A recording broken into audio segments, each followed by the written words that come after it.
Greetings. How we doing?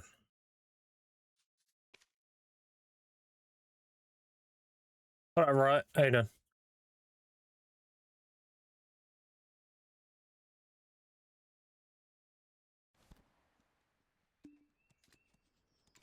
Right, so I need to grind like I've never grinded before today. Because we've only got 4 days left of the Seraph Seal event. Clear that out so I know how many I get.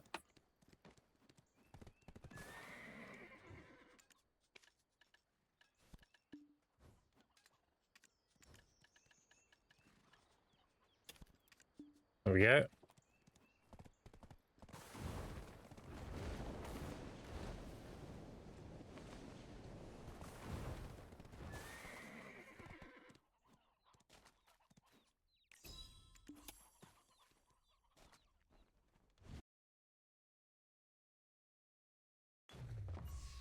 All right.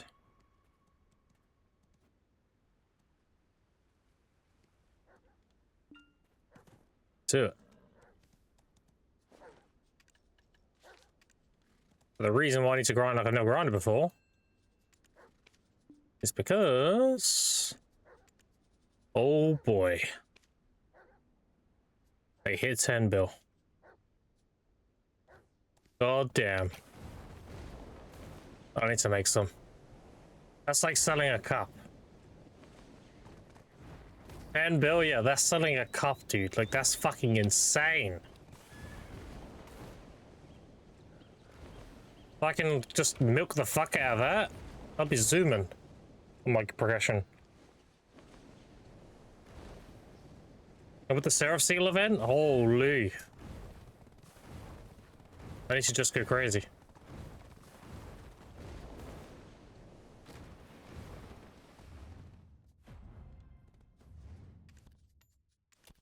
Level 17, maybe? Oh, there we go. Nice.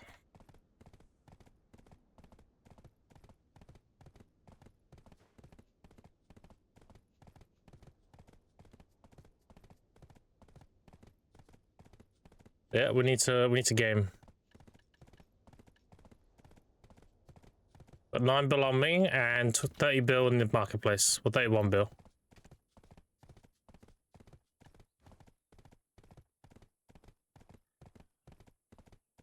I need to pump rings. Like, go, go, go, go.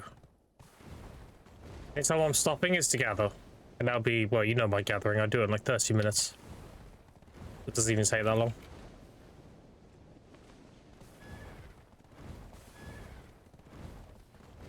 Crazy.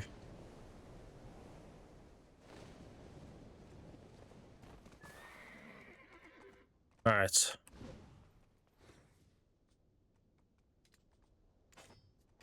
We'll grab the breath XP buff.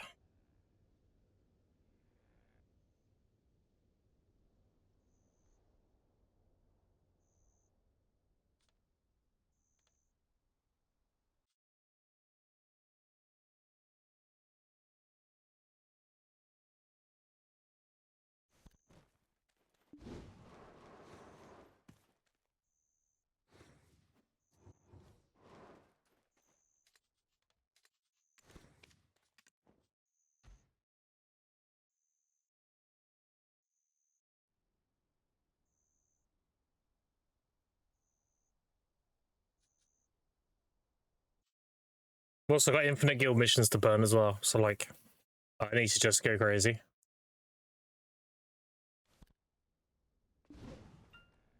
We go this, this, this. We turn this on, turn this on. Activate Agris. We got the right pets, good. Fast. And what else? What am I missing? Oh, guild buffs and guild mission. This, and this. So, don't have any weight. Yeah. Alright. I think that's everything.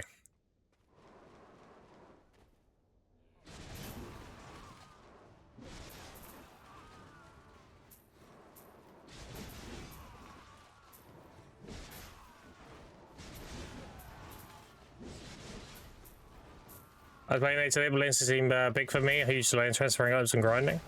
We're using a tunneling service because you need a tunneling service. Oh, ring straight away. Look at that. The game knew.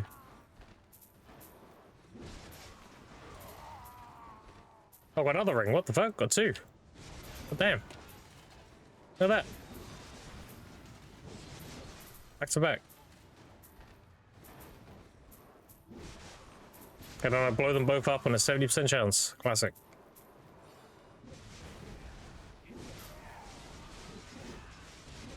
Tunneling's a huge difference. It is, yeah. I have 120 MS without a tunneling service. I have like 60 to 70 with. Extremely noticeable. Currently using exit lag, but I do plan on switching providers soon. That's whenever what I'm switching to is whenever they're ready to have that product. So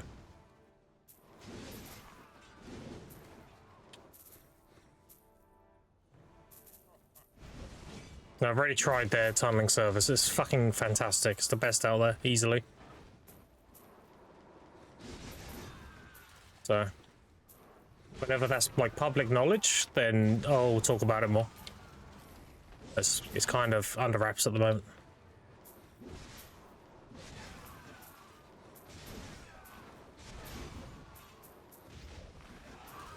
Went off heavy surrender real quick.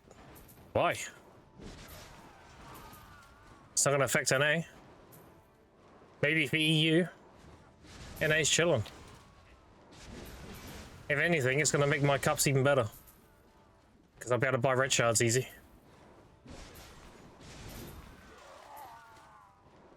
It's not gonna be very popular, so I'm not worried about it. And being able to sell shards is just huge for me. Because now I can just buy my red shards instead of having to do orcs. And the 25 mil cap, so like, if cups are capped, then you're always going to be pre-ordering shards. Because they're actually worth 40 mil.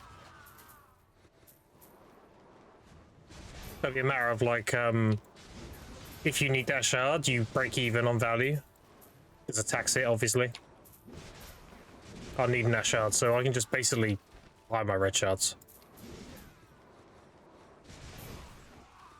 I can come out with a VPN gaming service, no comment. I cannot confirm or deny. But let's just say the one I'll be using is the best out there. Because I've tried it.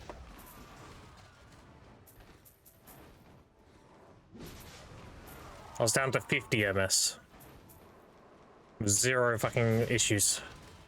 But yeah. One I'll be using, it will be the best out there.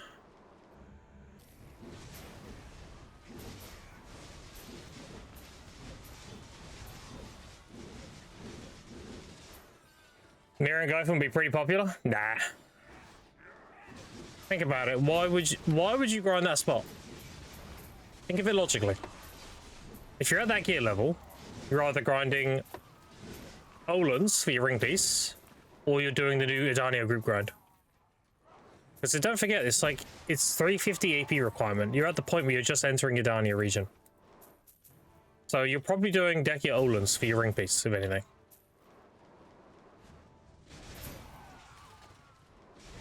Like, maybe you can make an argument that people want to do that to make their own cups for their own accessories, maybe. I can only see that if the pre-orders are really high and people just want to get their cup now. Which again, in that scenario, they're max pre-order, so it doesn't really matter.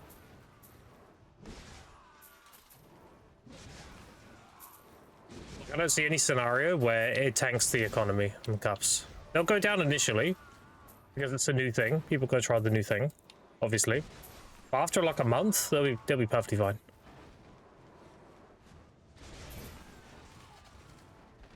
The EU has a lot more players, a lot more variations of grinders. EU, it'll probably go down quite a bit, yeah. I think a lot of EU will like the swap. NA, nah, NA's lazy.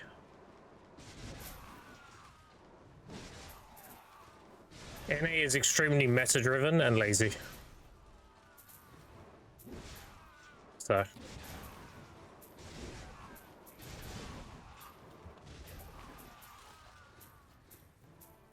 Is there quite a few people in the app bracket who enjoy group content and still need cups?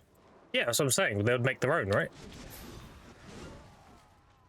And they'd only make their own if they can't buy them. Because most people will just buy them if they can. On NA at least. So if you can't buy them, then it's a kind of a moot point, right? It just means there'll be slightly less people buying them, but they'll still be on pre-order, so it doesn't really matter. I think it's extremely overblown. If there's anything I know in this game, like especially, it's the NA economy. I can almost guarantee like cups will be max price again after a month of its release. Assuming we don't have a dual perfect power event. See, a dual event, that will make the cups go down, because that makes sense. Because you get them everywhere. So they will go down.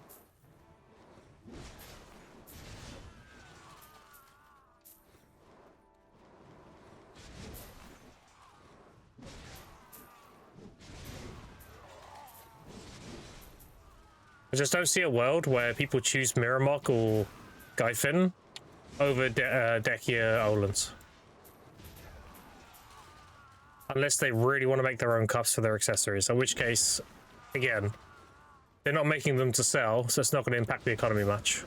It'd just be one less person pre-ordering. So it doesn't really matter.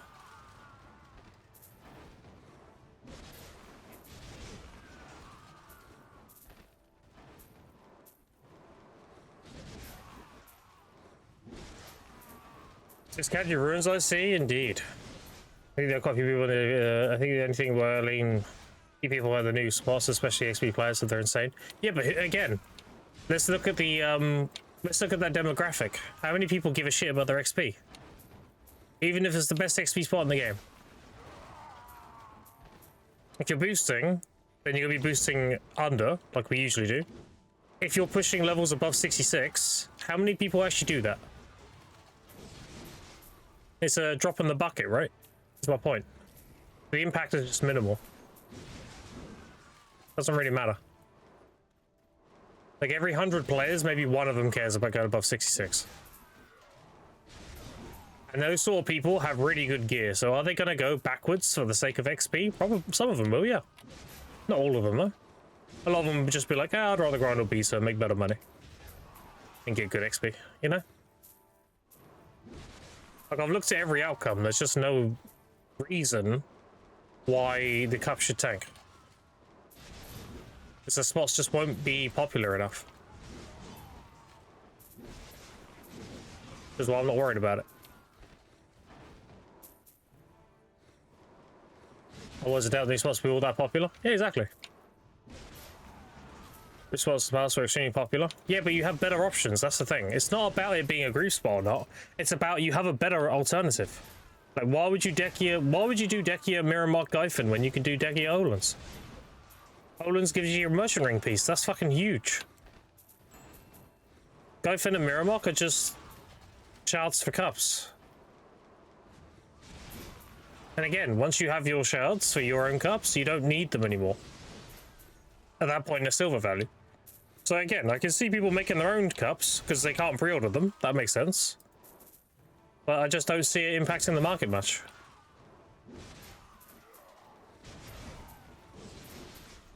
If anything, it's going to buff my cup making because now I can just buy red shards. Because the one color shard everyone has tons of, especially from the Elvia Orc days, is the red shard. People have thousands of them saved up. So if they're selling, or they're all unloading the red shards, I can buy them cheap. Which is GG.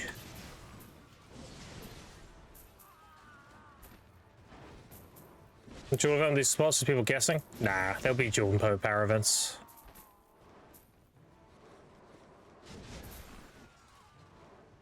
We'll still have dual and perfect power. A very popular event. I'll see them getting rid of it over adding shard alternatives. Let's go actually go down price. People just being incentivized to go Olans. Yeah, exactly. Like, I just don't see a universe where it makes cups and makes Serendia bad. Like, face value, it looks bad, sure. Face value, it looks like, uh-oh, you can do this instead of it, Serendia. But realistically, people aren't going to do it, so. It almost max that desert and I've only 311 energy. Have you got 400? I just talk to everybody. Discover all the nodes and get ecology C rank. I've not even done it that much. I haven't done all the Valencia nodes yet. I haven't done Valencia or Medea ecology. I haven't done Land of the Morning Lights Part 2. And I haven't done Mounts of Eternal Winter yet. If I do all that, I should be like 550. I haven't done Ulukita either. Just talk to people. Talk to people, do main story, and get ecology C rank on every mob. That's it. So you get the majority of the energy in the game. And again, I haven't even finished doing that yet.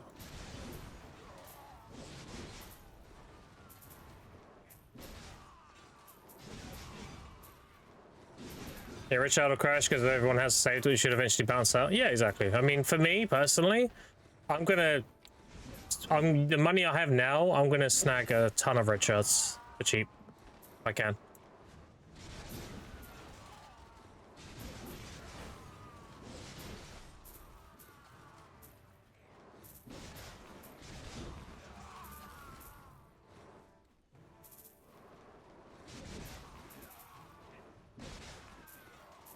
Like, I'll try and grab a bunch of min lists, pretty much.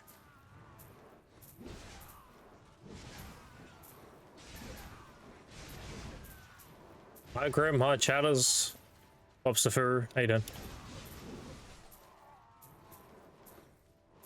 How you doing?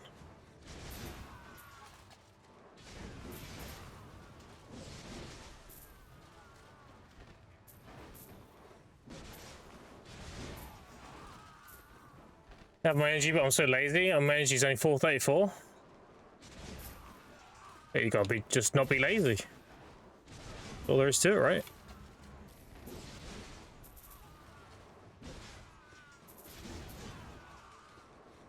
No.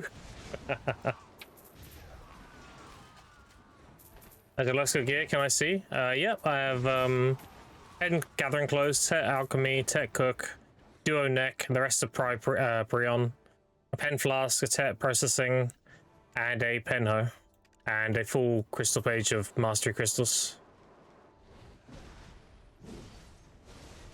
Really good, like, entry-level life skill gear. Still working on it, though. You want to train over Khans? You can't use Khan on season. And plus, train gives the 30% XP, so pretty good. I know they're adding that to Khan, but I don't think I've seen yet. Actually, let's have a look. I know they said they're adding it. Oh, it's in now. Okay. Yeah, but I can't use a Khan, so. Khan would be after season.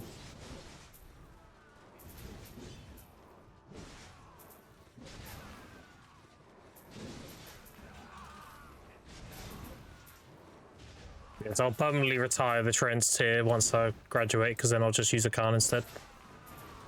Just a better Treants. There used to be an argument for Treants because it had the XP on it, but they've added that to Khan now, so.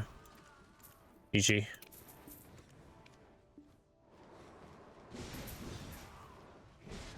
GG.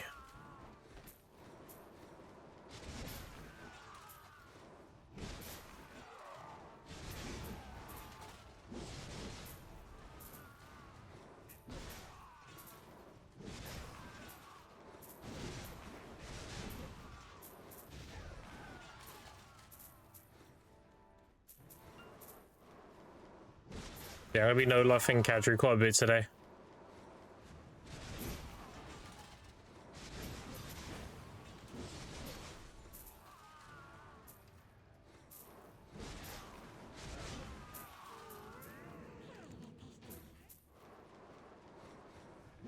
Also, I found out, chat, if you change your Black Spirit to the small version, you can summon it inside a residence.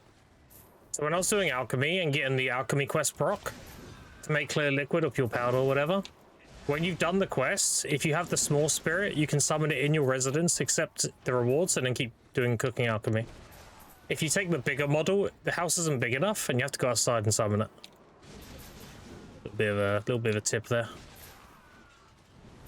I found that out by accident yesterday. I was like, wait, I remember summoning this guy in my house. Why can't I do it now? And I was like, I changed the appearance. I was like, oh shit, okay. So yeah. See, I played this game since launch. I'm still learning things.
Dude, is it me? Is it really cold today?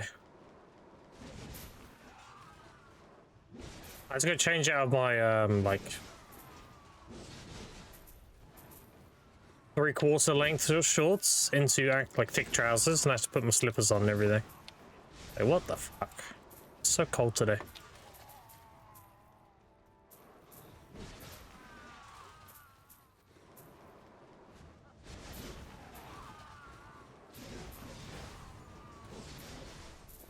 We got 3 rings already.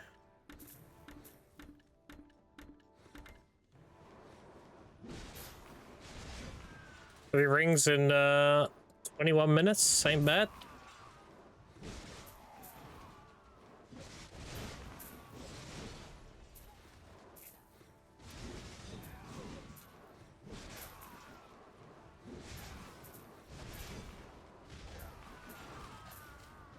Dude, I thought 10 bill was the cap for 10 rings, by the way. The fact it goes above 10 bill is crazy. Like, how hard does it go?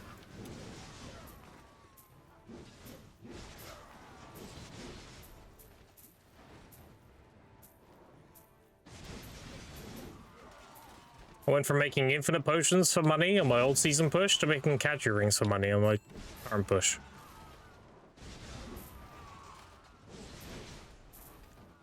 The potion should go up though. Just sitting around here for a little bit. They should climb. Surely it's 20. It did hit 20 bill. Oh my god. It would feel like cheating at that point. Not gonna lie. It'd feel like my gear push in season would just be cheating.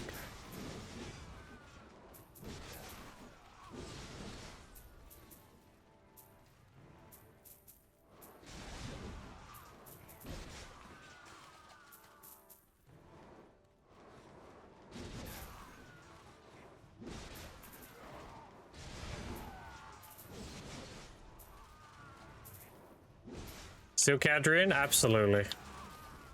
Kadri's insane money.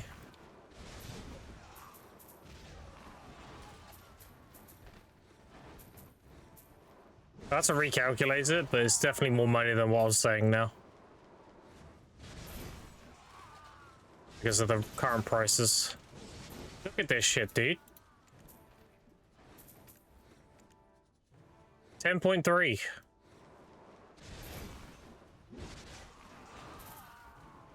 Jesus.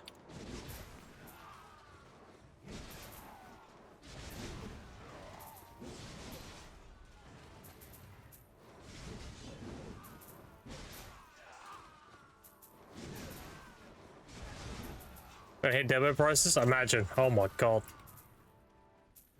I think the cap is like 20 bill though. I can't see it being more than 20 bill. Or maybe 15.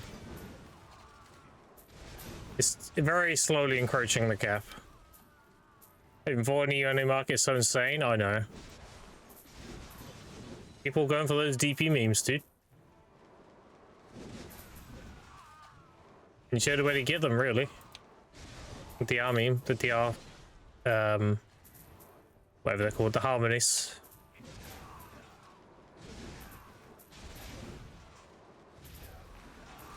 Is that should have been for a long time?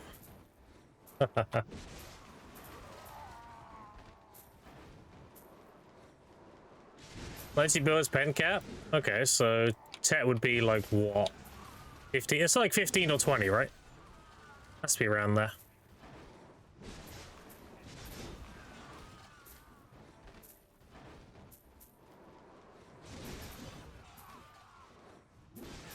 $16.3, you reckon? Just have to wait and see, eh? It'd be nice to see, because then they'll be selling for crazy money.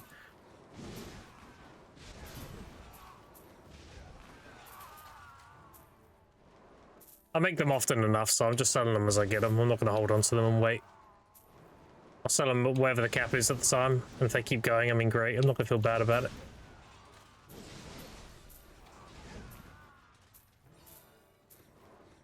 Where is he? Oh, he's over there.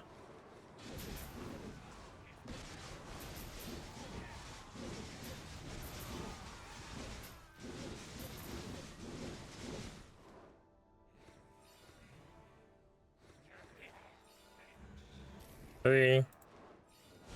Get that stuff might not pay out? Yeah, exactly. Like, I'm just gonna take my money while I can.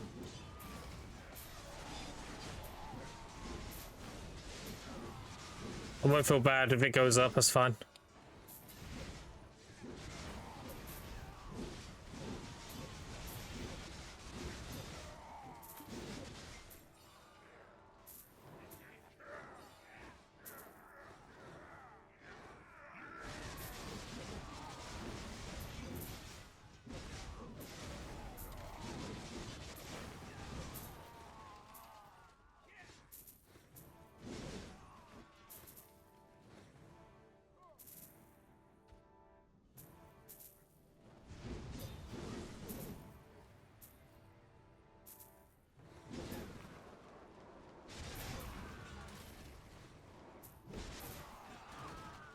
Using elixir rotation I crafted 2 years ago? God damn. Hey, how many armaments did you make?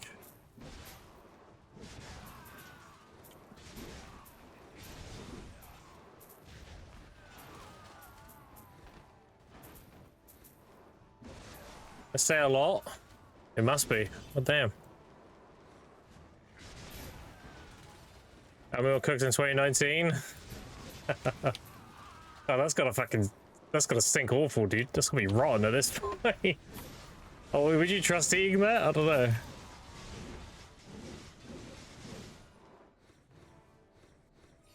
It's like nearly 7 years out of date at this point.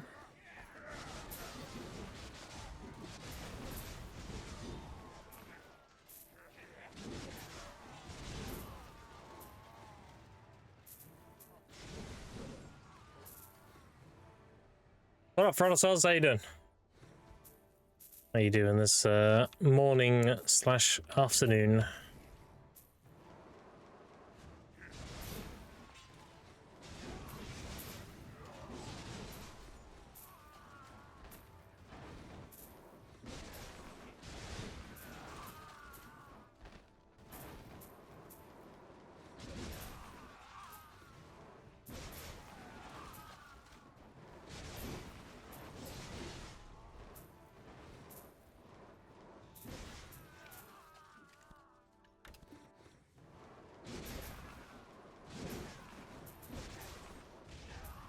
Chilling got coffee now starting to grind or gather?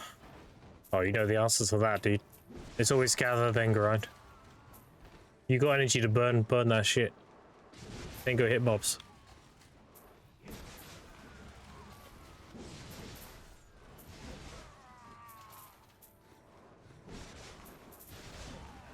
I did my energy burn before starting stream. That's why I still got the life skill buff running there. Did my energy burn real quick.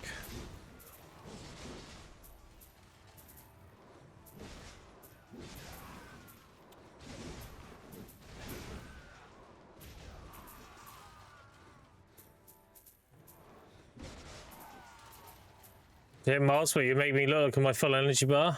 Oh yeah, that's karma. That's not making me look at it constantly. For an eye chat. Remember when I had full energy and it was like, oh, by the way, Greg, look at your energy bar. Yeah.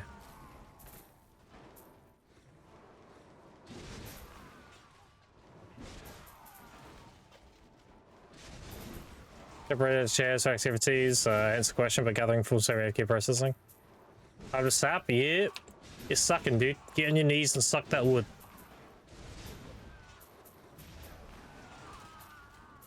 Alright, buddies.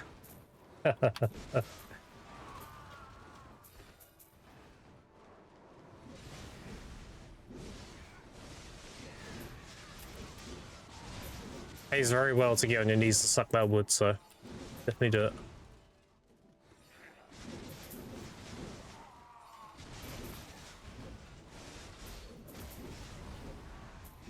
Would want to suck yourself? Exactly, dude. That's what my girlfriend says.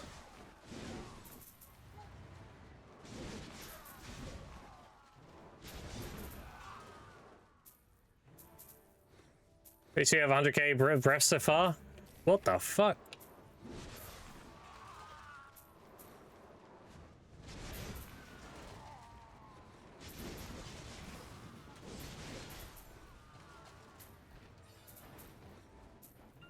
Hey Verdict, you'll see something dumb? You'll see something really stupid and what I love NA? We do level 1 this right now.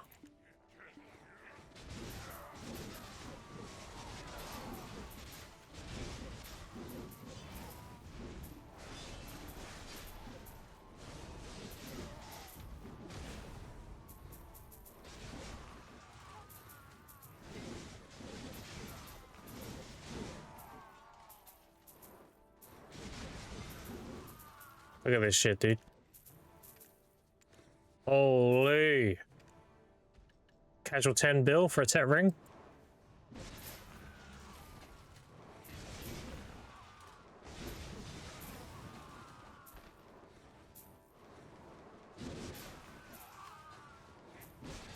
Like selling a cup.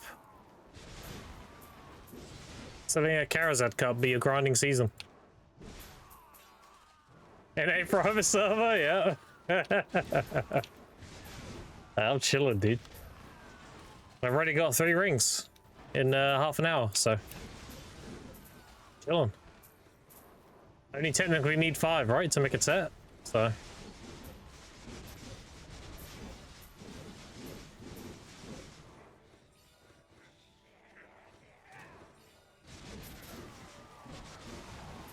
Men just want to be tanky.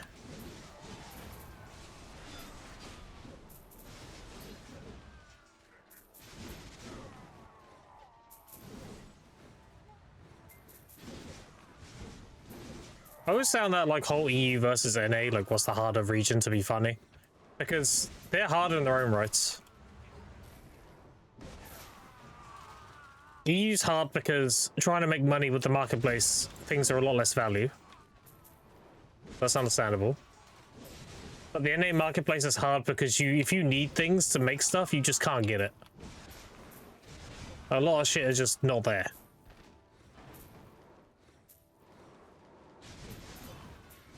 And if it is there, it's super expensive. So it's like, I don't know. Different reasons. Like if you're buying a full set of armor to go grind, it's going to cost you a lot less in EU. NA is going to cost you a lot more. However, when you're doing the grind, you're going to make more money on NA. It's like, I don't know, it's a catch-22, I guess. If you're somebody who's self-sufficient and grinds a lot and supplies, then the NA is crazy good. Because you don't have to worry about things being expensive because you're getting them yourself. You can just, everything you get to sell is worth a lot of money. So again, like if you're somebody who plays the game a lot, oh no, the ring. If you play the game a lot, then NA's great.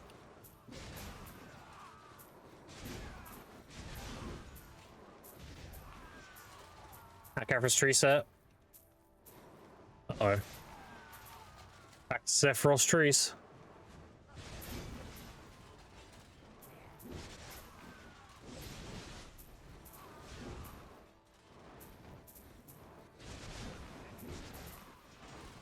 Play the game to get stuff? I know, it's crazy, right? One day they'll correct the markets. How do I word this? In terms of the communities mixed together, it would be beneficial overall to mix the servers. But from a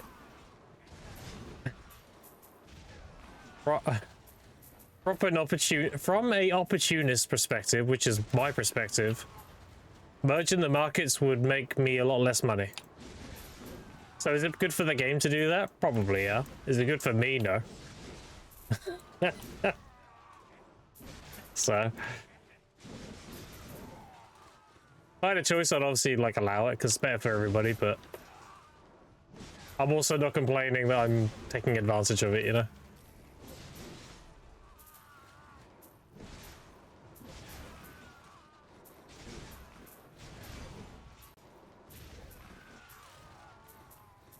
I want to stuff at max. Yeah, I know, right? Does it fall out last? Appreciate it.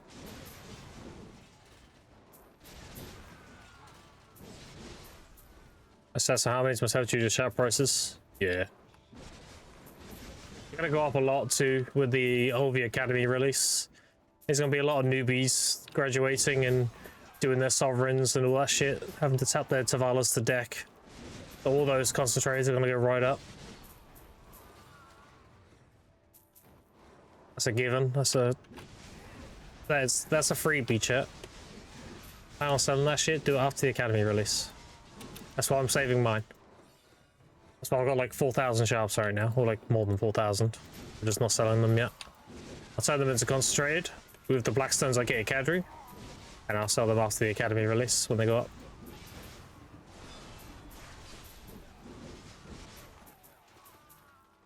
Sharps and Capricel Spike, yep. That's why I haven't sold either. Sharp, I have 3,726. And my Capricel is in here, 2,300. Because I know we know for a fact that shit's gonna go crazy. So I'm just stockpiling. I'll liquidate when it's really good money to do so.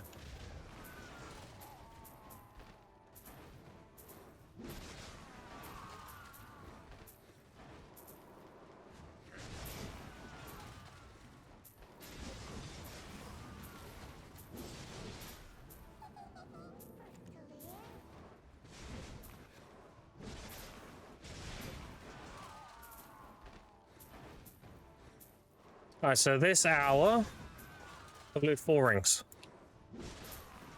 Average is 2 to 4, so I'm definitely way above average right now. That's because I got 2 rings within the first, like, 30 seconds.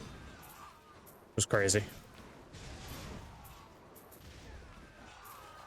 No, ideally, you want a bunch of gatekeepers to spawn, because gatekeepers have a pretty high chance to give you a ring. And they have a pretty good chance to give you an ancient weapon invasion as well. Gatekeepers are really good. It's just like little jackpots, basically.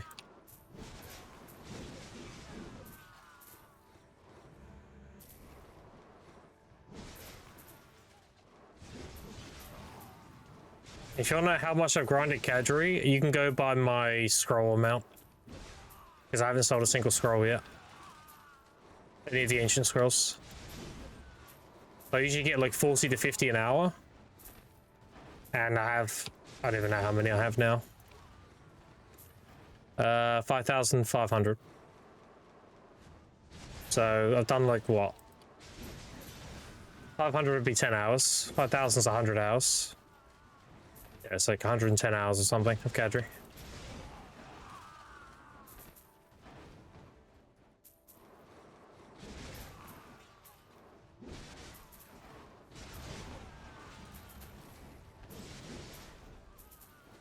Okay, shoutouts for like a Catherine so far. Sold a lot on previous spikes. What time? Kadri ring most expensive Valencia drops. That's crazy, right?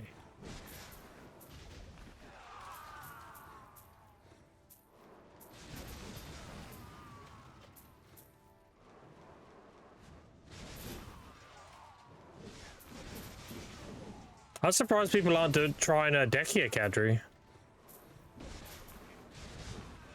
Is it that bad? Like,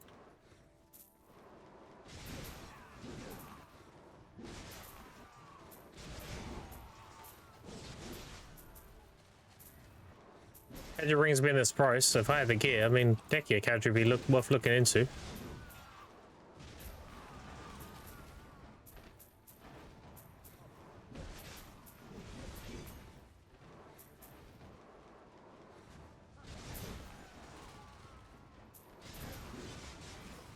It's just bad. Oh, because it's competing with Tangrad, which is just broken? Yeah, I guess.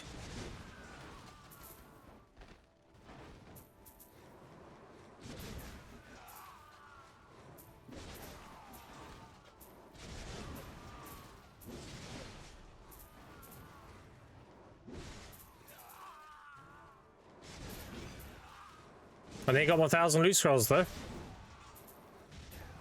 And then you hit a point where I can just save up my time field and let them build up.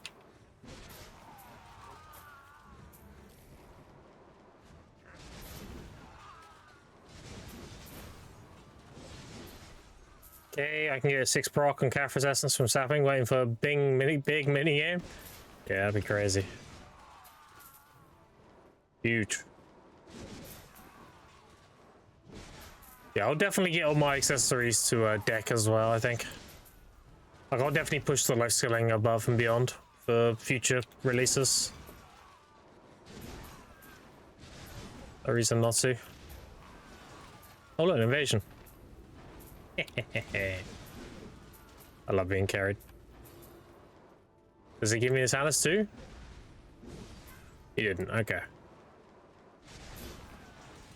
Alright, calm down, Chow. I didn't get in the Tannis, it's fine. Not that carry. Look, I got an invasion 40 minutes in. And I had... how many yesterday? 3?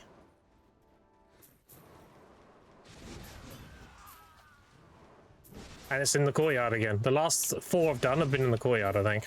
Actually, no, I had 1 over here once. Yesterday. The rest were in the courtyard, though. This is why you love the courtyard.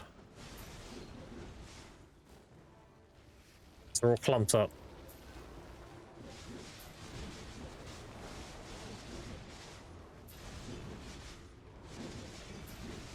Just look where most of them are spawning, and that's where you farm them. How's this corner over here looking? Let's kill all these and have a look. Not that many. There's be a lot more over here. Alright, we'll kill them here then. Right in this doorway.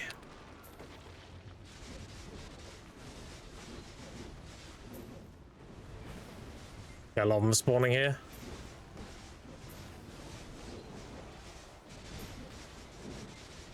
The game's lagging. Wait, my FPS is dropping.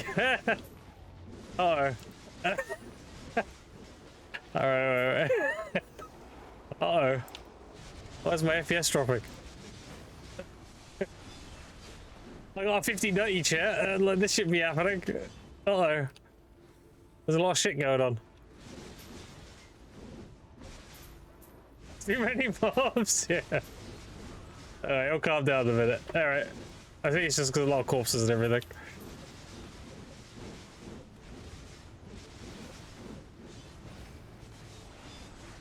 Holy shit.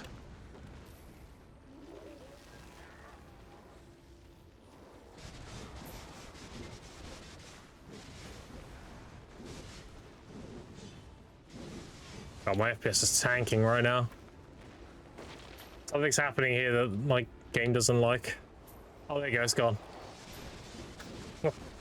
It was just the amount of corpses, I think. We're fine now. Oh, Lou.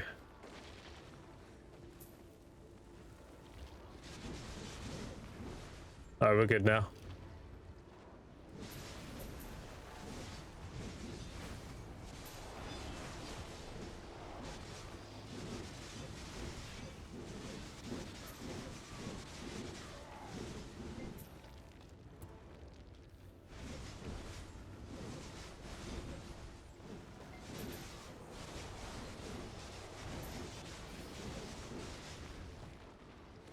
What was a commander there? See that? He's gonna appear now, watch. There you go.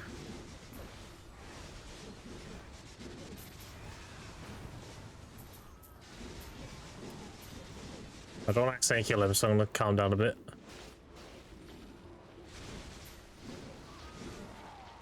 And now it's gonna get really crazy, because now I've got the commander mobs and the invasion mobs. I can't even move! Oh my god. I need to stop killing things. This is getting crazy. Pick it up. I'm about to help pick it up. Pick it up, pick it up, pick it up.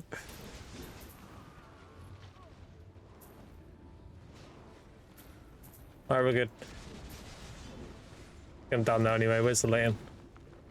No, it's still going.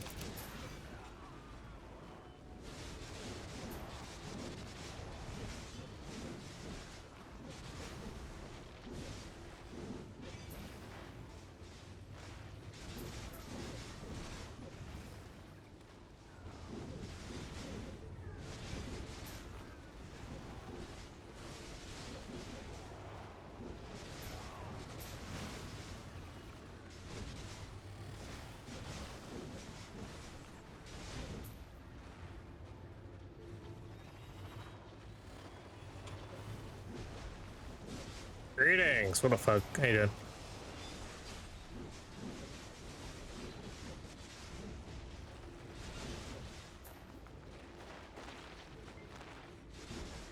EPA nerf to Grim just arrived? No, no, no, no, no, no, no, no, no. No, no, no, we're fine.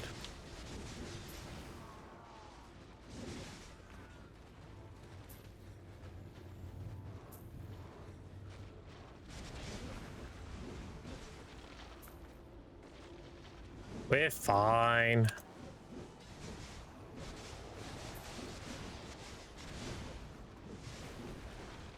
Morning, how's it going? What up, Hydrax? Doing good. Yeah, makes 1 cup an hour at new spots. Nah. Nah. That's some cope.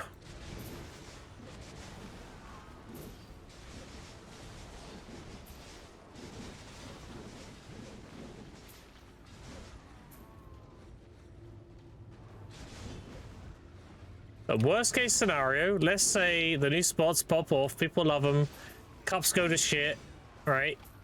I would just go Darkseekers.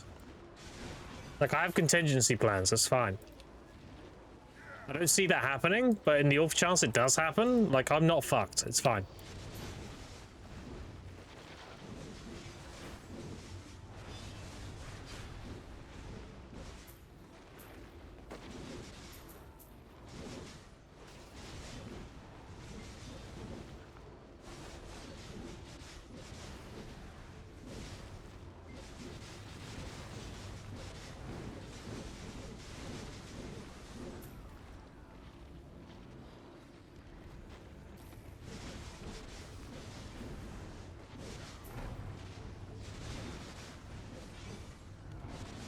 There's the lamb. There's the dumb bitch.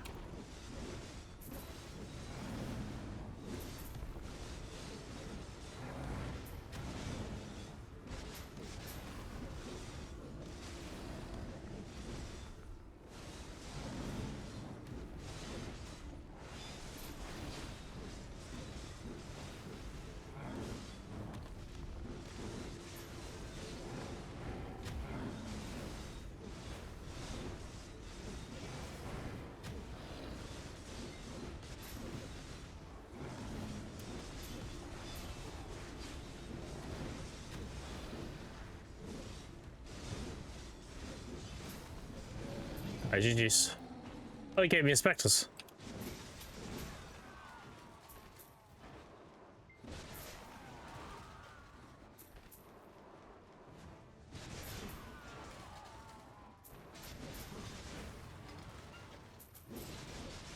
There's a follow Scrappy Doo.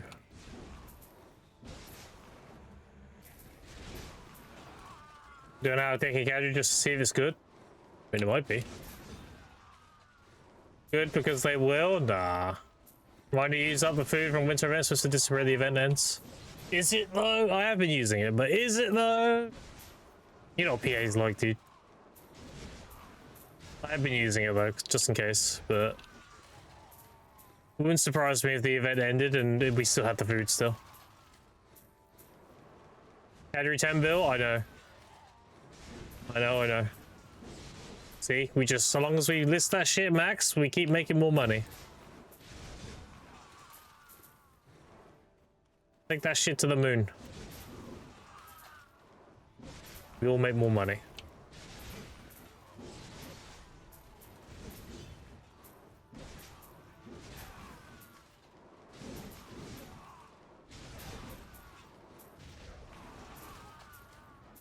Are yours up there? No. I don't have any currently. All the ones I had I've sold, so last one I sold was 9.2. And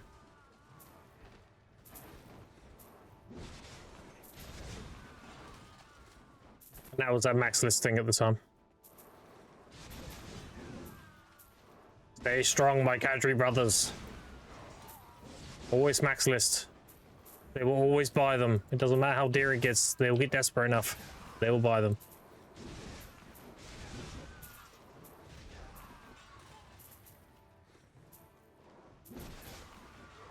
You know, so they keep the food? True. Basically, they're supposed to get rid of it, and if that one intern forgets to press the red button, we keep it. That's how it works. They're like, oh yeah, Jimmy, can you go purge that food real quick? And he's just like eating a donut with his feet on the table, like, yeah, I'll do it in a minute. Sometimes he even remembers, sometimes he doesn't.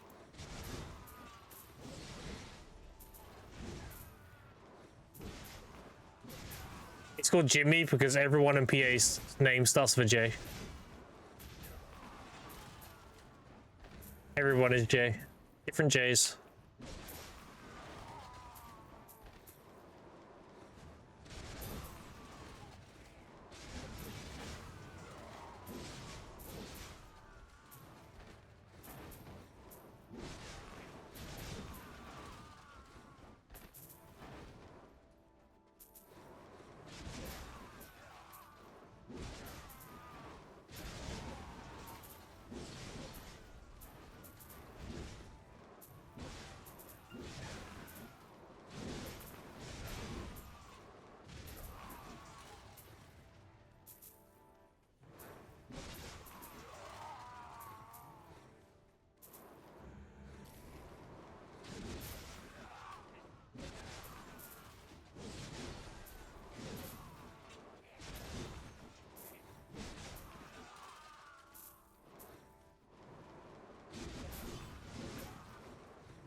Morning, Grim.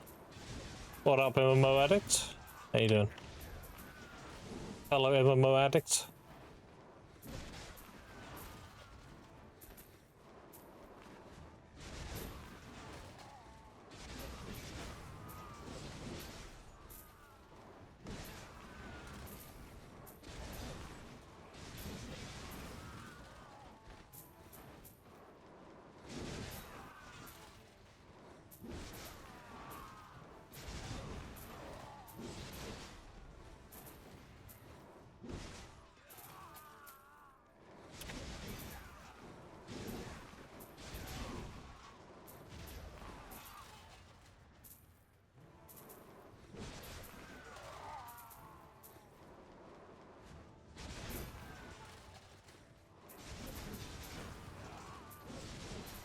Went first Migaloo last night. Nice.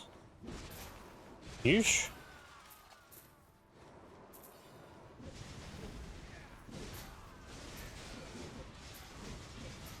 Doesn't like waking up to a few bill.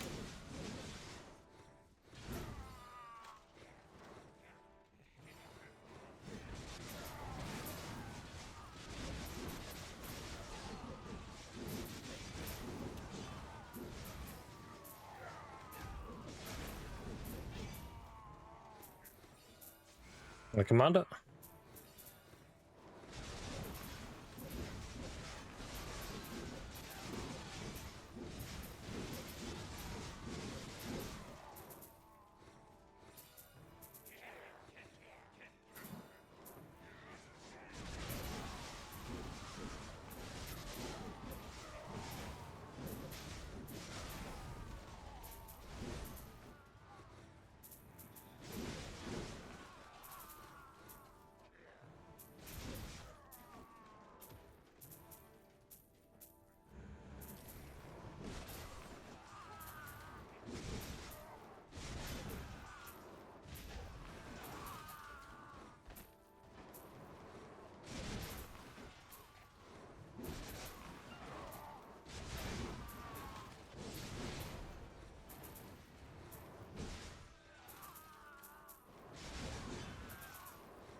Fruits still haven't sold.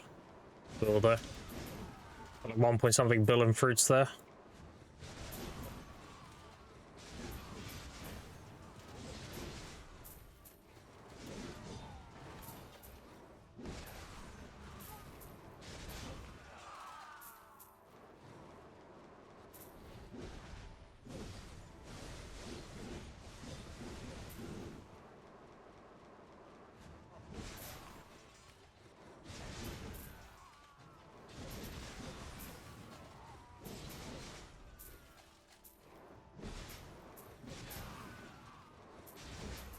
I have to put my hoodie on. It's getting really cold.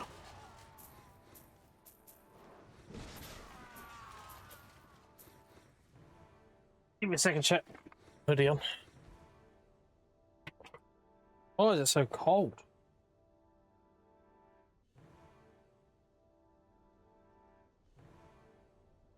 This is the same hoodie I used to wear the helmet with. I might have an image somewhere you can see.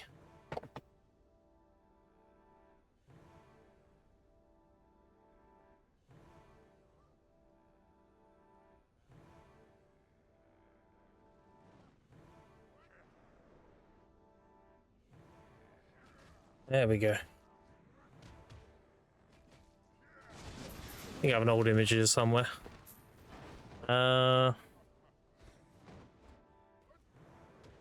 Is it this one? No. Is it this one? No. Maybe I don't. No, I don't think I do. Never mind.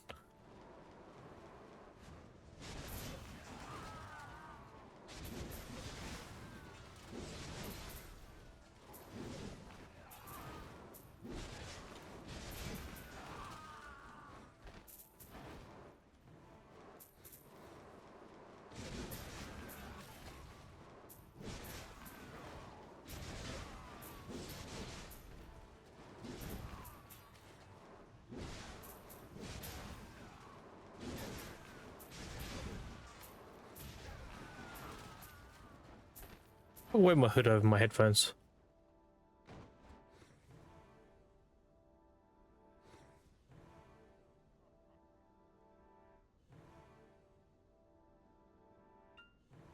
It's annoying the back of my head.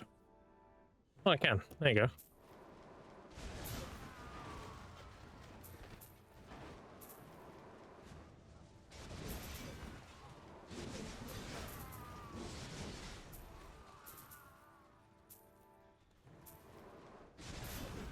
More cozy now, chat.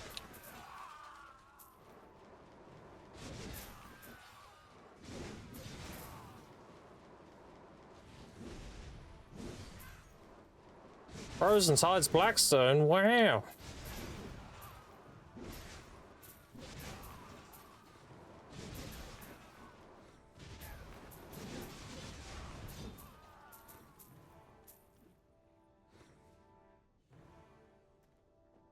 God, never mind, it's actually annoying. It's more annoying than having it behind me. There we go.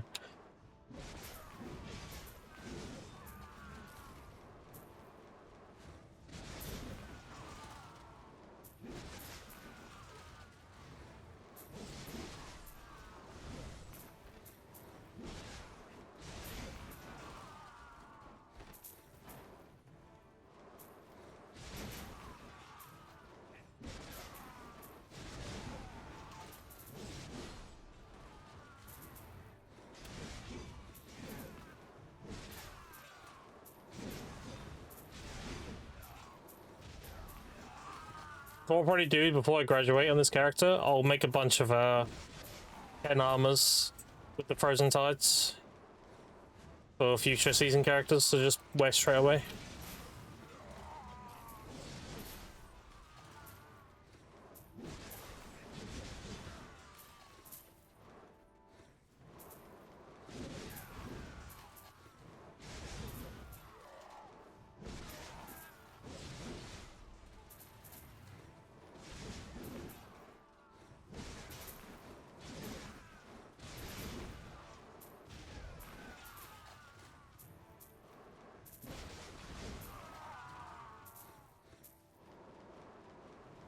To make out my main hand, season pass asks you to enhance them now. Can't use old ones.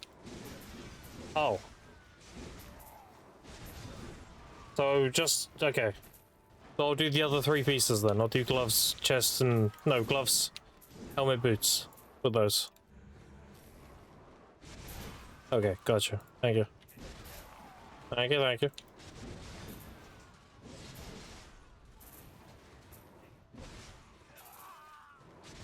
Is your main hand just make each time? Okay. That's fine.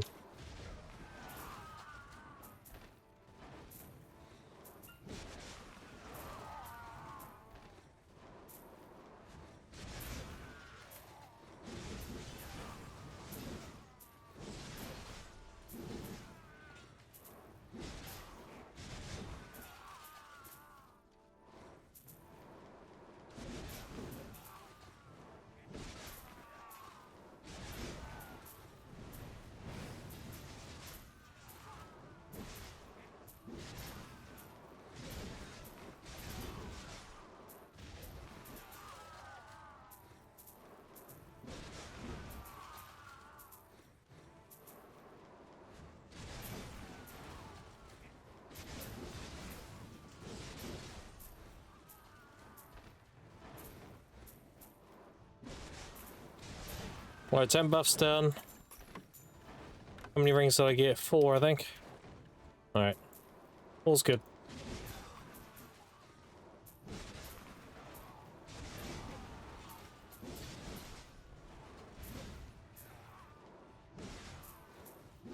So I'm killing just under 7,000 Kadri an hour.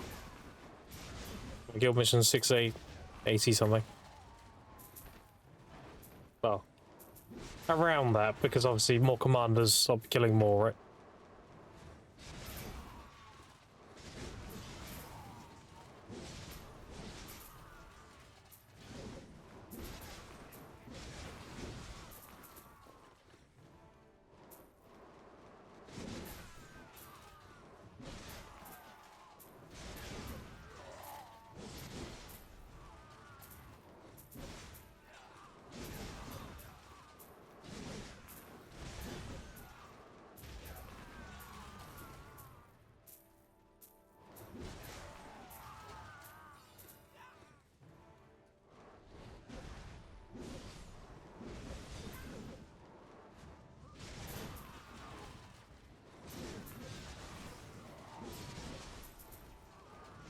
Oh, droid.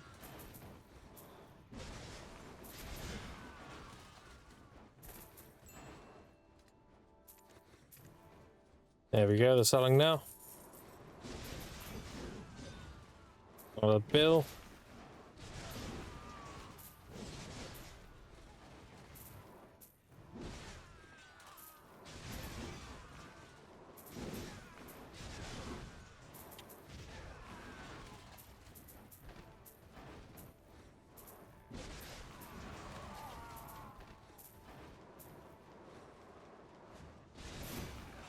I think you're right, I'm a DK main through and through. Yep.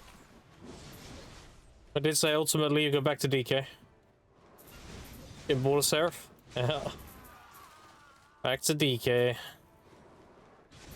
But I do think you'll still play Awakening, even if Succession's better. I think you kind of resent Succession.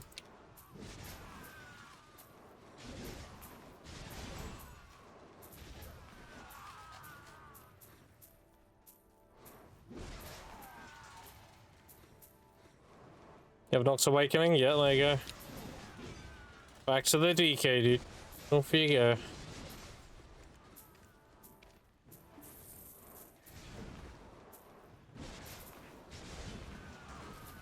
Nothing wrong with it. It's your main. Kinda have to play Awakening?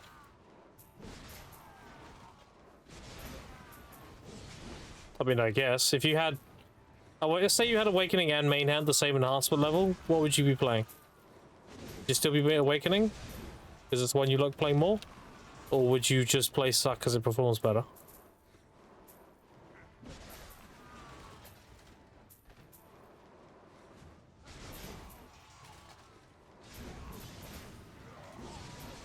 Suck because it's way better? Yeah, okay.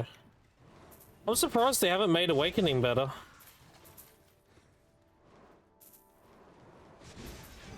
Like, Awakening is clearly Succession's clearly outperforming Awakening in PvE. I would have thought they'd have buffed Awakening for that reason. What they gotta do is do some number tweaking, right? Increase the PvP damage resistance. It's Suck, just rather play Suck, but it's so bad. Yeah.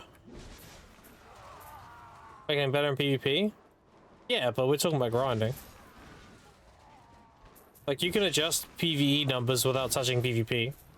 You just increase the damage values and you increase the damage reduction in PvP. Just make the Awakening skills hit harder in PvE.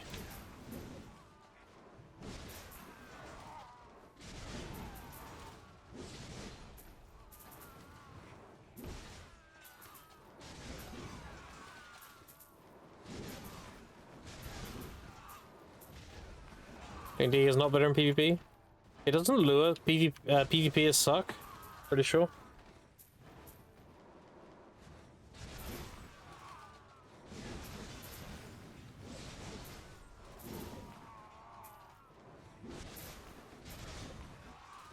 Yeah, better and maintain Tuck DK because my Awakening weapon is shit.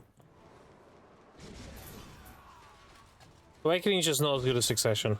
It's not that it's bad, it's just not as good.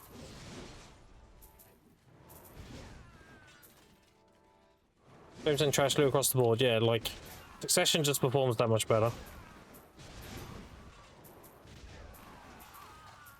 It's just a shame.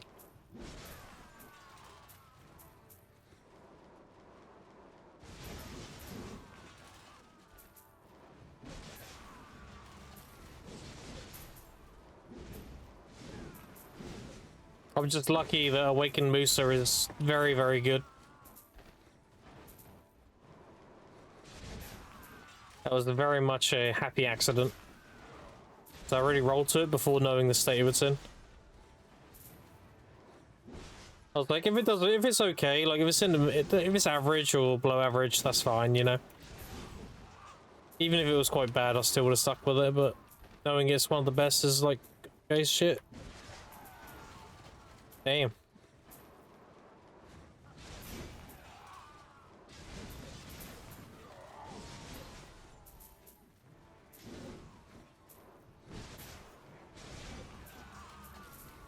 Damage numbers are so low for no reason. You can't kill a pack with a full skill rotation on Awakening.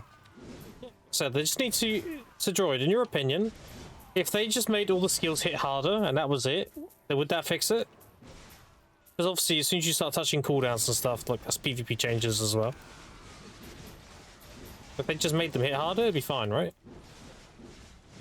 Yeah, that's what I thought. Like, they just bump the skill damage numbers and PvE only, like that'd make it fine, you know?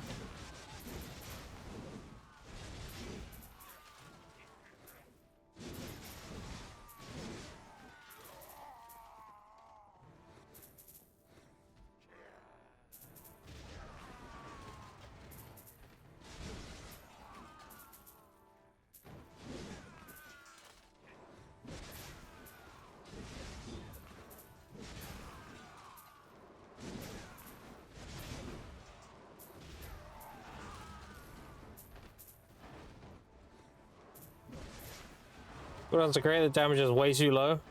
Yeah. Well, the thing is, how long has it been like that? Because I was going to say, like, you know, maybe they'll change it one day, but how long has it been in that state?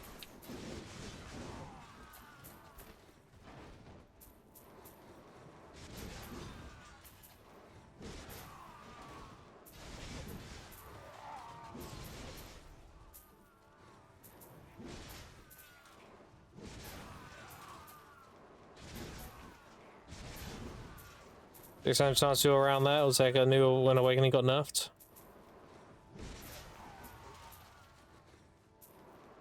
Okay. You think he got, like... He got overly nerfed then? But they went too far with the nerf.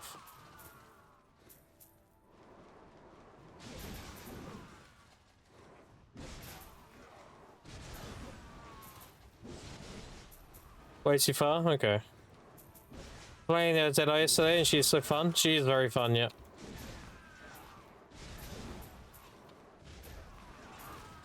She has a lot of freestyle.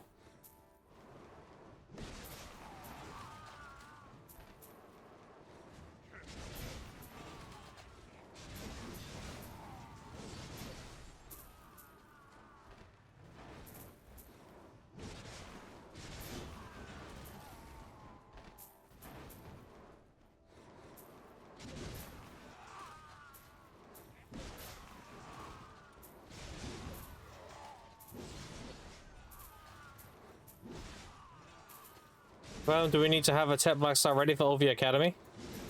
If you want to utilize the stone that they give out for doing the Academy, then yes. They'll give you a pen Black Star and a stone. The stone guarantees a Tech to a pen. So if you need more than one additional pen Black Star, then yeah, you want a Tech.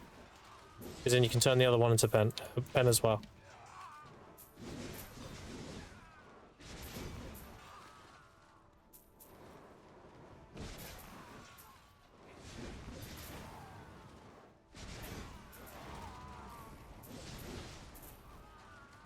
And yes, you need at least one Tech. We got 5 hammers. You might want another Tech for try for pen. Yeah, that's the idea.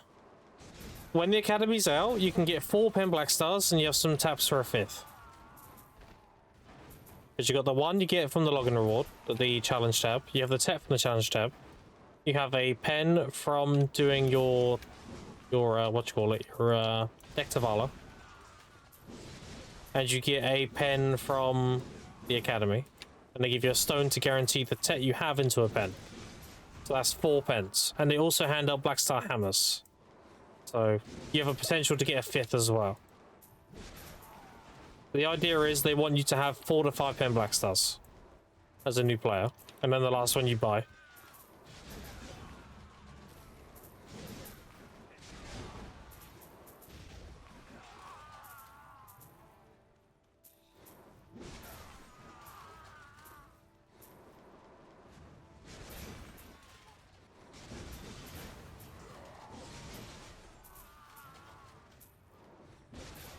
Price of pen Black Stars, the tank card. Yep. Perfect. That means I can get my last one cheap. That's why I'm not buying them now. I'm waiting.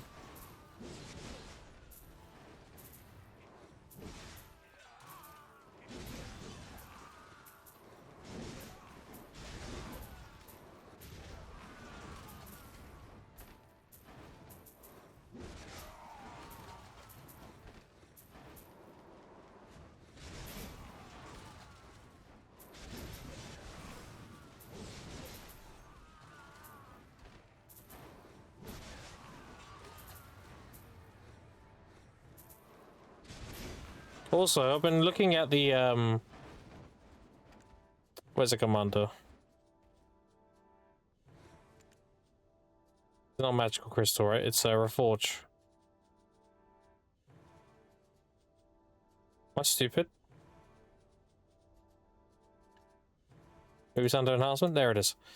Yeah, I've been looking at these. The all APs. They dropped quite a bit, and then gone right back up again. I'm thinking about, because they buffed like Lommel bosses, right? Made them worth doing more or some shit.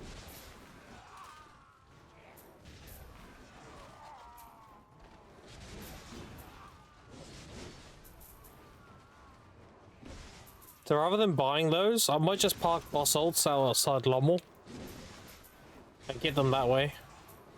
So I'm not going to be in a mad rush for them when I have my Sovereign straight away. But the all AP one anyway. The other ones you can buy.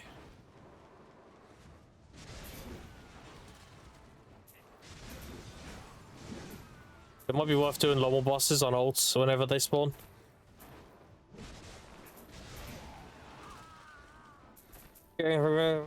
Cost of Black Star. Not buying a tear right now. I think they will sell out. It's worth buying one now, yeah.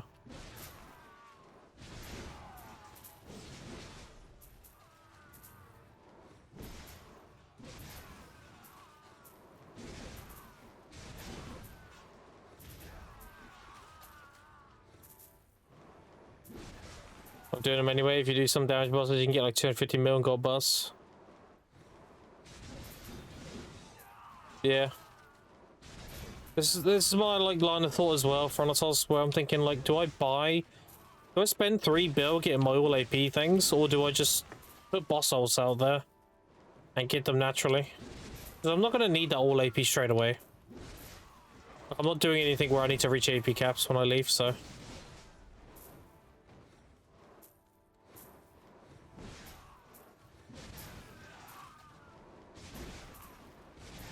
I might just park ults out there and do long bosses whenever they spawn.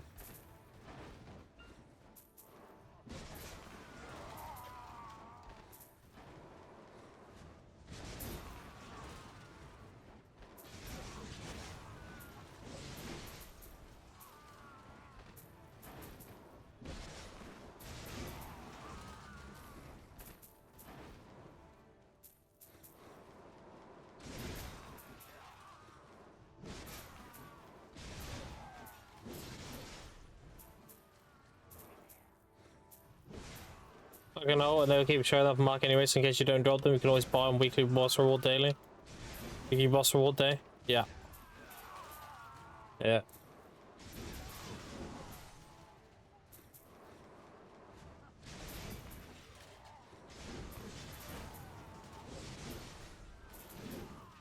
Like, I only need the all AP on my Sovereign when I'm thinking about doing Darkseekers. If I'm doing it with Serendia, like, I don't really need it. Doesn't matter. Like, I can delay getting it if it means I can get it cheaper.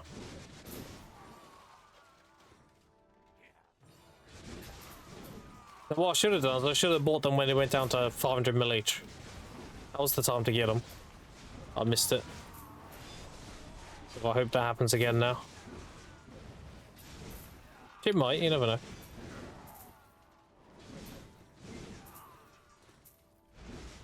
If not, I might just get them dropped.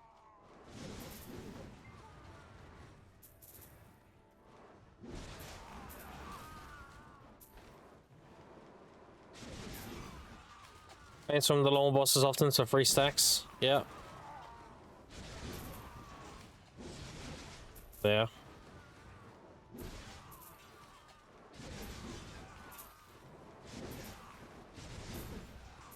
Yeah, I'll probably park an old every Lommel boss then. How many Lommel bosses are there? 1, 2, 3. Oh wait, 1, 2. Wait, is there only 2? 3? 4, okay. So 1, 2, 3, 4, and then I can park these 3 at the other ones. The Nuva, Zarka, and stuff like that. Alright. Bogasil, Sangoon Pig. Okay. How often do they spawn? Do we get like one of them a day or what?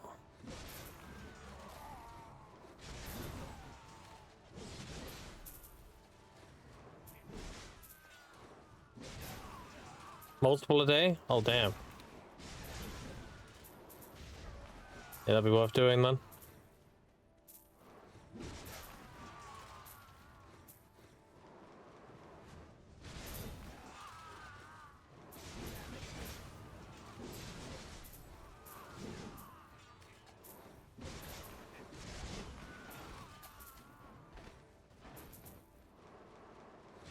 And if I get a Primordial Flame, then I don't need to get a Pen Black Star, right? For a main hand and Awakening.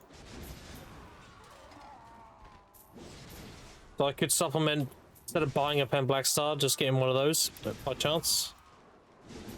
Yeah. I'd imagine that's super rare, though.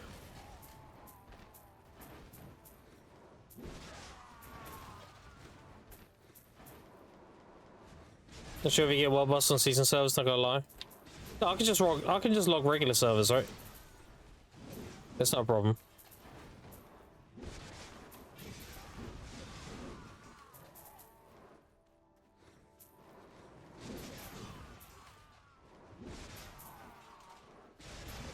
Amount of damage to have a chance at that. Okay.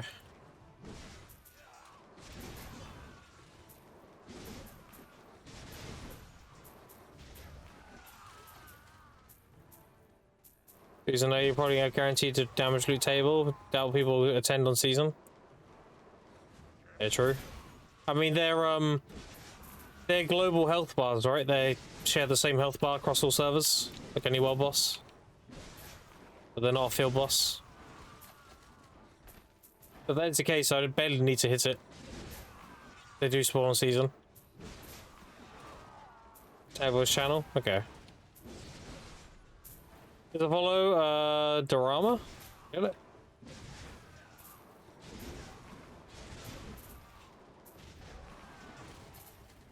I've not seen any. No, actually, no. I have seen notifications for world bosses.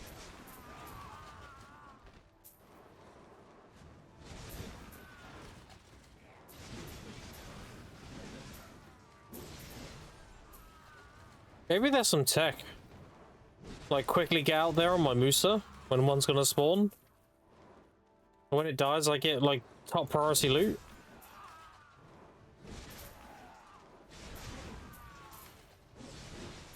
That'd be kind of fucked, actually.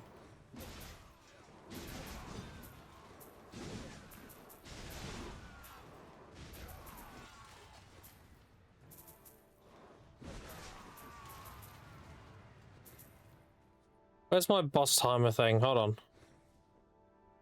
Where's bosses? Bosses. There it is.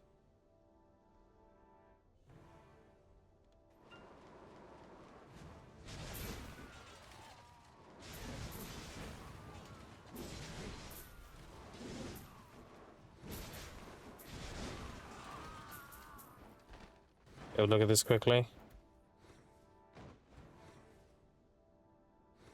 Have to make it smaller.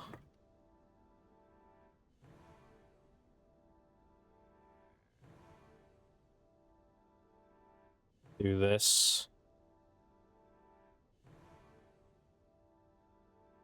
For that. There we go.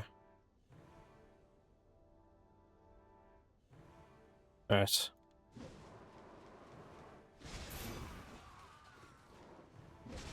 I mean, when you say have to be on the top spot when they spawn, they die within time. At least on EU. And it's not like EU, they take much longer. They do take longer in NA, yeah. NA players don't like playing the game. See? This is what I was saying, chat. This is why I get paid so much money to do shit on NA, because people don't want to do it. They just pay someone like me to do it.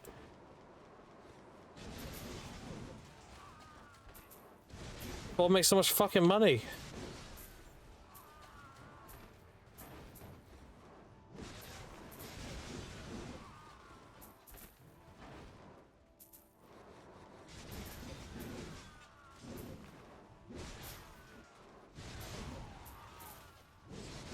Bosses die very quickly in NA as well. Sometimes they die within a minute as well. Oh. But when's the next one spawning? Pull up Garmouth. Golden picking in 3 hours. Alright. We'll go see.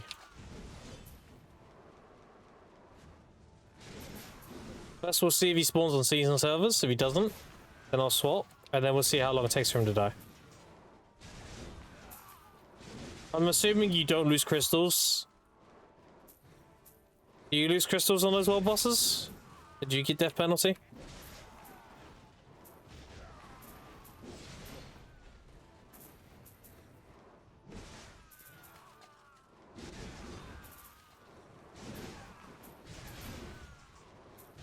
No death penalty? Okay, perfect. If there was, I'll just unequip my crystals.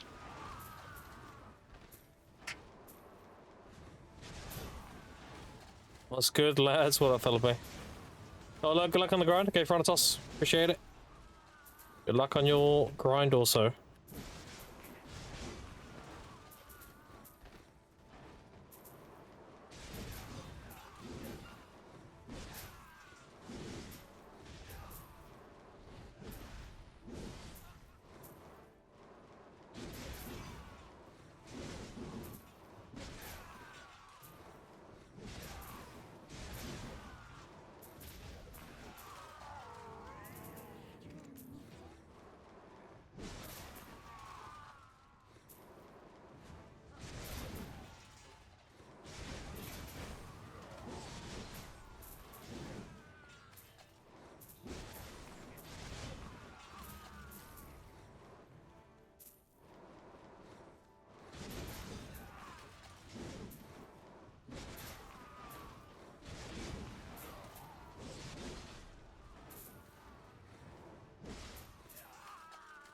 I'll drink my t-shirt.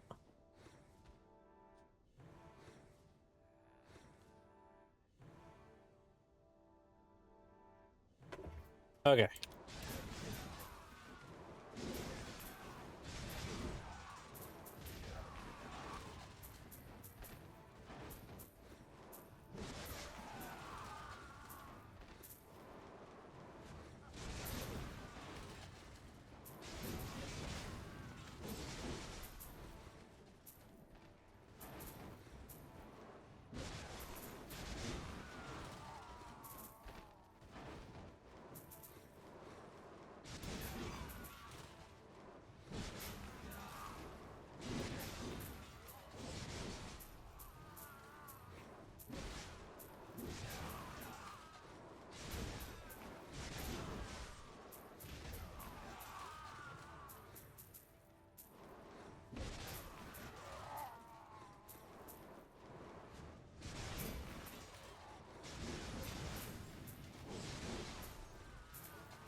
Two, three, dead.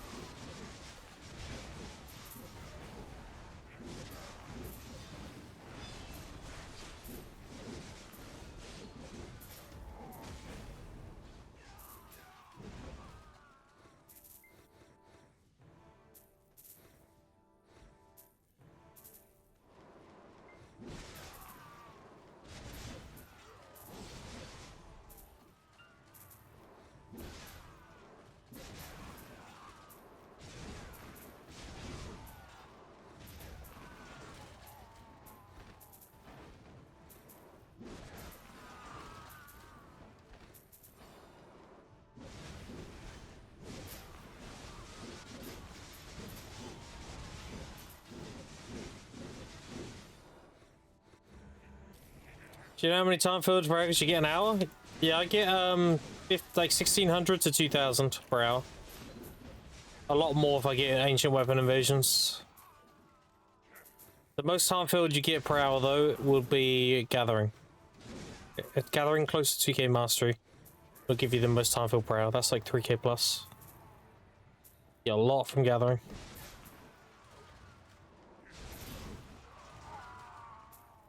So I tell people if you need blue scrolls, just have a gathering on season.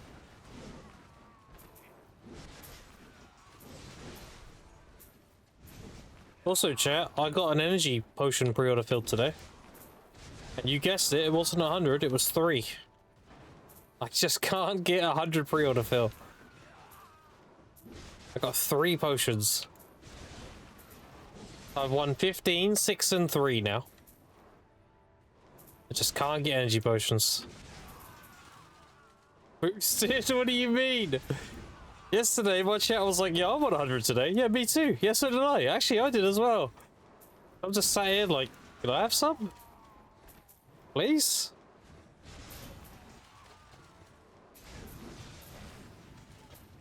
Is it follow Crozel? Appreciate it. Oh shit, biceps tapping.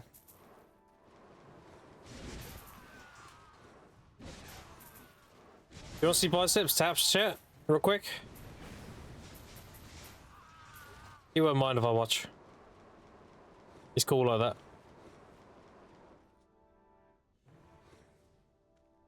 Alright. Let's see. Let me get rid of my thing, hold on. There we go. See that? Good luck, good luck.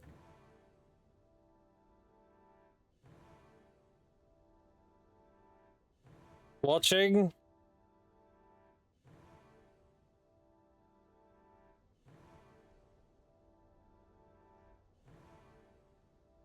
Imagine he gets it though.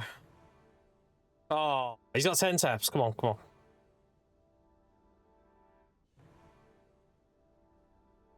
Get it. Oh.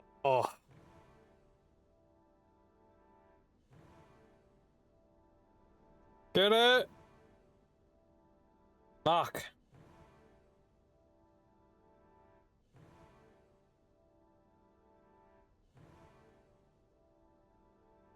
Four. Oh, dude, imagine if he gets it though. Imagine.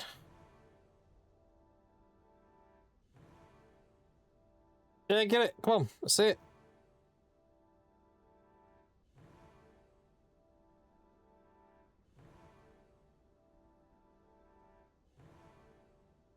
Ah, oh, 5 more.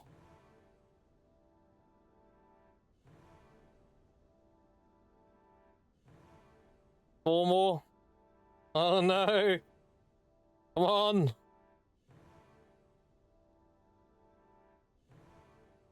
Oh no. Never lucky, dude.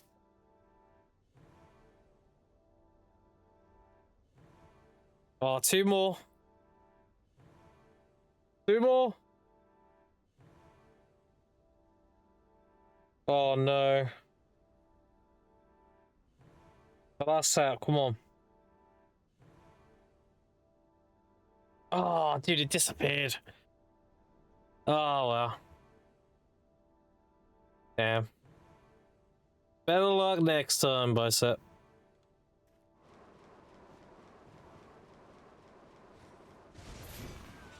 F yeah. Get it next time.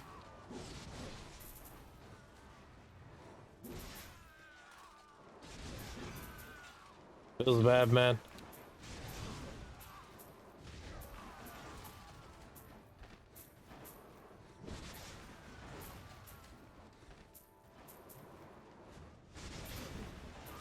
Feels bad. Never carried. Never carried.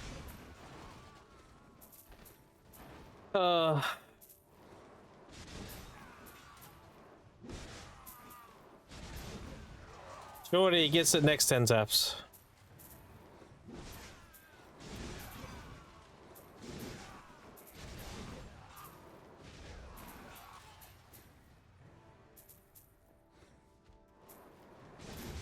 Surely next 10 taps.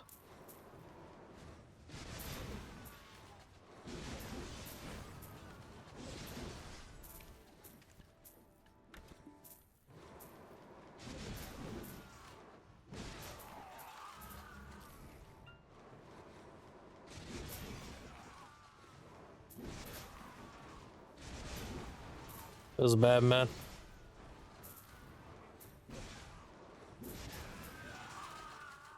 Feels bad, man.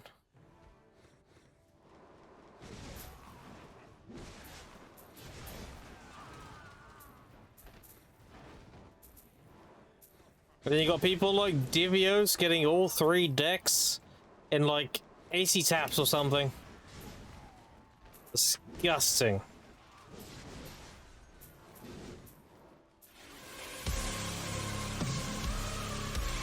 Holy Giga Chat.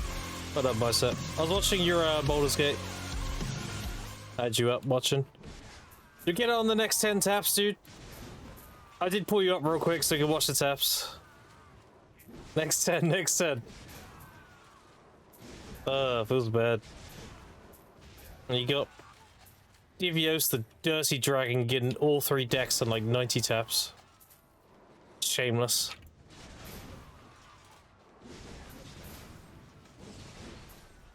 Absolutely shameless.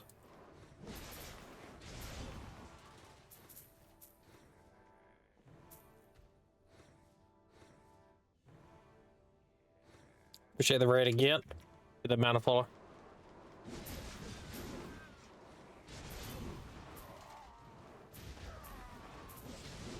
I'm just abusing Kadri, you know this.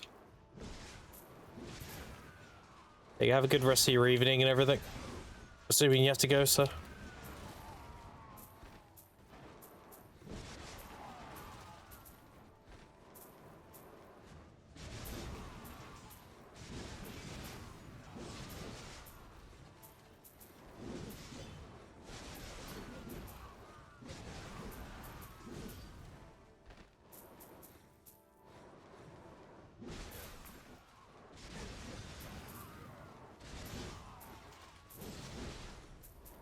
So if you're new to my stream chat, I like to do a lot of unorthodox things to make high silver.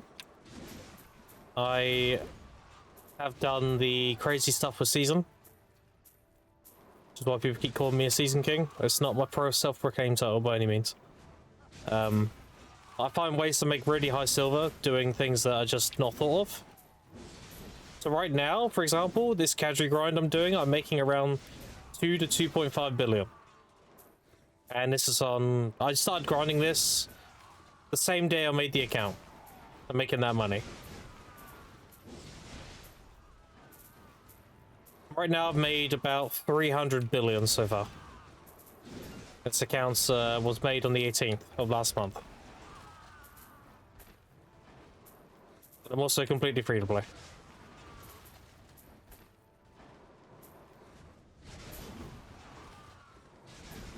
Hello, what up?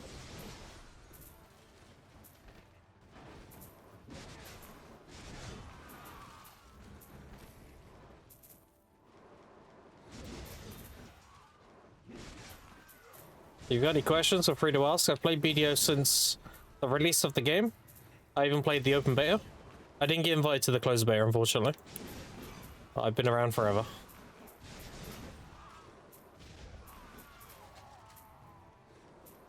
Over the 10 years this game's nearly been out, I haven't played it for about 3 months out of those 10 years.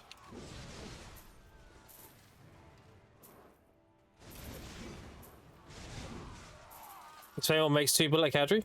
Sure. So the trash value is not that high. You don't do it for the trash. It's mainly the Atanas element and the Kadri rings. Now this is based on the North America region. So if you're on EU, it's obviously going to be a lot lower. Currently on NA, you're able to sell infinite potions for, I think, 14 bill for the mana pot. You're also able to sell tech Kadri rings for 10 bill right now. And a tech Kadri ring on average is about 60 bases, something like that. And you get 2 to 4 rings an hour, generally. As for the Atanas, I get 10 to 12 per hour. It went up when they introduced the Tannis element to this goblin here, this guy. Akuar.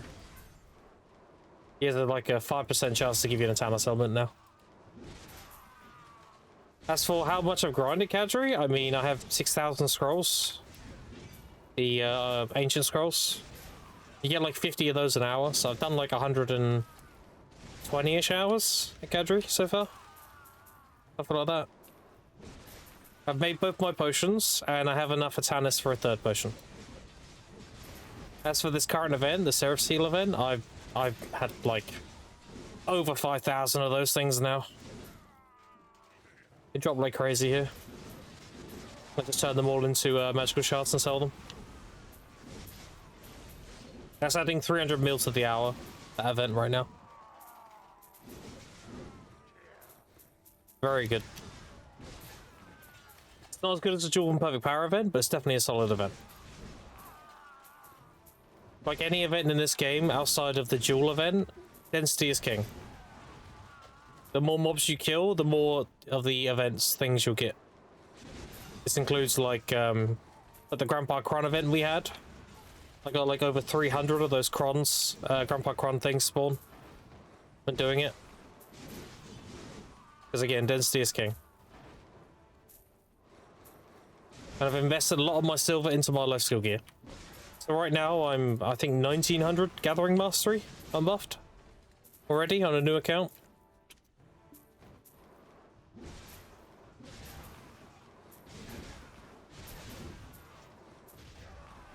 In times would you say you get an average an hour? 10 to 12. Right now I'm on 332.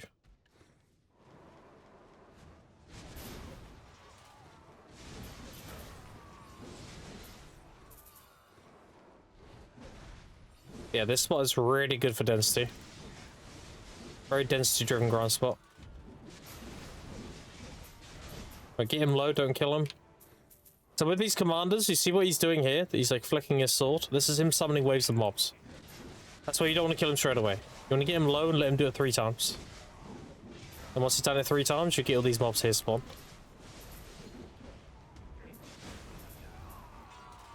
You get all this trash. And any one of these can give you another commander. So I'm essentially just abusing extreme high density of mobs doing Kadri.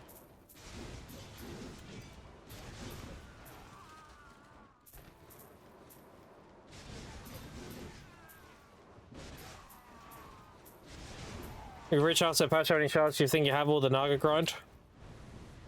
Oh, dude, that patch is actually really good. I know people are dooming and saying, oh, Serendia is dead. Nah. It's going to make people unload tons of red shards, which is really good for me. And I don't think Gyfin and Miramok are going to be that popular. They'll be, like, popular when they come out because they're new. But generally speaking, if you're around that gear range, you're probably doing Dekia Olans for the Merchant Ring piece instead. And if you're higher gear than that, then you're probably looking at the new Group Dania grind spot instead when that comes out. I don't see Dekia, Miramok, or Gyfin being super popular. Even if it's the best XP in the game, not that many people care about their XP in this game. So, I don't see it really impacting my cup making when I graduate. However, them making shards sellable is a very good thing for me. Because then I can just double down on Nagas and Fogans and just buy the red shards. Money might be crazy. Well, let's wait and see, won't we? We'll have to wait and see.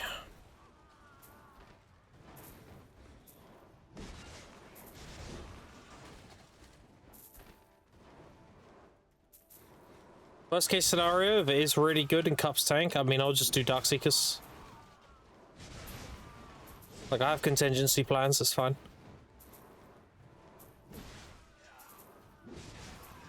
The rate I'm going with season money, like, I should be able to jump straight to Darkseekers. So, no problem. Just let it play out and just adapt. I got a new account? Yep, this is a new account. The capacity's already done the command there, thank you. If you're wondering why or anything, The TLDR is I was re-rolling from Sac Sage to Awake Musa back in August of last year. I didn't have an equilibrium, and I did have to go away for a month for IRL reasons. One of my family members fell really ill. I'm still taking care of him now.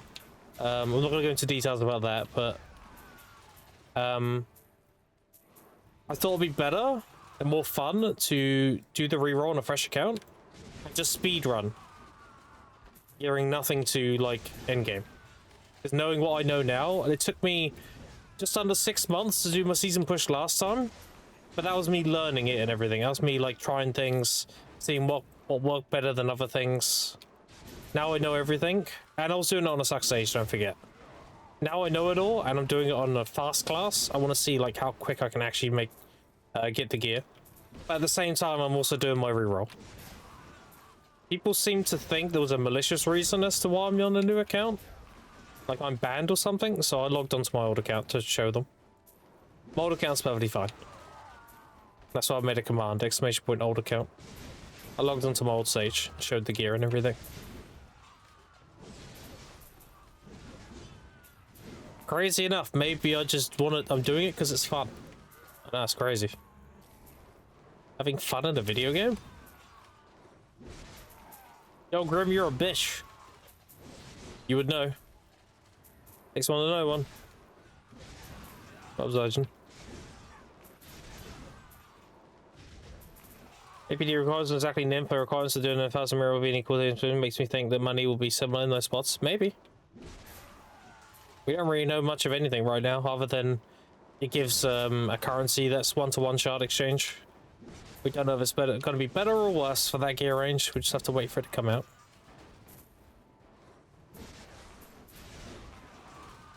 It's already good all round. You'll be geared in no time. Yeah, absolutely. I know. Dude, it was a pleasant surprise. Like, I planned to roll Wake Musa without knowing anything about it back in August. And when it actually did make this account, people were calling me in like, oh, you know Musa's like really fucking good right now, right? I'm like, no, is it? Yeah, it's fucking crazy. I was like, oh shit, okay. Yeah, apparently he's like super fucking good.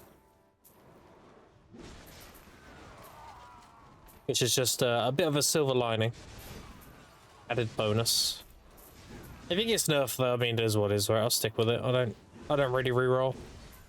I only rerolled from Sac Sage to this because I hit my, like... I hit the ceiling with Sac Sage, is the best way to put it. Like, I couldn't do any more skill expression with Sac Sage. I very much hit the ceiling of the class. So I wanted a harder, more rewarding Sac Sage. And Awake Musa landed right there. Higher APM, has much higher skill ceiling, much higher skill expression, and it still has all the things Sac Sage has. It has the ability to blow people up, but you can do it, you can actually run around fast. Still very much an assassin. And it has big AoEs for grinding and everything. It's very much like a Sac Sage, it's just a lot faster. In not only attacks, but also movement. That's exactly what I was looking for. And also, PA is not going to give me my male paladin. It's not happening, so... I made my own paladin. I made Awake Musa a paladin. I think I did a pretty good job. That's what I look like. Yeah, not bad. Not bad, not bad.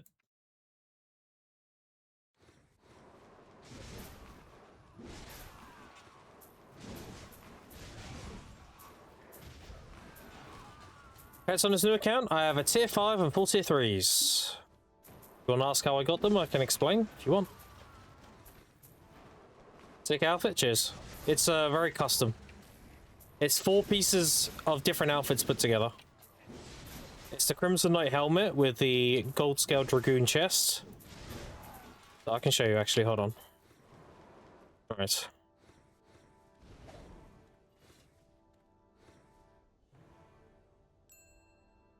Alright, so it is the gold scale Dragoon chest piece with the Tormented Soul gloves, with the Crimson Knight helmet and the Cilios plate boots. And an added bonus, I didn't know this chest piece did, is this. He'll do it in a second. Apparently, he does this with this chest piece. So it's very paladin. I love it. That was also like an accidental, like, oh shit, okay. And I'm using the Sengyong Corp Crescent Blade because it looks a lot like a halberd.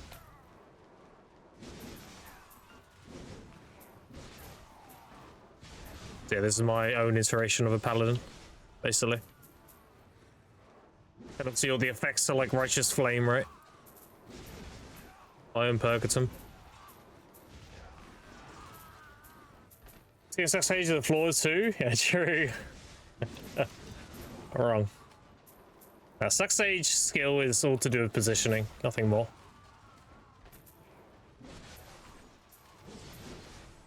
Morning, brother, what up? Gotta ask you, last time you said a picture of something with a Sage Suck combo and add-ons? They should be in the Sage Discord. Or you can find them in my Discord. They should still be there.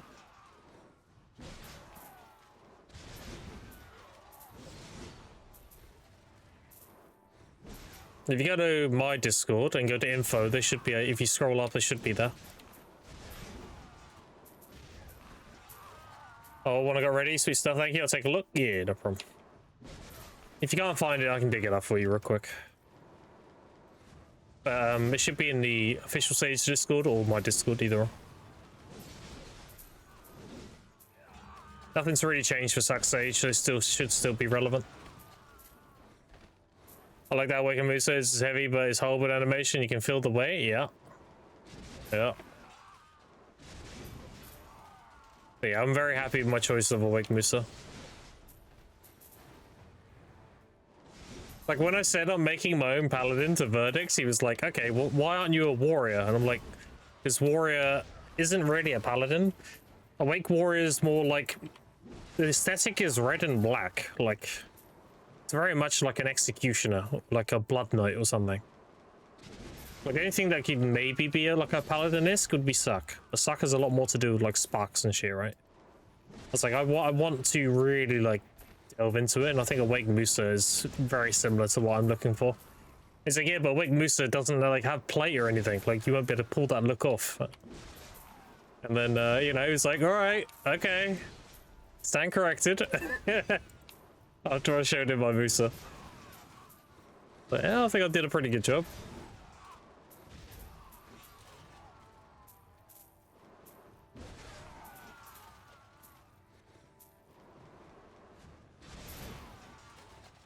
Like, Valkyrie is the closest thing to Paladin. Yeah. We're talking about a male Paladin. Not female. Not Seraph, not Valkyrie. Male Paladin.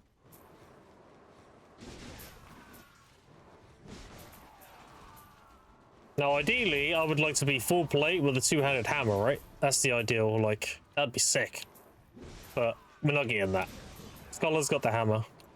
And Seraph has the, like, the paladin aesthetic with Valkyrie. Like, they're not gonna do it, the aesthetic again. So.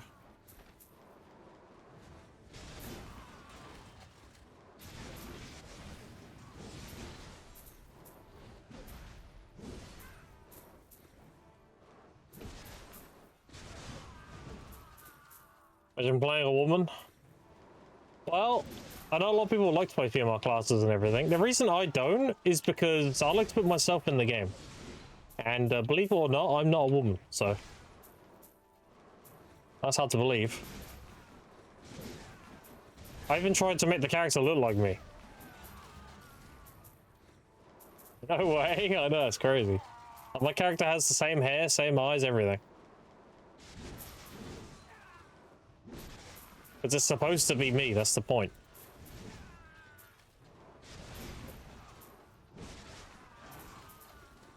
Male paladin class, well, I'm curious why you good. You know, not go Seraph? Yeah, male paladin, exactly.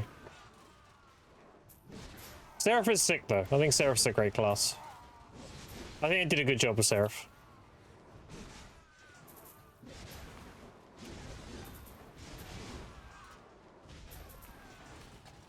The woman can be fixed. What the fuck? Fixing something means it's broken. I'm not broken, I'm perfectly fine. Wait, what?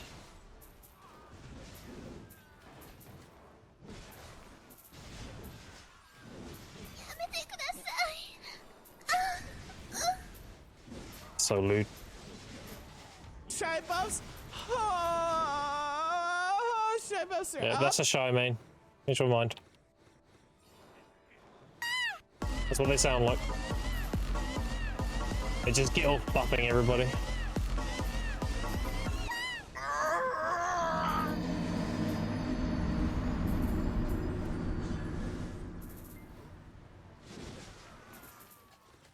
Oh, is it heavier, snappier than Seraph? Yeah.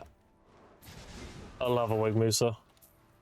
Like, I don't see me rolling off a Wig Musa at all. They would have to... Okay, so the class they would have to release for me to consider re-rolling: a two-handed hammer paladin, or some kind of witch hunter, which is a lot more like what would be the word? Like lawful evil, I guess.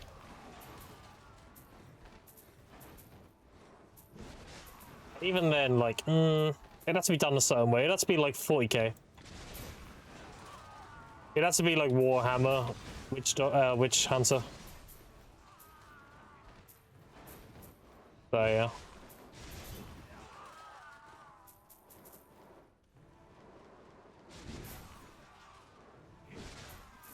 Are you tagging her? Yeah, she's a great class. Seraph is great.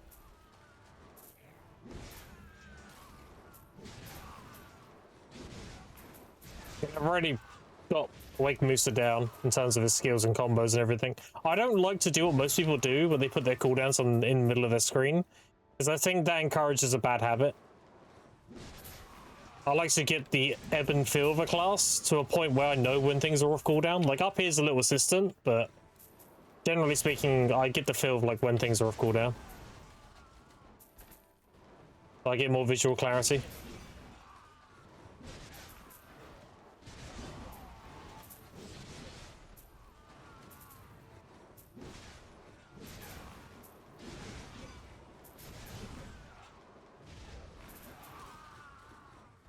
Male Necromancer? A lot of people want that. I can see them making Eddie like a male Sork and leading into maybe some Necromancer stuff as well. To please everybody. I don't know, we'll see. We shall see.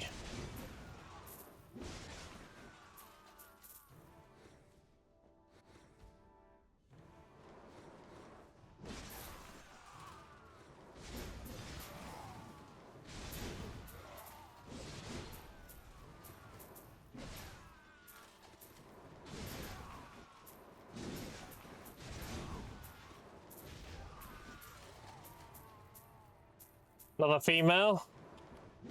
Well, fuck me, I guess. Well, there is two, right? It's like I'm sticking to Musa indefinitely. Indefinitely. That's the case. It's not a bad thing. I love a Wig Musa. He feels great. Like I said, I don't regret my reroll at all. I think he's great.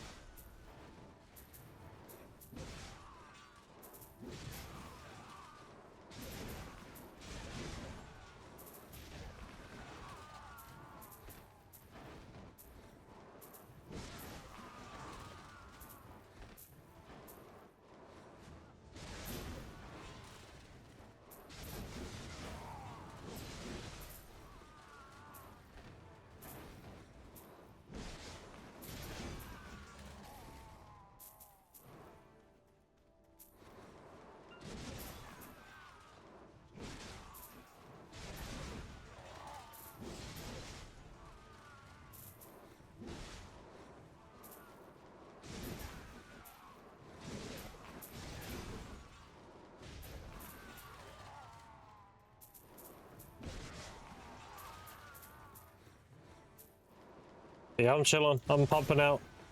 I'm silver on season right now. I just need to put the hours in. I should be able to make like, well, last time I made 1.7 trillion. I don't need to make as much this time. I think I only need to make like 1.1 or something. Because of the academy and everything. And things are cheaper now. Like the demos are cheaper. When I bought them, they were like 216 for the earrings, 150 for the neck, 160 for the belt, and like 205-ish for the rings. They're all cheaper now.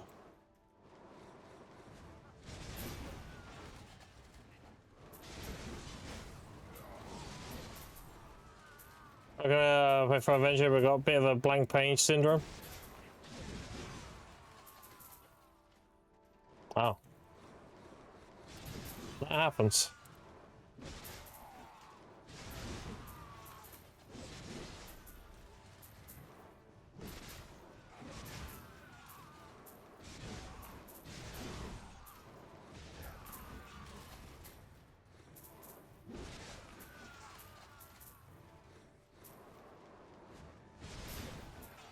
Yeah, I can't believe Bicep finished his ring. That was crazy. I was there. I was chilling, doing my grinding, you know, doing my thing. And he starts freaking out. I'm like, wait, what? What's happening?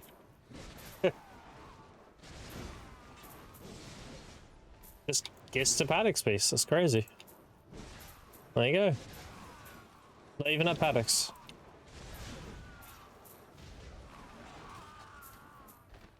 Got 2 painful pieces from pain, so lucky. Yeah, exactly. That's very, very GG.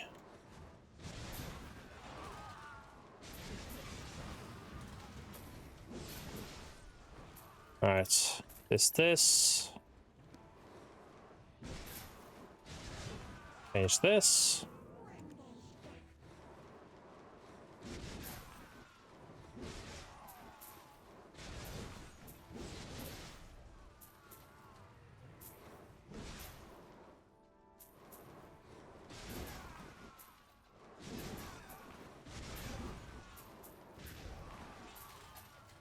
They're just freezing today. I'm wearing a hoodie, I'm wearing slippers, I'm wearing long, like, trousers, thick trousers. Hands are getting cold now. Oof. All the windows are closed and everything. Free-to-play account challenge, do you have plans to buy something eventually? No, this is a, I mean, my previous account was a free-to-play account, and that was a 50-year score. This account is, think of it as like a glorified reroll. Rerolling from Sage to Musa, but I'm doing it in a way where I'm making a new account and just getting all the free one-time rewards again on the Musa. And then jumping from no gear to max. I'm basically speedrunning this gearing, as well as rerolling at the same time. So I did it pretty fast. I mean, I had 850 in like 8 months. And I had like 6,000-ish loot scrolls as well. But that was me learning how to do it on a slow class as well. Now I know what I'm doing and I'm on a super fast class. Be interesting to see how quick I can be a gear lord. But yeah, I've always been free to play. My previous account was free to play. This one's free to play. Because I like to teach people how to play the game without putting money into it. That being said though, if you like BDO, you should buy the tent. I don't have the tent because I'm completely free to play. But if you like the game, the tent is the box cost. I highly recommend you get the tent. And if you're going to get the tent, then make sure you use one of the partners' codes. You can get a bit of a kickback. So you can use Biceps, you can use Verdicts, you can use Ethians. A lot of really good partners out there. I used to be a partner. I relinquished my partnership because I was away for a month. And I don't like having things I haven't earned. So I probably could have just stayed a partner and just been AFK for a month. I could have. But, I don't like having things I've not earned. And if I haven't streamed for a month, I'd rather just drop it and then re-earn it again when I come back. Which is what I'm doing now.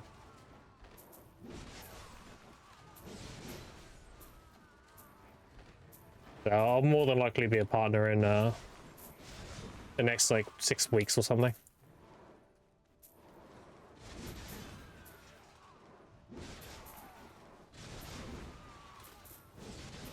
See, people would just ask why at this point. Why do any of us play video games?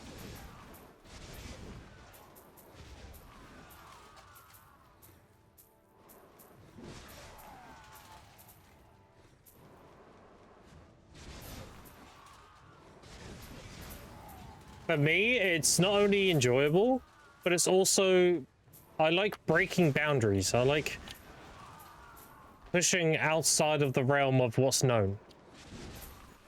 Like the whole season thing, everyone thought season was trash, and you just do it, you get Ben Tavala and you leave, and that's it. Like I was the first person to graduate with season and have really crazy gear and show people that season money is actually really good. That's breaking boundaries. That's trailblazing. That's pioneering. And now I'm reinventing it and pioneering it once more by speedrunning it and showing how fast you can do it now. Think of it like that. That being said, though, I won't be doing this again. This is the last time. Like, I won't be going on a new account again and doing it. No, this is it. I've shown that you can do it, and now I've shown how fast you can do it. And how to do it.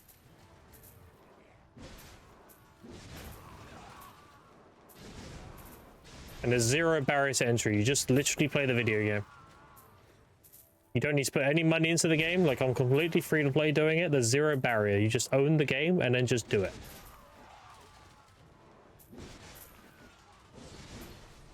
If you don't have a lot of time in the day, I mean, you don't have to speed run it. You can just do it at your own pace. But you can still do it, is the point. I'm just trying to show what's possible.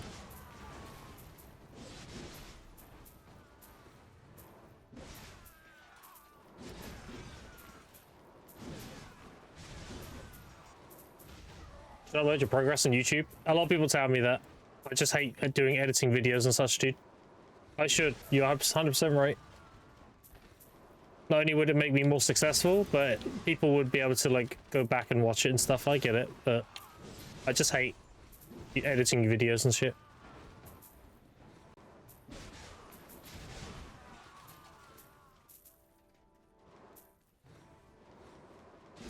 It's also a bit brutal as free to play, for a full free to play. Nah, it's fine. You have just about enough crystal slots for everything you need. My last account, I had a full life skill crystal page. I had a crystal page for uncapped PvP, capped PvP, PvE, and also resistances for Adania. And I used up pretty much every slot doing that. It's definitely doable.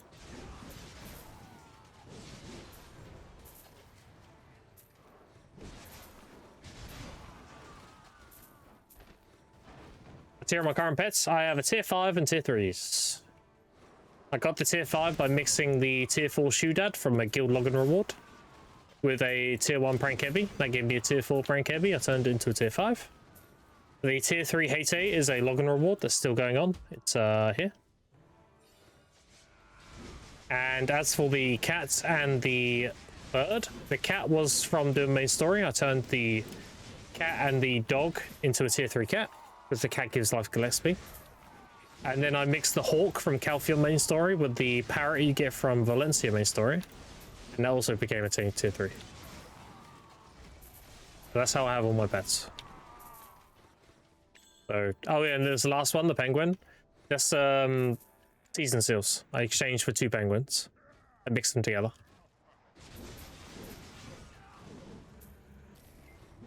I also have the Fuzzy Llama, which is a free-to-play hedgehog. I've never had that before. It's free-to-play. That is currently tier 2. I'm currently trying to pre-order Prank Heavies to tier 4 it. And then I want to tier 4 the rest of my pets, and then I'm good. And at some point, I'll get the Garmouth pet, and I'll probably mix that with the Nuva pet and have a tier 5 Garmouth for uncapped PvP. The HP. And there you go. The player is not even a challenge, like a lie. It's very manageable. It's just convenience. Yeah, of course. Absolutely. Like, a lot of people ask me, like, oh, Grim, how do you grind without a 10? How do you do this? How do you do that? And honestly, it's nowhere near as bad as people think it is. Like, when Choice was asking, like, how's grinding without a 10? Like, how would you manage it? I said to him, like, you can grind 6 hours without a repair.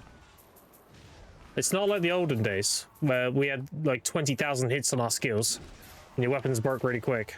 With the hit changes they did, like, more than likely your accessories are going to break first. That's fine. What's that for free to play? My man. Yeah, it's not that bad, right? The only time you really need the anvil in your tent is if you plan on doing hunting. You can grind like 6 hours and then just go repair a town or whatever. Fine.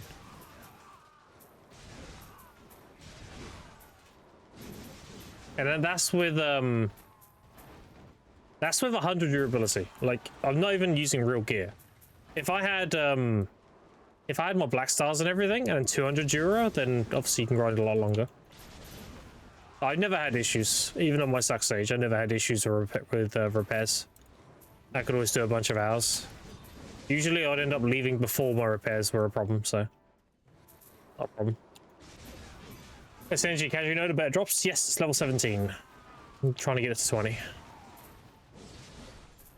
I've been investing to it since I got here. It's just turned 17. And yes, all my characters are warriors and they're all called energy dumper 1, 3, 4, 6. Yeah. They purely use to dump energy into the nodes. And then when I'm done with this guy and graduate him and everything, I'll make actual alts and then graduate them and park them at bosses and stuff.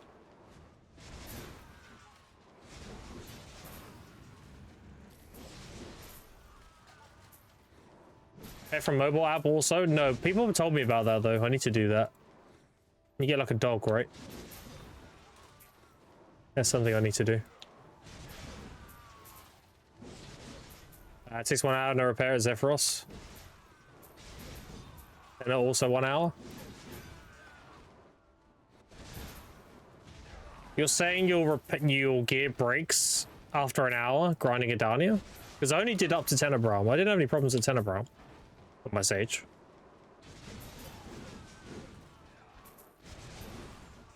I was able to do multiple hours of my Sage and not have my gear break.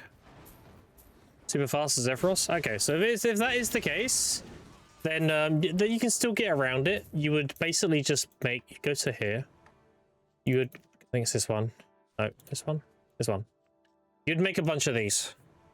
And these last a whole day. So if you're doing Zephyros grinding, like at that point, if you have that kind of gear, you should have tons of these saved up. Like crafted and saved up. So it's even then it's not an issue. You just use the repair on the set.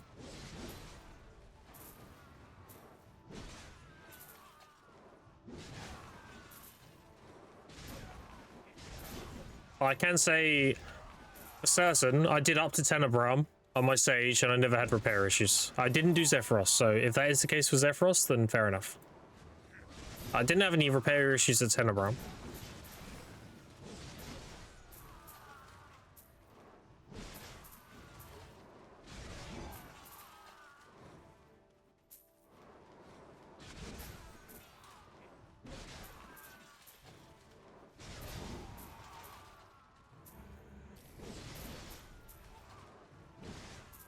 Super fast, you can be free to play the game, but some of the things you can do is a bit annoying. Yeah, that's fair enough. I mean, it's designed that way, right? How many hits you do to the mobs, you one-shot, you never repair? Yeah, but I mean, I wasn't one-shotting Tenebrum with my Sage. I was grinding it like everybody else. And I didn't have any repair issues.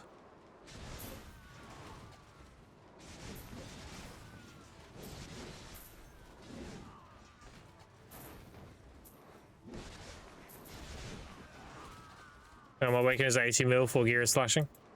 80 minutes, okay. Weird. Why did I never experience that then on my sex age?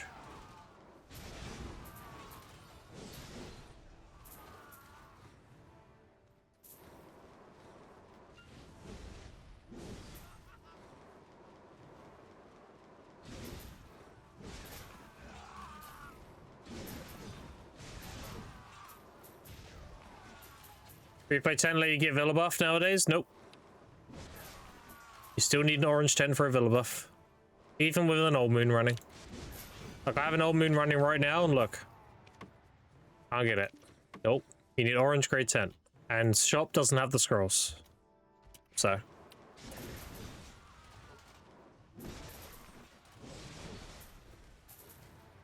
I still have to go to the 10 every time I want a buff. The Villa, rather.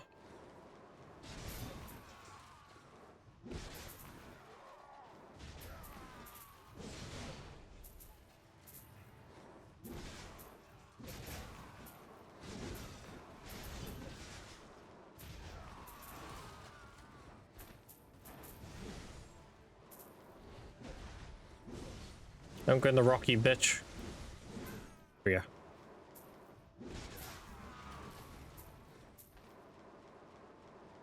Taxations likely have a much lower hit per most classes since all abilities are slow and hard hitting. Yeah, I mean, that's obviously a factor, right? That is a factor. I don't know. I'd have to get at that point with this account on the Musa and see how it goes. Worst case scenario, I just need to have a repaired anvil every day, which isn't that big of a deal. That's fine. You can craft hundreds of those. They're really cheap to make. You just need gold pearls, and you get an abundance of gold pearls when there's a Vel event. So what you would do, so these here, they're currently sold out. But when we get baby Vel and that kind of thing, there's hundreds of them. You only need one of those per anvil, so I could just buy like a few hundred when next baby Vel event we get. I'll be chilling.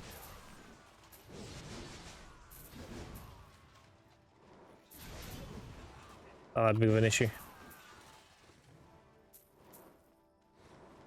If it was, then you feel like breaking a 10 might be a bit class dependent. Yeah, maybe. Like, I didn't have any issues either, but again, like Shotty's saying, Tuck Stage is slow and hard hitting, so you're not spamming loads of different abilities at once. You're using like 4 skills to kill the back. You're doing like collapse, finishing, expansion, destination, fist, mark, and then they're dead. So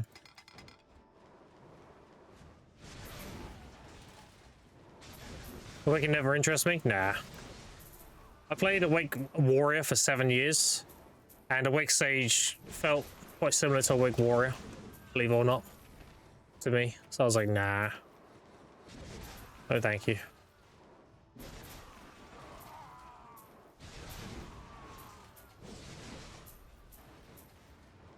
I'm very happy with my choice with Awake Musa. I have 0 regrets.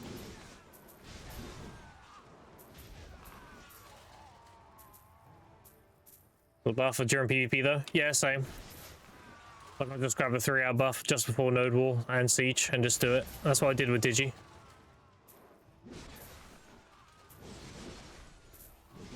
Not an issue.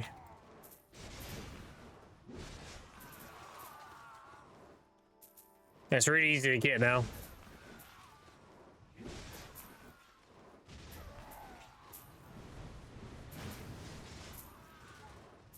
You can grab body enhancement right outside Valencia.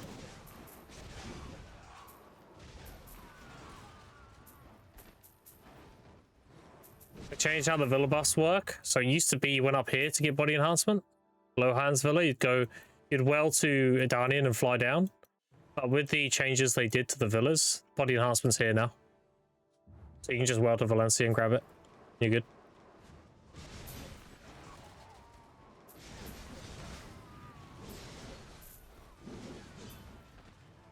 That's not a problem.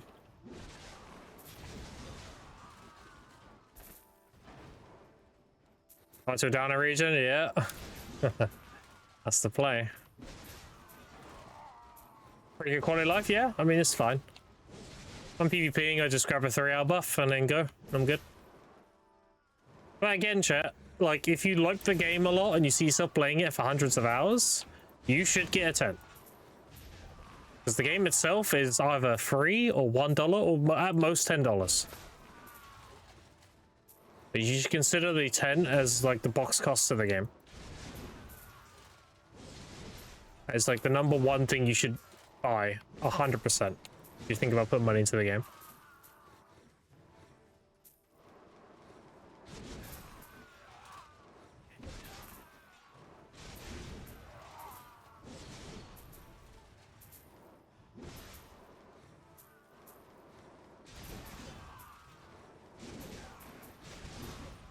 And definitely the best poem, no question. Yeah, and you can get it super reduced as well. If you're a new player, you get a 50% discount coupon, and the 10 itself is usually between 10 to 30% off. So you can get it under 1,000 pearls if you buy it at the right time.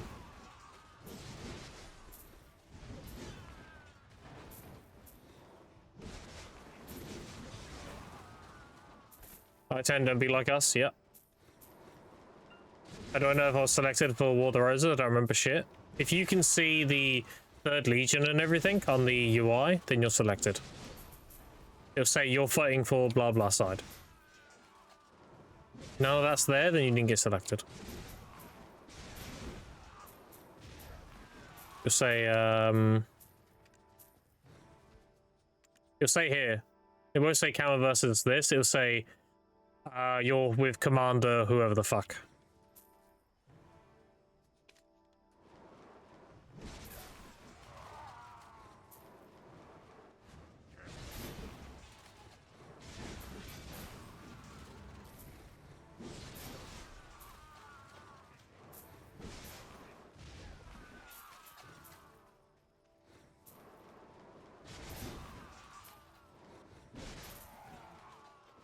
If you don't get selected, I think you get like 500 mil.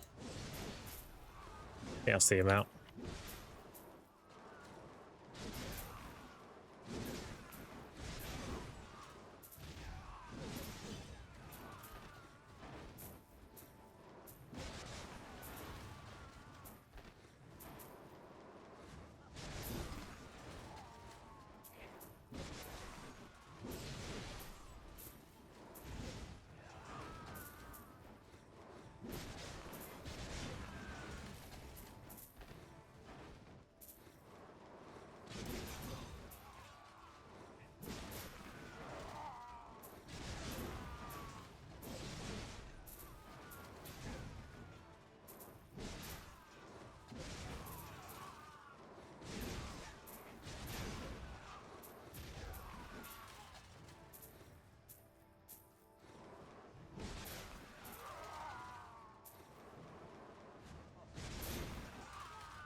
I'll go make a drink in a minute here, chat.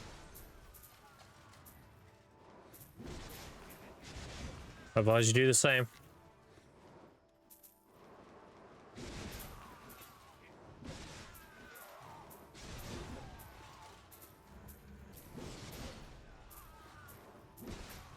I mean, I like what we can do, so and a fan of the elements is cool. Yeah, I mean, everyone has their class, dude. Best thing you can do in this game is find the class you love and just stick with it. Do what you want to do in the game.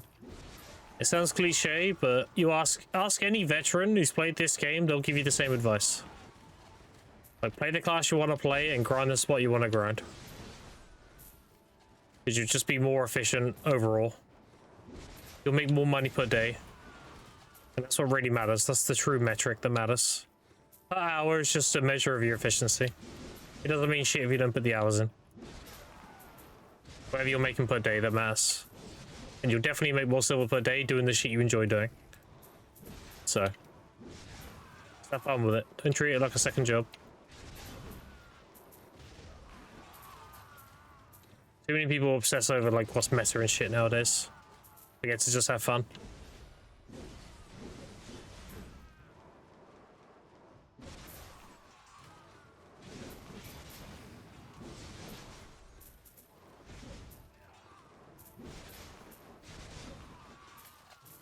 All about enjoying playing? Exactly. Well, like unlocks in class, some people stick to one class for years only to find another more like as soon as they swap. Yeah, I mean, for sure. That's why tagging exists. If you feel like you want to try a different class with your gear, you just tag it, right? And the tagging cost is not that high. Or if you want to do it for free, you just make a trial character, right? It's hardcore, even if I had to play as fuck ass Zerka. Dude, if they bring back hardcore servers and I can play my Musa, I'm going to cook so hard.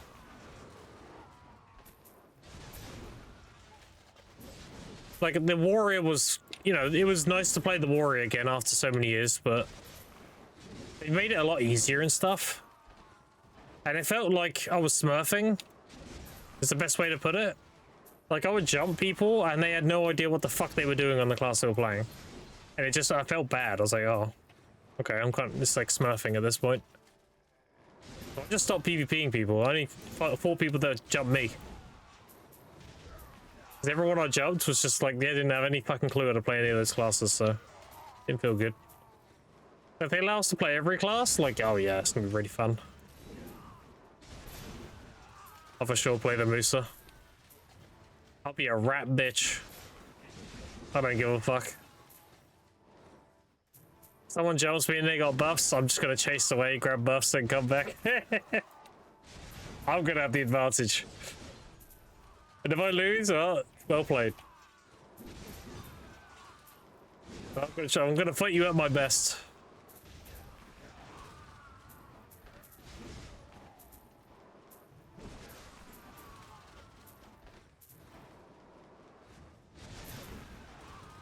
Classes when pressing buttons and killing people? Yeah.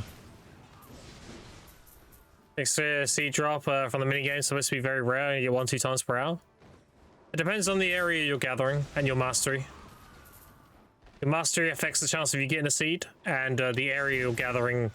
Different areas have different loot tables. So if you're doing my rotation, then you should have 3 seeds in your loot table. And if you have good mastery, it should be pretty often. You want as close to 2k mastery as possible. Ideally 2k.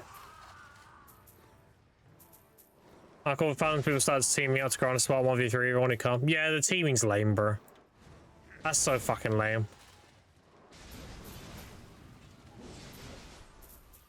I remember when the Adana came out, and I was molding because people were just teasing and abusing it.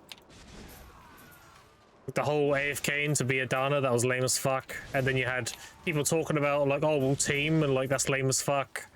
It's like, bro, why are we actively avoiding PvP right now? What are we doing? Why don't you just go fight each other? Like, stop being weird about it. You lose? Oh well, who cares? It's fun. Ugh, the whole Adana thing when that came out, I was fucking tilted with how people were treating that.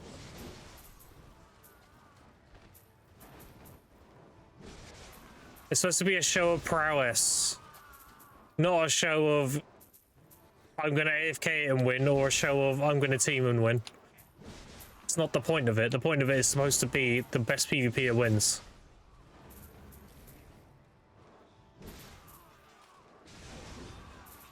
Like, you can have people third party you and shit, sure. I mean, it's free for all. But knowing to disengage and react to that third party, that's what makes you a good PvPer. But if you're getting teamed, there is no, like, reactive. They're just gonna turbo you until you die.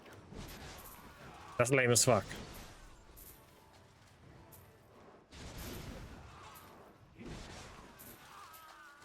Like, I genuinely think people that abused Adana when it came out should have had a temporary ban. But, you know, that's just me. I'm very fucking ruthless when it comes to cheaters. People who cheat or exploit or anything, I'm super ruthless. Like, if I was a fucking GM, it would be like a week ban and then a perma. A week ban would be like the warning, you do this shit again, you're out. Like, I'd be ruthless. I know that's not best for everybody, but it's just how I am. I hate that shit, bro.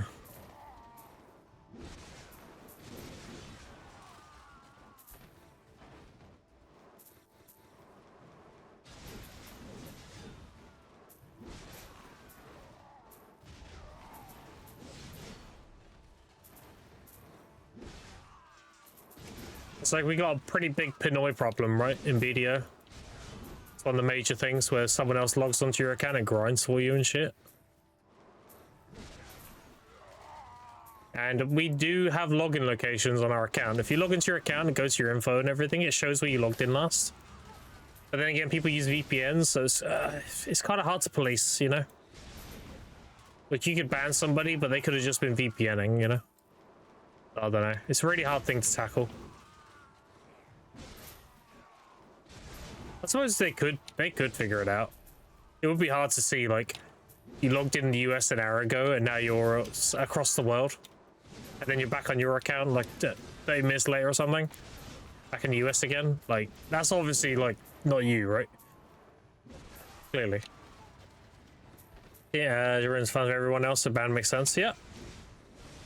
Just ban them for completing that content again. Well, I mean, that's what I would do. I would be ruthless as fuck, dude. Like, the thing is, if you do not punish people for doing that kind of shit, then they're not afraid of doing it again. Like, if you give someone, let's say someone exploits and they make 1 trillion silver, and you give them a 7-day ban, but for some reason, they still have their trillion. You think they gave a shit about the 7-day ban? Or thinking, you know, easy. I'll have a vacation for 7 days and have my 1 trill, easy. It's gonna encourage them to do it again. But if they cheated and you gave them a month ban and you took the trillion away and you gave them a massive debt to pay off on that account, they're gonna think twice about doing that shit again. Especially if you basically hint at them like, if we catch you again, you're permanent. You gotta put the fear of fucking God into cheaters, dude. That's what I would do. You get 1 warning. 1 fucking, like, you pull this shit again, you're out.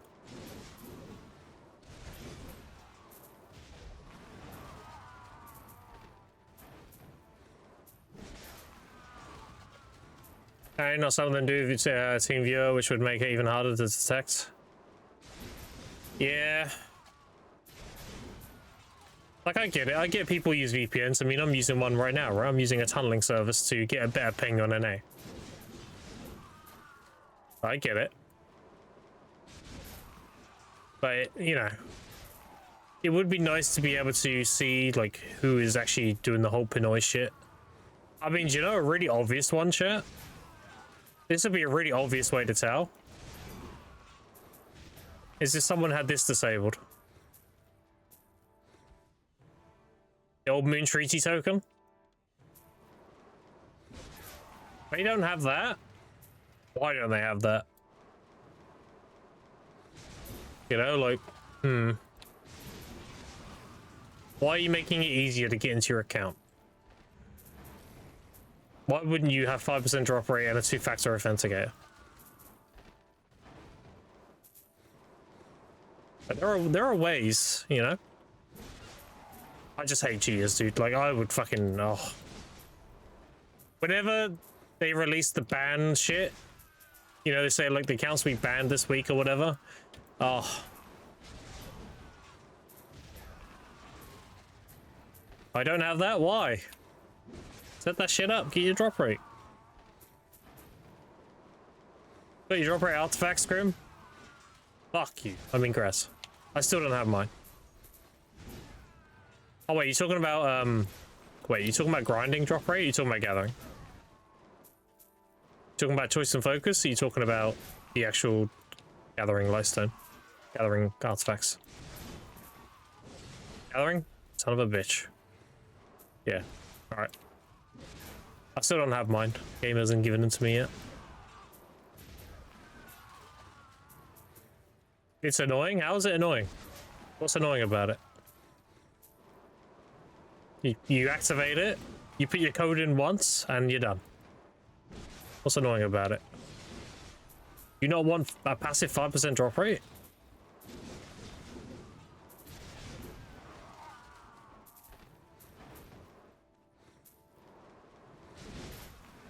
Which you can sell regular artifacts? You can. You just turn them into purified and sell them. A simple alchemy, though.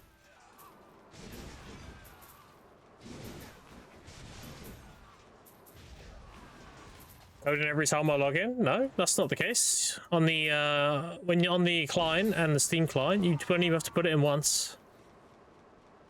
Only if you're logging into the website, you gotta put it in every time. You only do that when you're claiming your drops, right? When you're like sending your drops to your account, which you do once every whenever the fuck.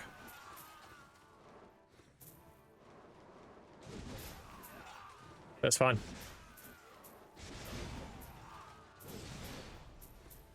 What's the drop rate event to make a difference per silver hour here? Well, without it, I'm only 50 drop rate less. I'm at like 264 right now because it's nighttime. So yeah, it does decrease it a bit, sure, but not by a large margin.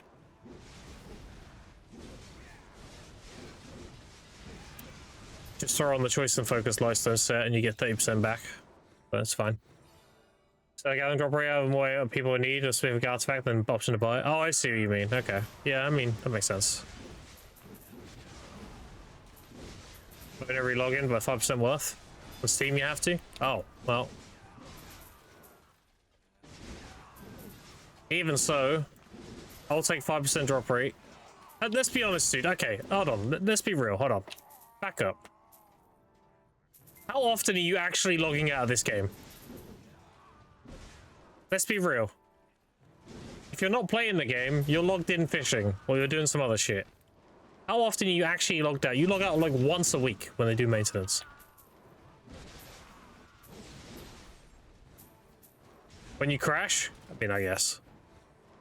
I don't know. I think 5% is still worth. And not having somebody take your shit is also worth.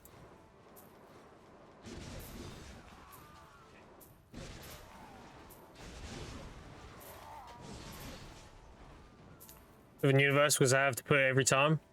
Well, I play client, so. I played Steam a long time ago, but that was just to do the striker leveling up competition, which I won. I didn't come first though. I came like 4th or something. And and Kakao sent me a pillow.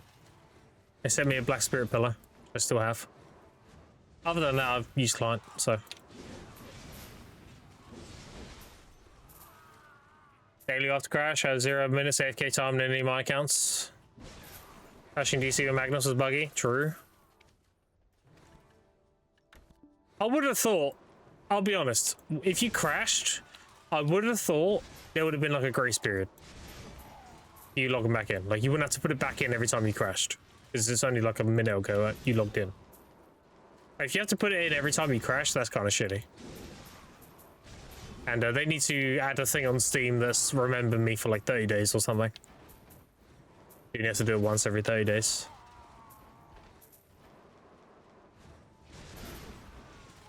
I say sometimes Wednesday at 10 AM.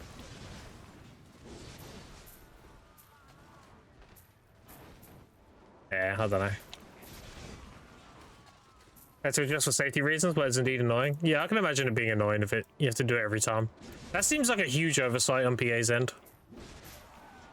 Like, why haven't they added like you authenticate and you're good for 30 days, you know? On Steam.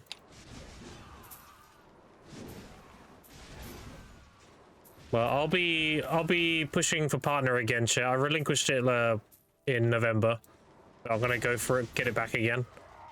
And when I have it, I'll bring that up. How's that sound? See if we can get that added. If possible.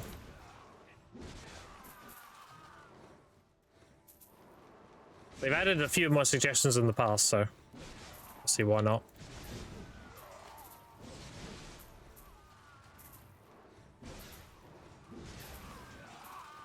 To have a registered PC, you don't have to put it in every time, but they changed it.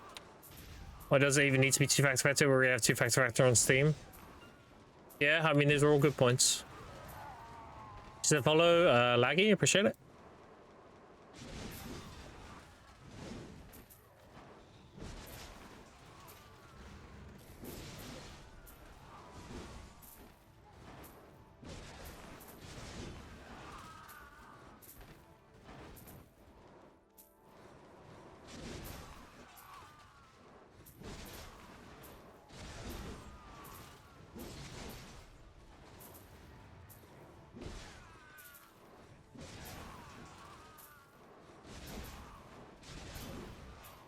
Big 5% drop rate, but not even grinding on Asher. No, why would I grind on Asher? Why would I want to go up against people that are unkillable? That doesn't sound fun. 2% drop rate? Yeah, but I can't grind. They'll grind on top of me. They're unkillable and they grind on top of you. At that point, you might as well have no drop rate. Like, fuck that. Fuck that.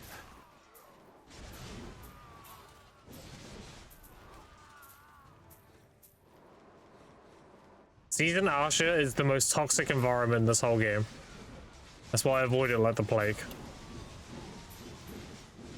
Because there's not enough AP in Season to kill people if they're building tank. So it ends up just being a grief off. And they'll just grind on top of you. It's pointless. And I respect my time too much. And I know some of these losers have all day to fuck around, so... Average Asher experience unless you know people there? Yeah, exactly. Exactly.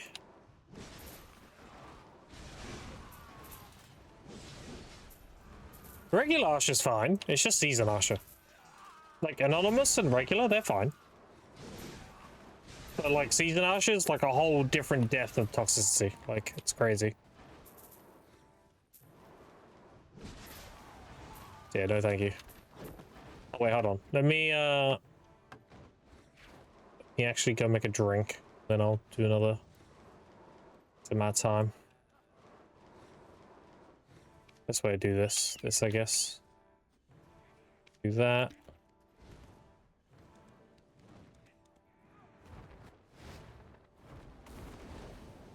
It's up here. Alright. Alright, chat. I'm gonna go make a drink. I'll be back in about 5 minutes. I'm also gonna go see how the kids are doing. That might be like 5-10 minutes. I'll leave you with tunes and everything. And yeah, I will be right back. I'll give you the thing to look at. Where is it? There you go. Menacingly staring at cadgeries. They will be slaughtered. The heathens. Alright, chat. I'll be back in like 5 minutes. I'll be right back.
All right, I'm back. What up? How we doing?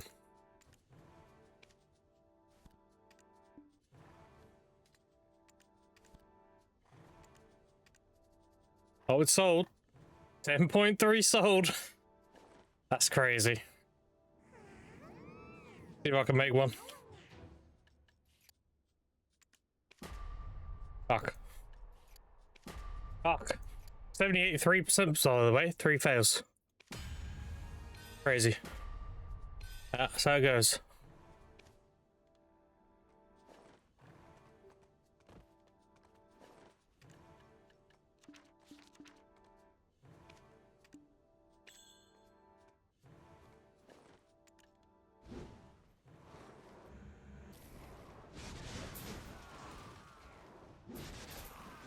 They don't say farming to get fruit as byproducts.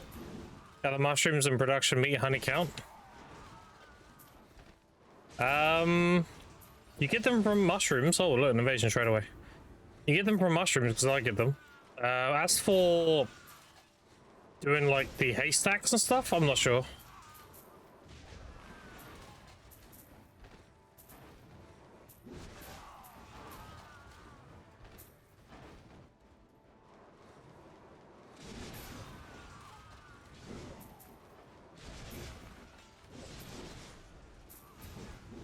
Wait, you talking about like worker nodes? Worker nodes, you only get fruit of nature from the farmer sack, and it has to be just a farming node. Every node that is the grains like symbol, they give you farmer sacks.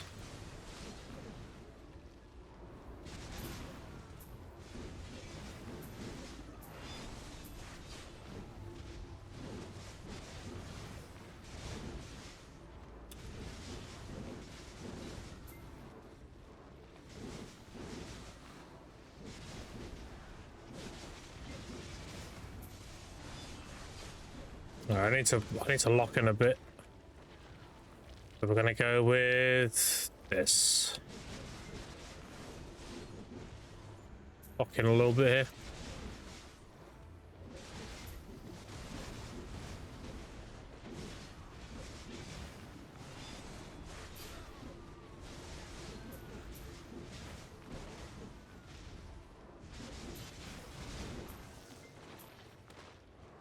Alright, with a hay chicken. Will you get farmer sacks from it?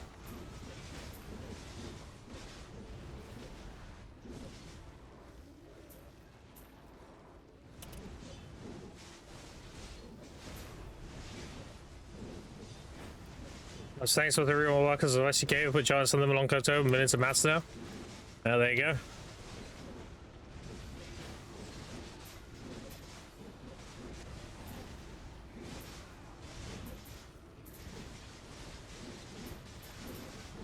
Kill the commander. Get him low. Now we can kill him.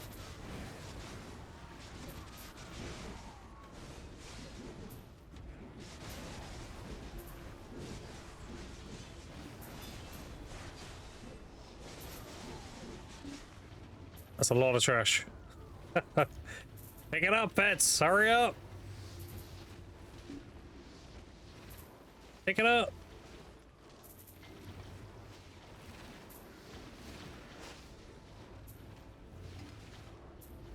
That despawn otherwise. Pick it up.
Oh, Moose is so fun. I've got to a point now where I don't need to look at cooldowns or anything, I just know. Pretty good.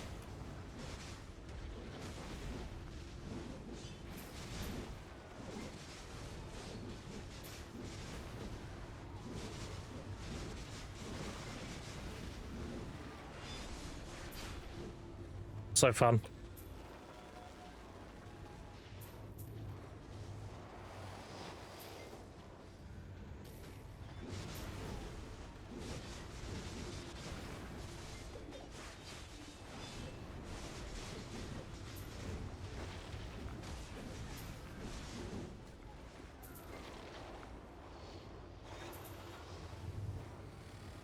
Don't want to kill them too fast.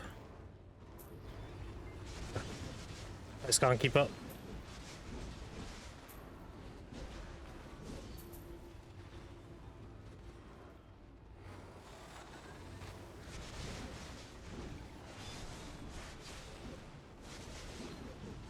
You should get him Block Rise. I remember if you get Farmer Sack for each chicken on node, think he might. Don't have use Giants refer to Worker Man to see Giants or Goblin better. Yeah, Worker Man is the King website. All the worker stuff. I'm personally doing it differently, but I have my own reasons for what I'm doing. Very like free to play. And based on the economy that I have in NA, it makes a lot of sense. And I've tested it.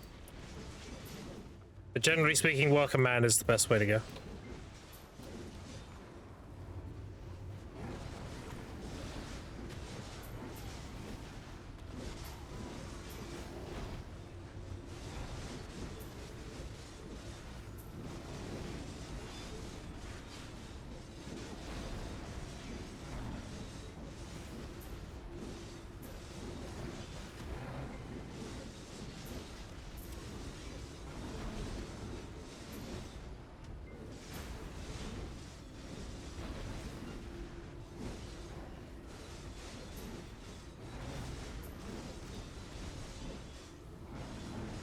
Last Moose is so fun. Making little mistakes here and there, but for the most part, I got it down.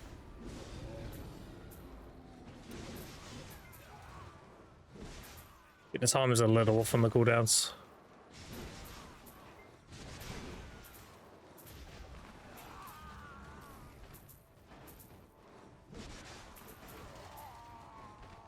Is it time for a fragment goal if you move on to other spots? Other goals? So I want at least 3,000 loose rolls before I graduate. So I'm gonna have 1,000 because I'm exchanging right now for 1,000.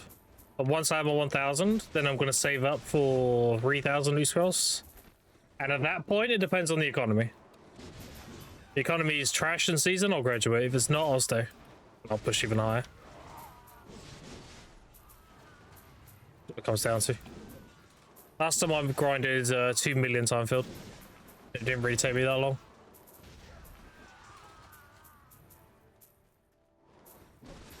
And that's actually more loose rolls now than it was before, because the exchange rate's better.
Sick.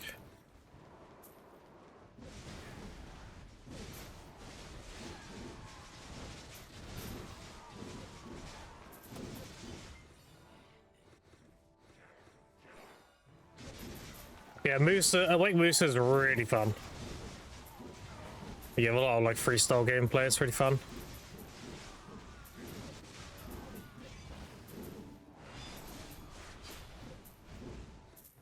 There is.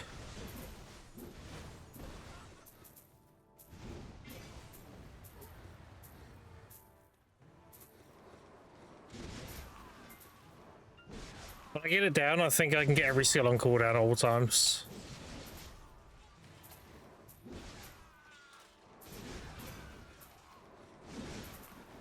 Like versus the tanky mob, I mean.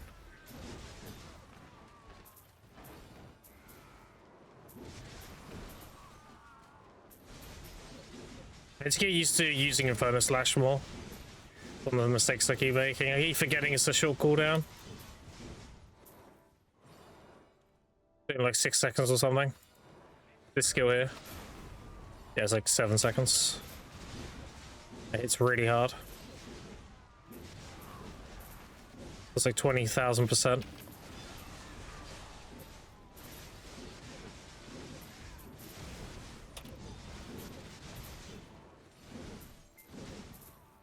But I would chill.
If you don't accidentally kill him, we'll let him summon his ads.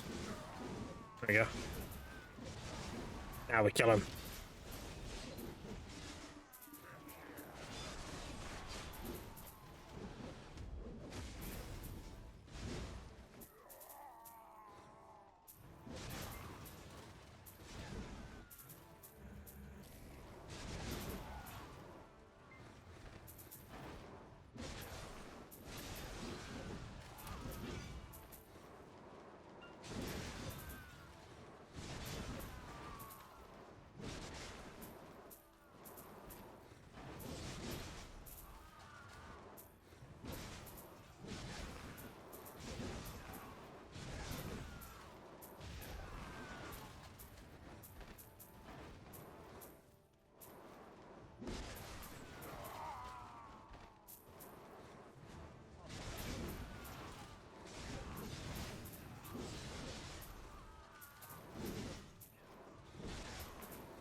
I'm just vibing, chat. I'm making good money.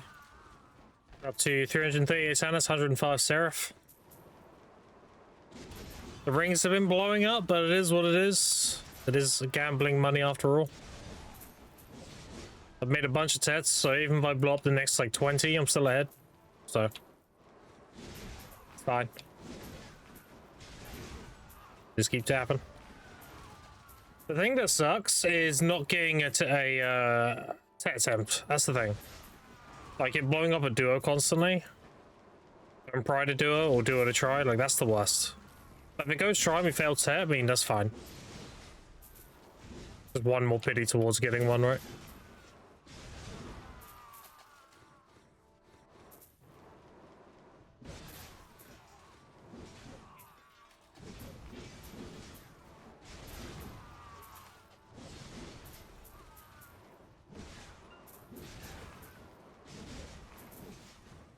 Dude, I keep forgetting about my cooldown. There we go. Getting dumb.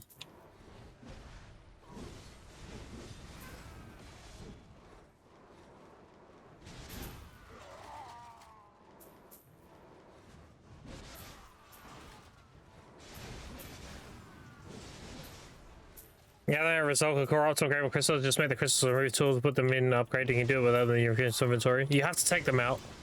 They're a separate, like a recipe you need to do. So you need 100 pure iron crystals and some magical shards to make an extraction tool. And then you have to pull the crystal you have in there currently out and then mix the two together with the essence of verdure. Verdure. I don't know if I can pronounce it. Verdure, probably. You mix that with the two crystals together and that makes the new crystal, then you put it back in. Yeah, you do need to take it out.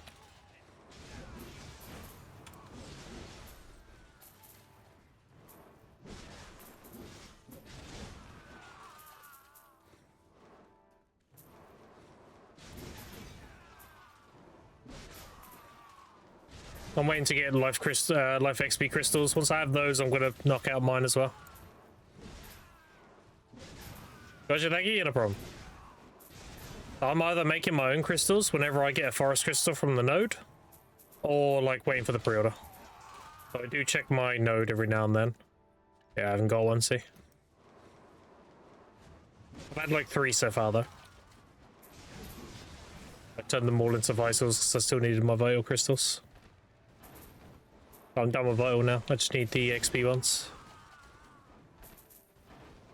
But I'll do it whenever I get them, pretty much.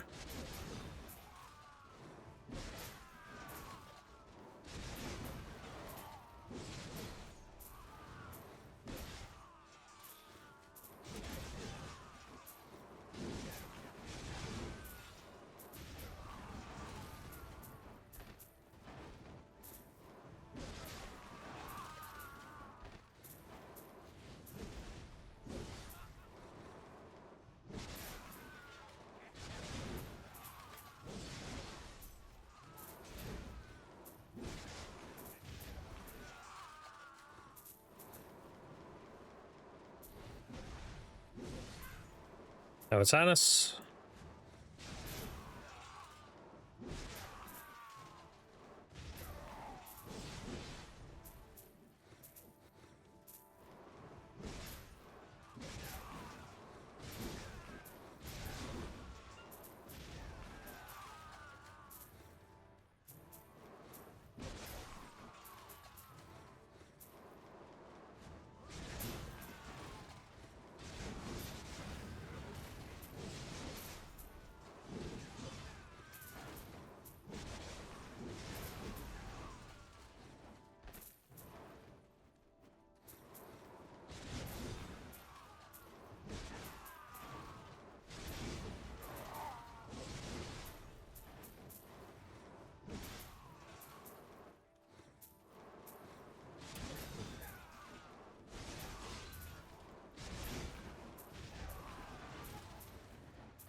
It's all I've been doing on this account, chat. I know it sounds like I made a lot of money and I'm doing some crazy shit. I've literally just grinded Gadry and then gathered wild herbs. It's not about the thing I'm doing being crazy, it's the fact that I'm doing it a lot. It's about the quantity. I do a lot of Gadry grinding and a lot of gathering, and it just adds up to a lot of fucking silver.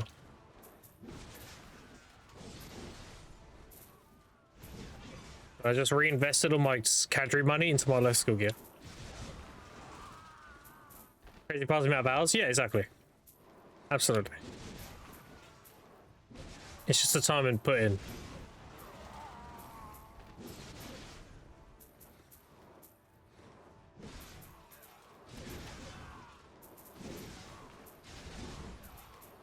It's the same thing I did on my previous account where I got 850 gear score. I just did a lot of LV Serendia, a lot of Season, and a lot of Darkseekers.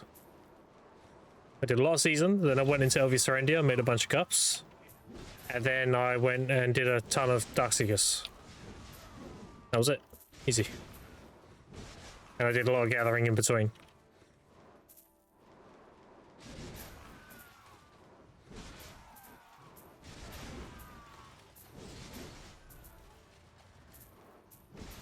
I ended up burning 1,300 loose scrolls in 2.5 months. And that doesn't... That includes all the ones they handed out for free. Like, I was 1,300 down.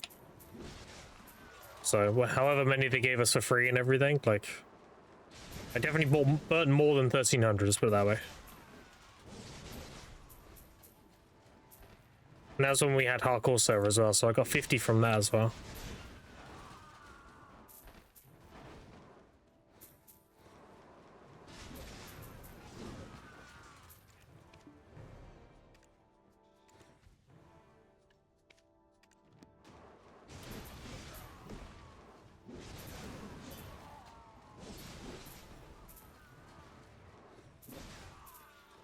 I wonder what we're gonna get for the 10th anniversary, chat.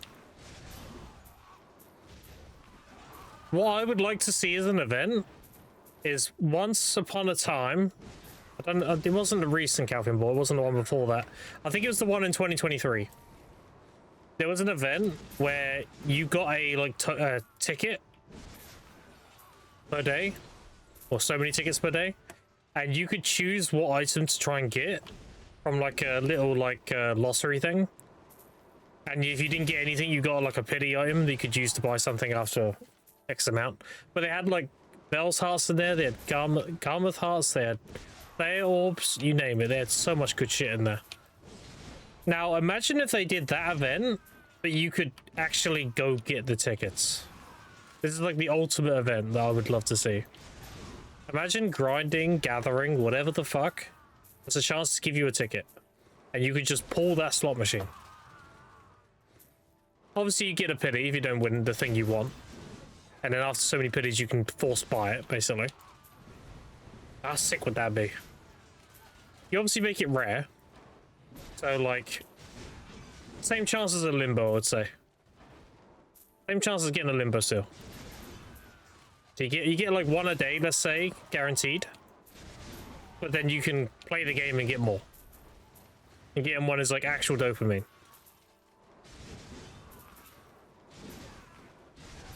That'd be sick.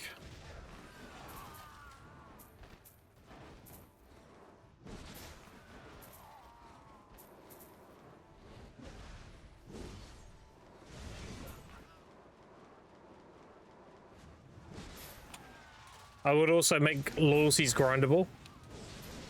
So I'll do the same thing, but when you do any active activity in the game, you have a chance to get a loyalty bundle, which gives you like 5 to 10 loyalty when you open it under Invasion.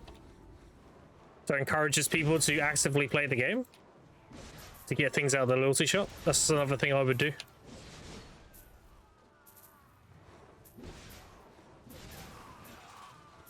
Like, they just need to incentivize playing the game more instead of logging in and fishing. This is what a lot of people are doing nowadays. They log in, they fish. Or they log in and they fish during their downtime when they're playing the game. Like, I'd like to see an event that really rewards you for actually playing, you know? Encourage people to be like, oh shit, actually, I want to go kind of hard this week. That'd be great. Also, this is my third invasion today. Usually you get 1 per 3 hours. I don't know how long I've been grinding, but let's look at the stream. It's been 3 hours. So I've had 3 in 3 hours, which is kind of crazy.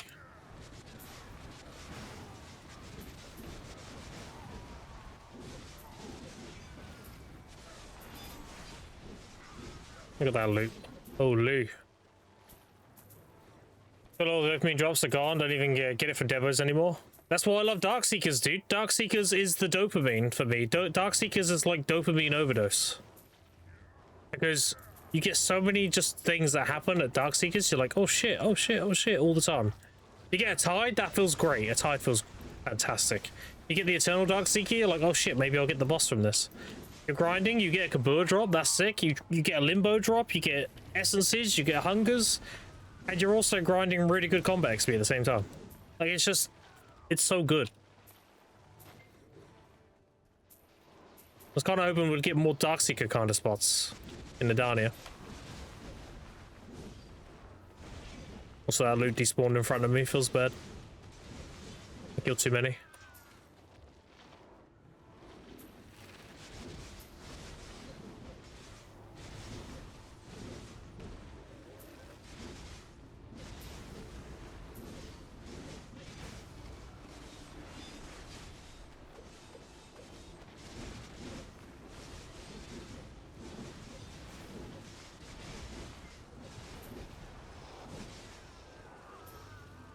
They need to increase the gap between people who can play little and people who can play a lot.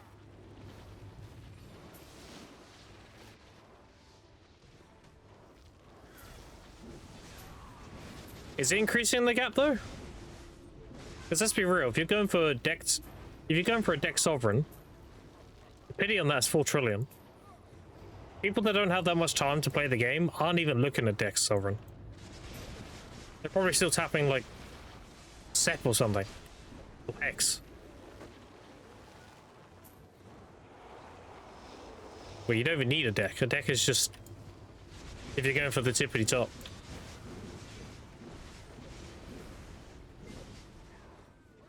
Yeah, I don't know.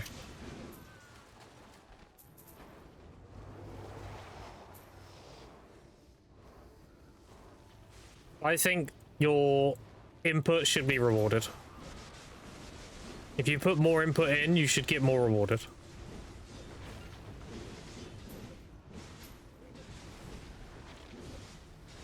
It's like imagine you're going fishing in real life, right? You go out on your boat, you go out fishing for, let's say, 5 hours, and you catch 100 fish. Why would the other fishermen complain and be like, I want to get the same amount of fish, but I'm only going to go fishing for an hour? Well, then go fishing more. You know? Like, why would you punish somebody for wanting to put more of their input in?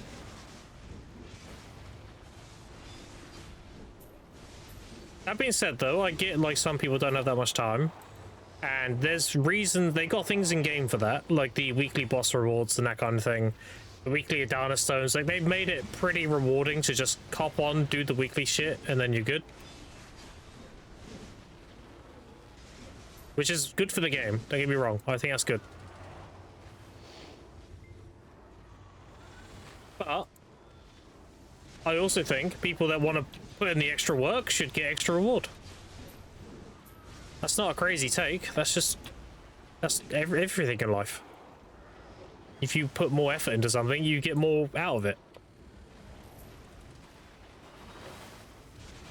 Which is why, like, the whole Adana stone thing on the armors, I mean, that's an obvious fix. You just add them to grind spots, right? You make them the lowest fuck drop chance and the in-game grind spots. So you can still get your 5 a week or 3 a week or whatever the fuck. But people who want to actively push for it can. That's like the best of both. You're making a lot of money or you're playing actively than same AFK activities. People should get more open if the rewards are cosmetic rather than gear based. But this might be a hot take. But the whole, I should have the same rewards as somebody else who, and I don't play nowhere near as much as they do, just sounds extremely entitled. People are supposed to have better shit than you if they play it more. That's everything in life. I understand there needs to be catch-ups too. That's why the weekly shit is in the game. And I'm completely for the weekly shit. I don't think someone who wants to put in the extra input should be punished for doing so. That's dumb. At that point, you're like decentivizing people to play your game. That doesn't make any sense.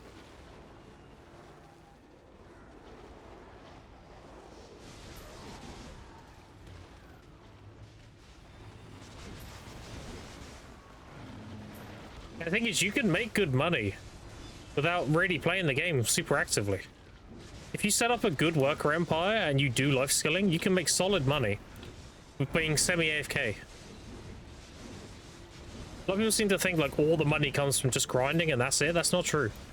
If you know what you're doing with life skilling, you can be semi-AFK and make solid money. You don't need to be grinding like 10 hours a day and all this other shit. It's just a common misconception.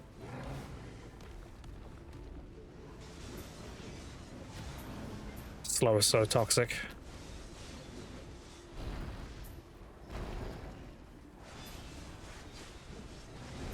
Now, I don't mean to sound elitist or anything. It's just everything in life, right? The person who works harder should get more reward. Just everything. Otherwise, what's the point of working hard? Like, imagine you're at a job and you're working exceptionally hard at your job, but then the guy who barely does anything gets the promotion and you don't. How would that make you feel? It's the same logic, right? The other guy put more in, he should get rewarded more.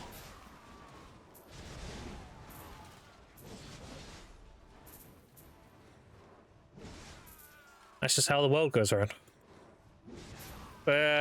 Sophie's point, they aren't asking for the same. They're asking to point out active players already get rewarded and they want to increase the gap. A ratio, I don't think the ratio needs to be increased. What times is active versus semi-AFK and 20 times active versus passive? Should is keyword, sadly. Yeah, I'm pretty adamant on this stance. Like, I won't budge. I don't think people who put less input should have the same reward as those that do. That doesn't make any sense. That just seems like lazy entitlement. Like, you think you deserve more than the guy who put more work in. That doesn't make any sense. But I understand the ground level should be pretty good, which is the weekly stuff. Like, if you don't have that much time in the day, like the armors, we're going to use the armors as an example again. If you don't have that much time in the week, you get your easy armor stones a week doing the bosses. But if you're someone like, let's say, Zethian, and you want to get an extra like 3 clicks a week or something, then you should be able to go grind them. But it's not going to put you like miles ahead of the person who just gets the weekly. At the same time, he's rewarded for putting in more effort. That's a healthy ecosystem.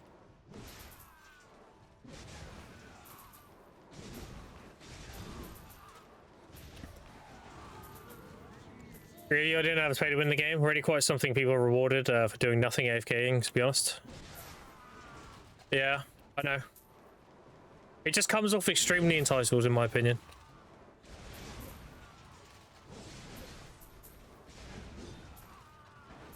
I'm not saying this because I'm somebody who plays the game a lot. This is just common sense. Even if I wasn't playing the game a lot, I'd have the same opinion. It wouldn't make sense if I'm barely playing it and I have the same gear as somebody who's trying really hard to push their gear. That doesn't make any sense. The guy pushing should have better gear, period. Because he's working harder.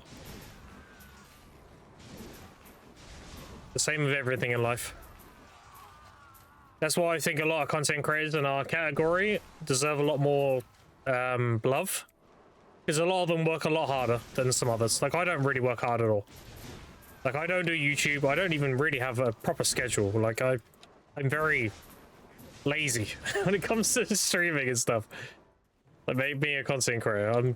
There's a lot of other people out there that do a lot more work and they put a lot more in. And they deserve a lot more than I do. Because they work harder. So again, it's the same logic, right? They put more in, they should be more rewarded.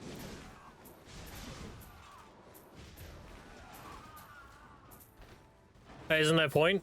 Keep trying to convince this guy or something so basic. There's no big ratio for going for 220. The ratio determines the amount of effort as it should.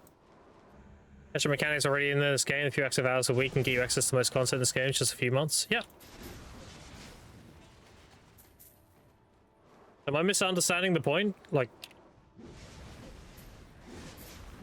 the point is, like, they don't want to make the gap bigger between the active player and the semi-active player, right? That was the point? Or am I misreading?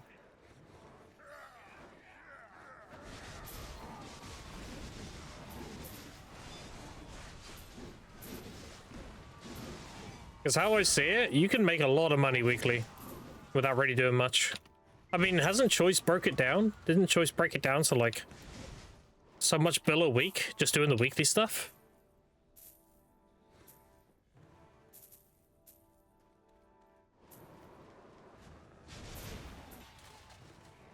But are they forced to get decked to meet the requirements for content?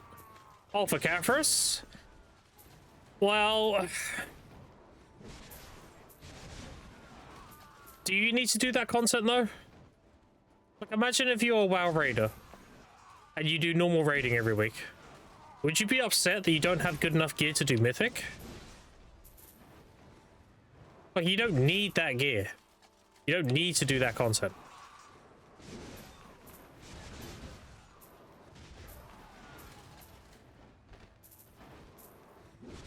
Like, that's designed for people who want to keep pushing. Like, a lot of the player base shouldn't even be thinking about deck. Deck is for the, like, the sweats. And I don't mean to sound like gatekeeper or anything, that's just a fact. Like, pitying a deck is 4 trillion. How many people have even seen 4 trillion? You know what I mean? It's just about, like, having realistic expectations.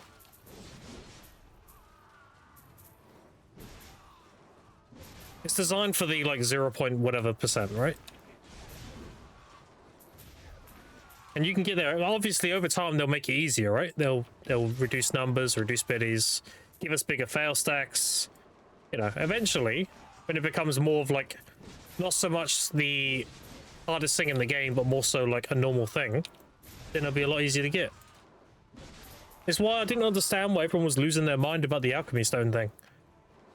Most of the player base don't even have a Splendid. Like, why are you molding about a Shining? Doesn't make sense. I don't have any of this gear. I'm a fucking Zavala Timmy. And I think it makes perfect sense.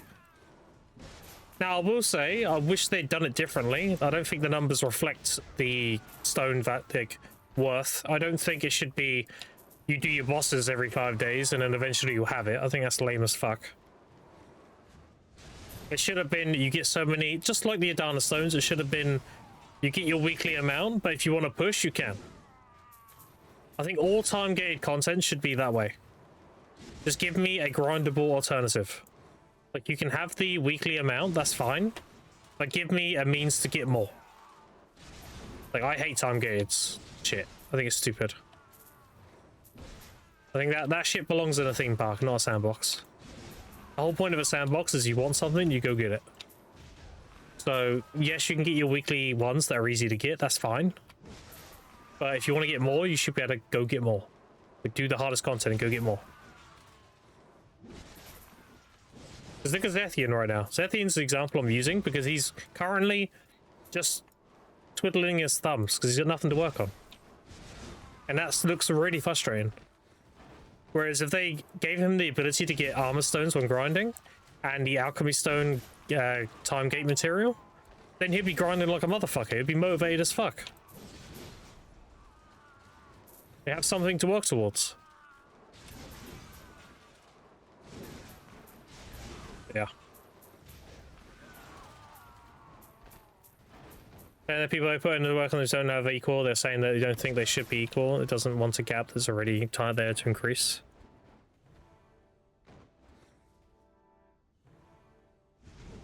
Gap should be equal, but don't want the gap. Yeah, I see what you mean. They don't want the gap to get bigger and bigger. I understand that. But if that's the case, then just increase the weekly amount. If they're worried, if people are worried about the gap getting bigger between the top end and like the mid-tier players, then just increase the weekly reward. So the ones we grind aren't as impactful.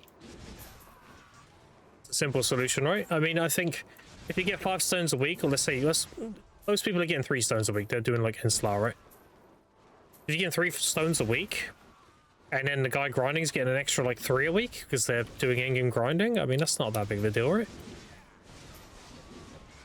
If anything, that should incentivize you to do the same. If you want to push your gear, you have the option to. Dog should be rewarded. Lucky person shouldn't have hired somebody worth 3 times 4 as hard. Yeah, that's another subject. That's another thing. Like, being carried on deck sovereign is stupid. Because the difference between getting carried and getting fucked is a crazy amount of silver. Like, if you get your deck in, let's say, 10 taps or some shit, that costs you nothing. But if someone pities that shit, it costs them nearly 4 trillion. That is a crazy gap. That is crazy. An easy way to fix that is you just simply increase the cost per click and you lower the pity. So you're closing that gap. You increase the cost to supplement the fact the pity's going down. So people are paying roughly the same. It's just the gap between carried and not carried is a lot lower. Like a lot closer together.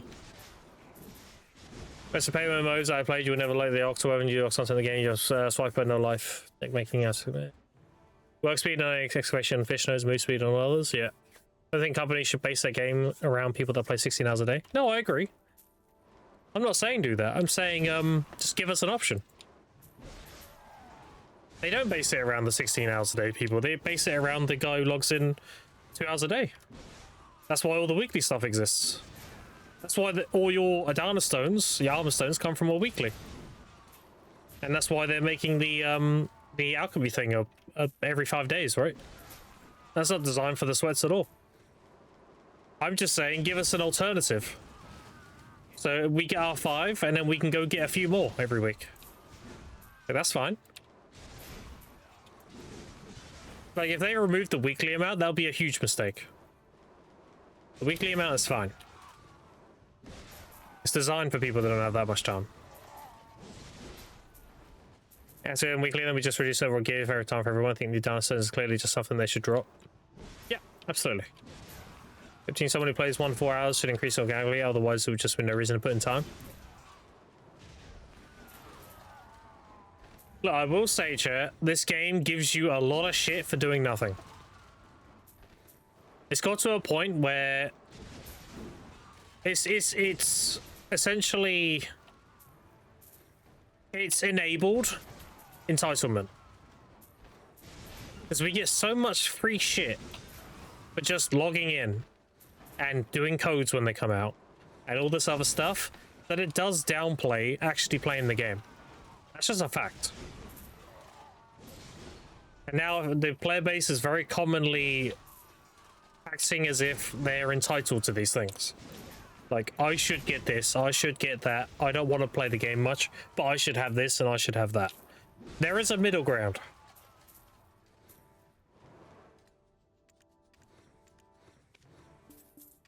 The middle ground is where we should be meeting, not one end or the other. It's not one extreme to the next. It's a middle ground. The middle ground is you get your weekly stuff. Your high, like, silver per hour every week. Shit you can do if you don't have much time. The same with the Agris. For those who want to keep playing, they should be able to make a reduced amount, but an amount nonetheless to keep playing. Which is why the weekly stuff is so strong. It's to compensate the fact that people don't have that much time in the week and they want to keep, like, progressing. So, like, it's fine. But I do think those that want to keep going should have the option to. And the gap between a deck weapon chat and like an Oct isn't that big. The cost is huge, but the power gain is very small. Like, somebody having a deck versus someone having an Oct, the guy with the Oct can still shit on the deck guy if he plays better than him. It doesn't matter. It's only a few AP. When you're PvPing, you understand, like, a few AP points is nothing.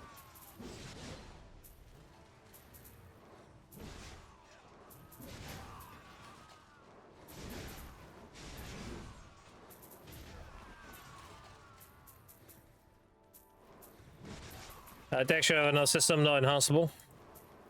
Yeah, I mean, that's another take.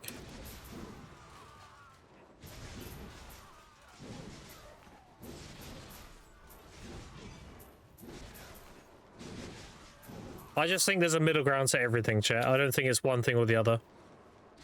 I think having the whole stance of one or the other is just dumb. Like, we're a lot more intelligent than that. There's always a middle ground to be met.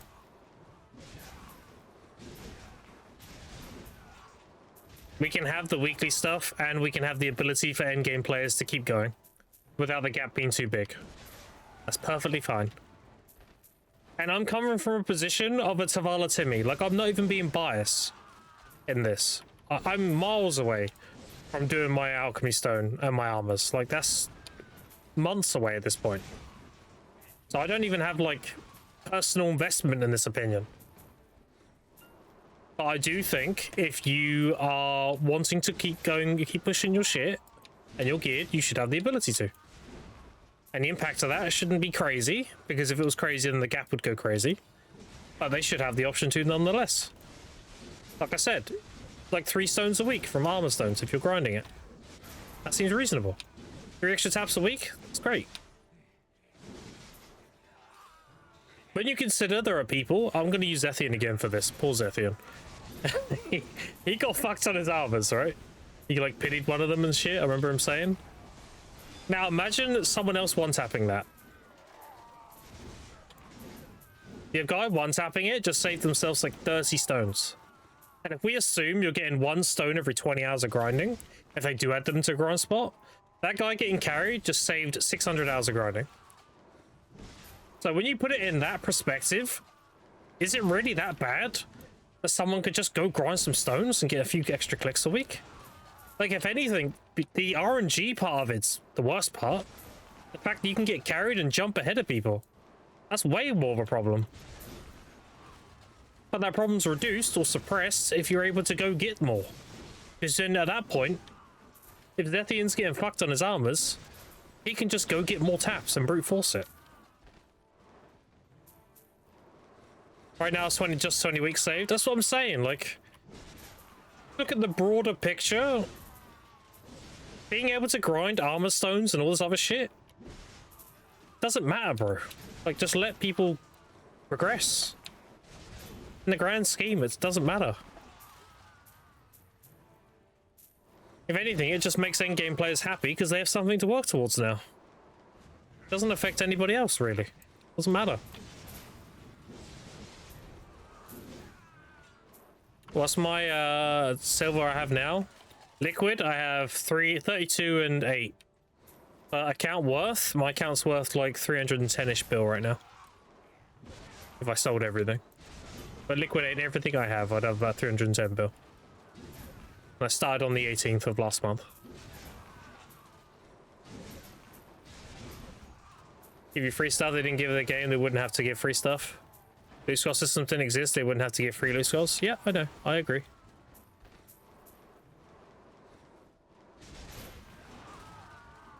But we have lost dark, people are one-tapping an item and you're putting in months and months of progress. Yeah. Like, that to me is way more of a problem than all this other shit we're bickering about. We're bickering about, like, the alchemy stone, you get so many a week, and then what, you don't want in-game players to grind more because they'll get too far ahead and blah blah blah. But the real, like, the real evil in the whole system is the gap between people who are carried and those who aren't. That gap is tremendous. And I would like that gap drastically reduced. And I've already given the solution. Increase the cost per click, but you reduce the pity. So even if you get carried, you're still paying a lot more than you were to get carried. And the people who get fucked, I mean, they'll get there at the same point, essentially. Be less taps overall, but it'd be the same cost. But the point is, it brings up the ground costs of the item, not the ceiling. So the closer you pull them together, getting carried doesn't feel like so crazy. You're not saving like trillions of silver getting carried. That's dumb as fuck, you know? Friend of mine, pity 5 out of 6 tech accessories. Yeah, exactly. And they're like 3,000 something crons each, right? Now imagine if I one-tapped all those. Because for everyone who pities, there is somebody one-tapping. They're both the same odds as each other. The odds of pitying is the same as one tapping. So that guy pitied 5 out of 6, someone else one tapped 5 out of 6. But that's depressing to think about, like the amount of the gap between those two players. Whereas that gap needs to be closed closer together. So it doesn't feel as bad to hit pity compared to one tapping.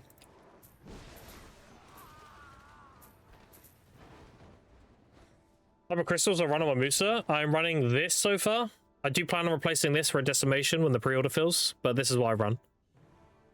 So 2 Ankrad, 2 Alucas, 2 Corrupted, 2 Decimations, 2 Bitter, 2 Rebel, Corrupt, Void, Destruction, and a Girin. When I'm out of season, I'll have 2 Voids and the Adana Crystal. And obviously this will be a Decimation. I don't run Macas. I think Macas are a trap. Macas are really bad, chat. If you want to know why, I can explain. So Macas are only good if you're going pure AP. Like, you have just full AP as much as possible in your crystal build. Now, why do I think this is bad? Because if you're doing that, you're probably pushing an AP requirement for a higher spot.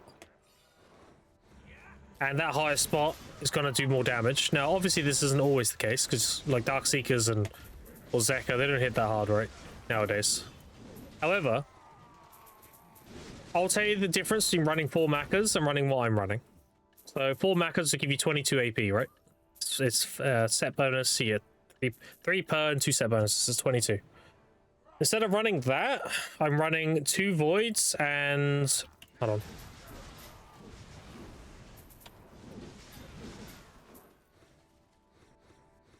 Right.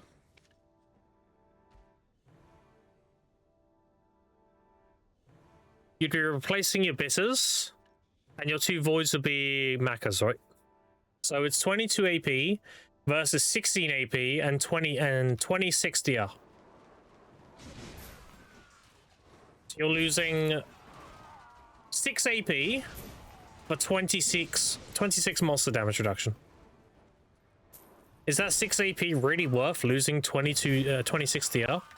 And to give you an idea of how much DR that actually is, chat, because a lot of people don't realize this shit.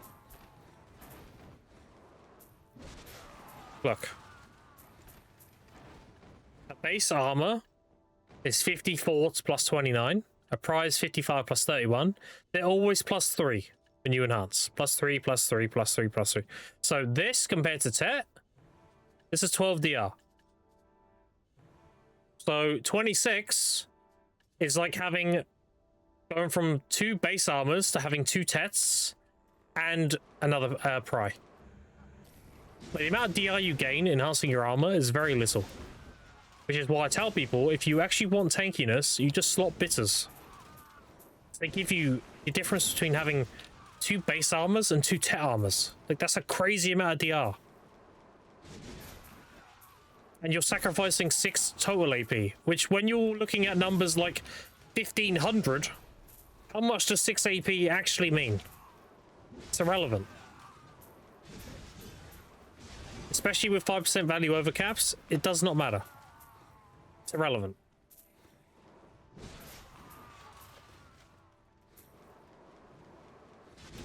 Like, if you slide Macas over that, you're gaining, what, 1/4 of an AP. If you're thinking about overvalue cap. Because 20 AP is 1 AP. So 6 AP is just over a quarter. So you're gaining over 1/4 of an AP point. Compared to having 26 monster DR. And now you may be like, yeah, but Krem, every AP counts, you grind slightly faster. Blah, blah, blah, blah, blah. Okay, fair enough. Let's use this argument. Let's assume having that 1/4 of an AP difference makes you an extra 10 mil an hour. So you make an extra 10 mil an hour. Let's also say you die and you lose a Maca or a Decimation. So you lose 1 bill. So this will make sense when I put it together. So you would have to grind an extra 100 hours with that 6 extra AP to make back the cost of that Decimation. Or is it better to have 26 DR and you don't run the risk of losing your crystals in the first place? Like, even if you're grinding a spot that doesn't hit that hard, if you grind Darkseekers at night, if you're standing there disconnected, you will die. But if you have the crystals, maybe you'll live long enough to actually disconnect from the game, disappear, saving you whatever crystals you could have lost. So, backers are a trap. They honestly don't matter. That's why I don't run them. I think they're really bad. Like, even if you're making an argument for PvP, just use RBF crystals. Run Vipers, run all that shit. You wouldn't run Macas in a glass build anyway. So, that's why I think Macas are a trap. They don't have a purpose.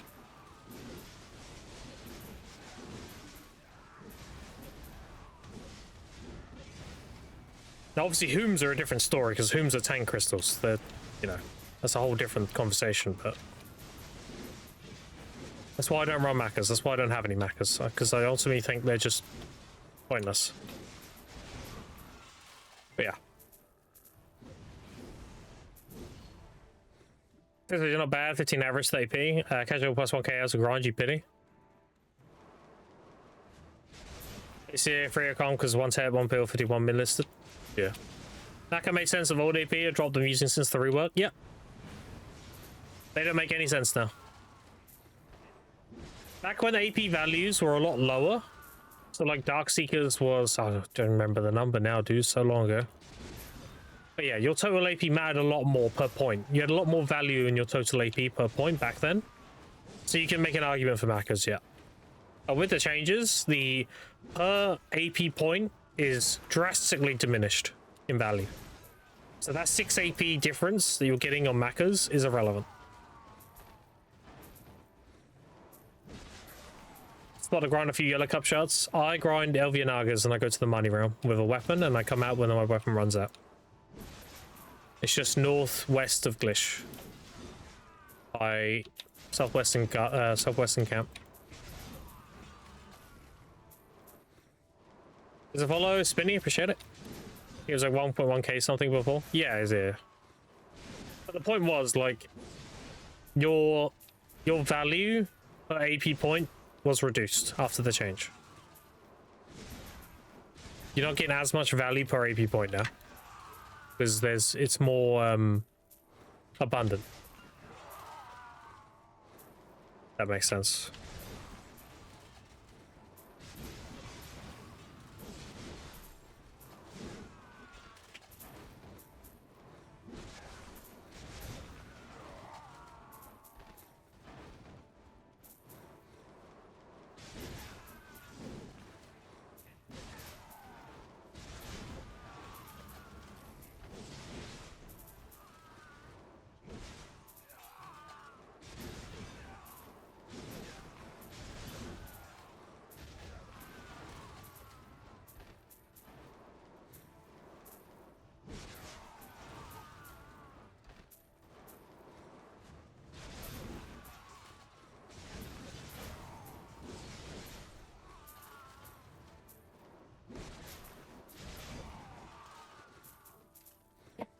Cheers, yeah, no problem.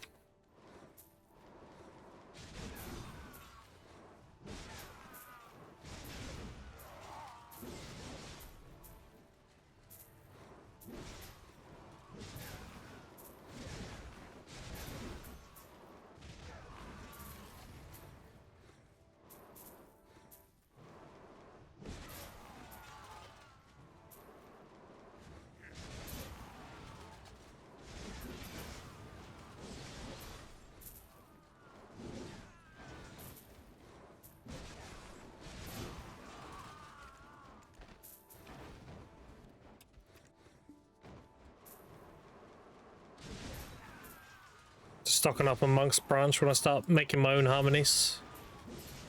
Pretty bold next material, so. Nya, no, it's a kitty cat. Oh, good old Nyan cat.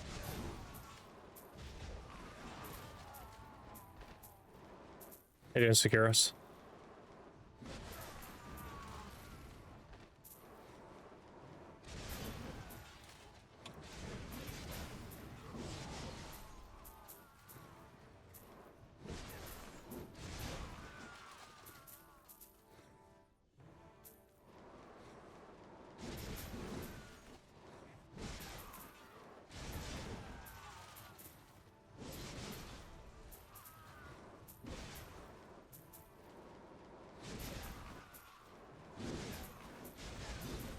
Oh, I need to disable that, my bad. It didn't work. I need to fix that. When I made the migration from my old PC to this one, I forgot to bring some plugins over. One of the plugins is for the mic. Yeah, I need to disable those, my bad. Sorry though. You can have one of these instead.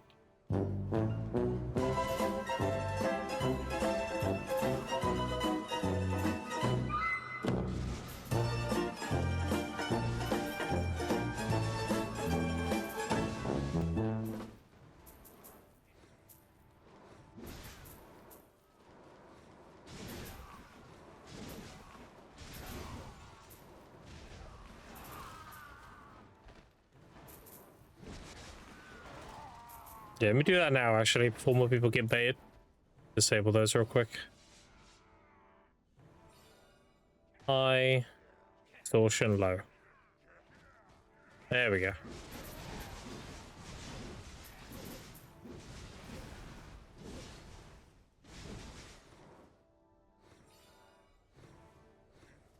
Trying to go away from the weeb train? Don't you dare. That shit's so cringe. I love whenever we have a weeb train too, like a bunch of people leave, they're fucking based. I wish I could go with them. They're like, this shit's cringe, I'm out. Like, yeah, me too, can I come? I don't want to be here.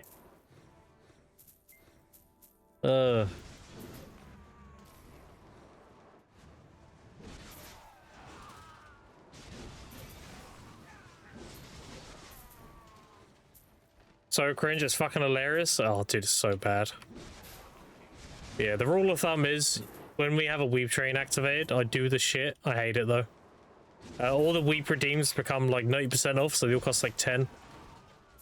And then if we get an actual hype train during it, it keeps going. So you can actually pay to win it as well, a little bit. Usually, without pay to win though, it lasts 5 minutes.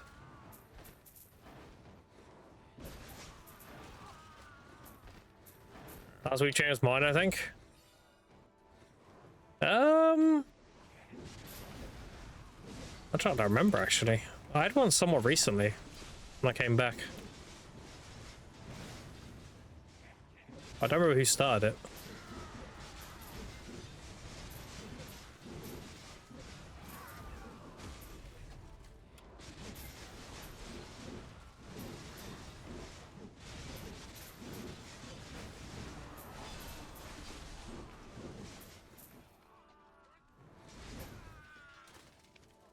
I mean, you can tell verdicts if you have the hype train conductor or whatever.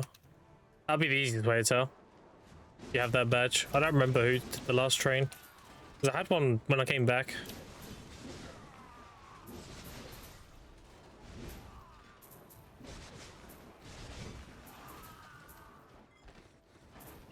Cringe is good? Nah, not this kind of cringe, bro. There's some, that we've trained some next level cringe. It's obnoxious as fuck. That shit out of it.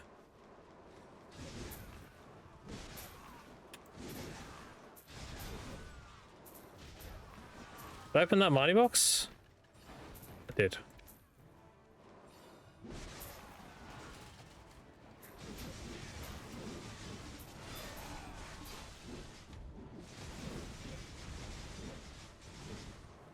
You see how many Marnies I've made, chat? This is my 18th Marnie. Here. I'm keeping all the boxes.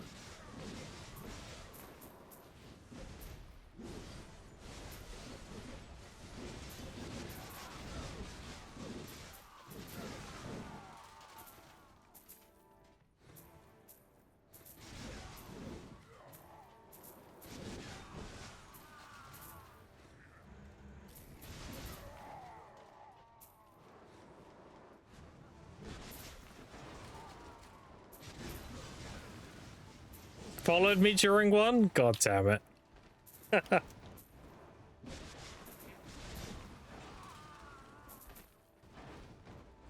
That's crazy.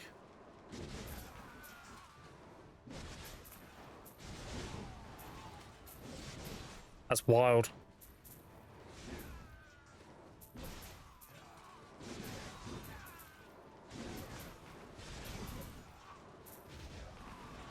But that 2 times now, fucking crazy. Oh, dude, you missed the one.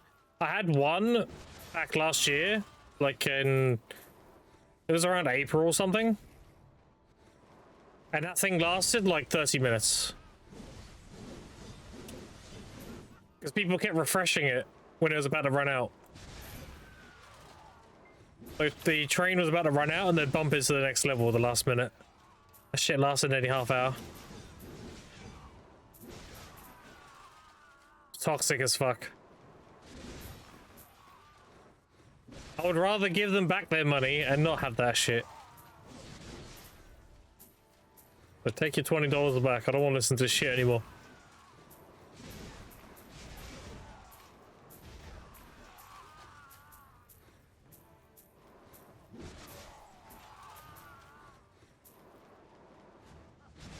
You stop streaming for a month or would have enough points to say now to redeem it? Yeah, just know I had to stop streaming for a really good reason. It was a very, very good reason. I didn't want to, obviously. I only had time to play like a game like for an hour, maybe a day, and that was it. That's why I streamed Battlefield 6 for a little bit, because there was no obligation, so I could just jump on, play it, and then when I had to go, I had to go. Whereas BDO was like warring and shit too, you know. Yeah, it was because I'm not gonna get into specifics, but I had a family member fall really ill, so I was taking care of them for a month.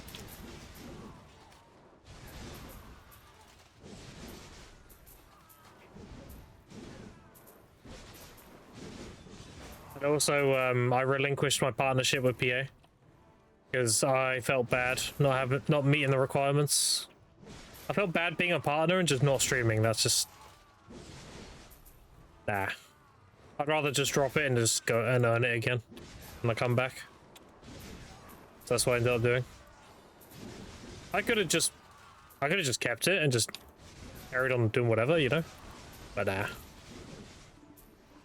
Too honest for my own good.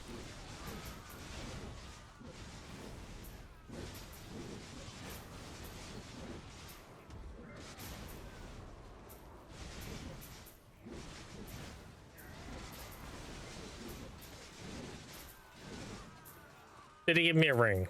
No. Toxic.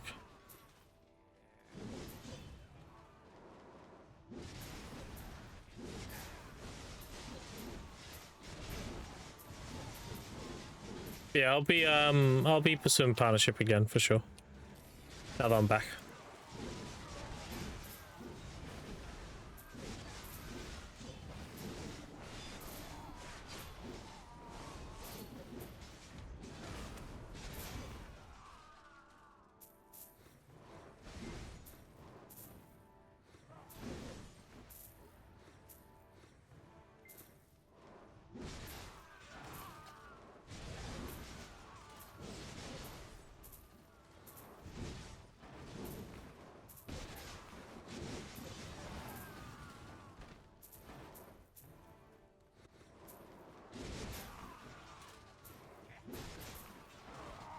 Glad you're back? Yeah. Had a lot of people happy I'm back to PDO.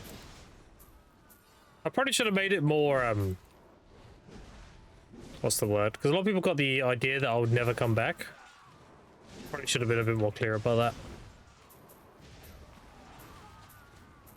Yeah, another reason why I also, dropped is because I didn't like the way they were doing their monetization.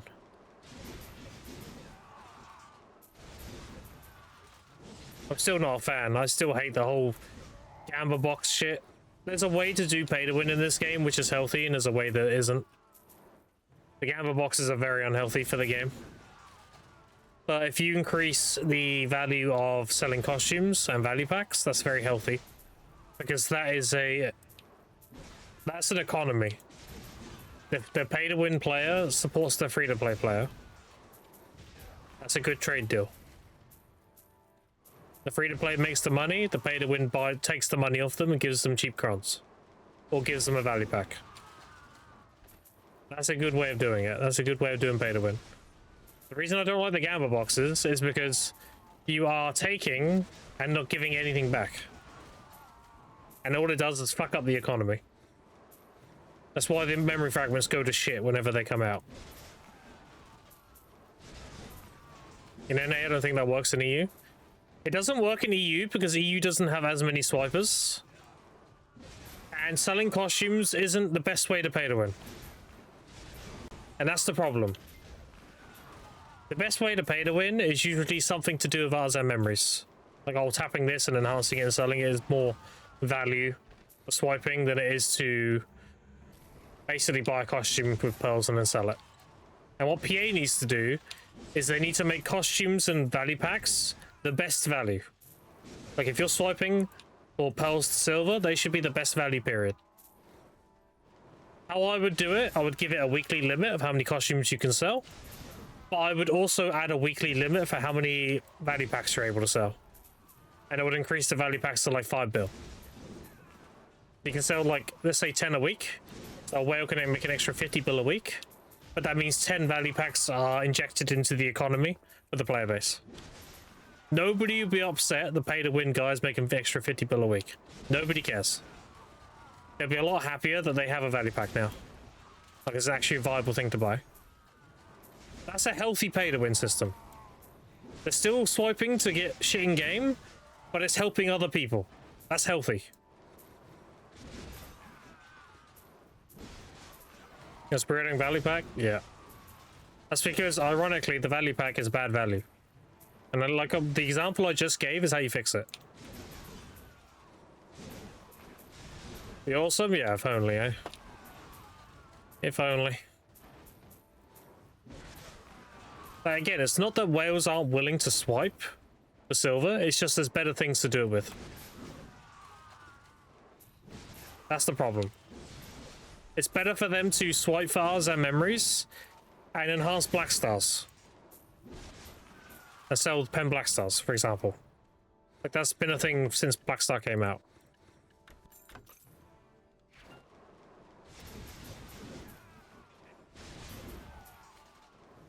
Whereas the best value should be costumes and value packs.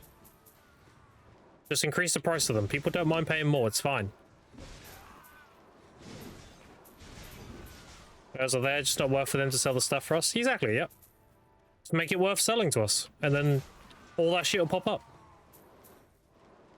If they want to increase the value of a costume, just put more crons in it. You're buying in a bigger bulk. That's fine. Now whales are more incentivized to sell costumes because they're worth more.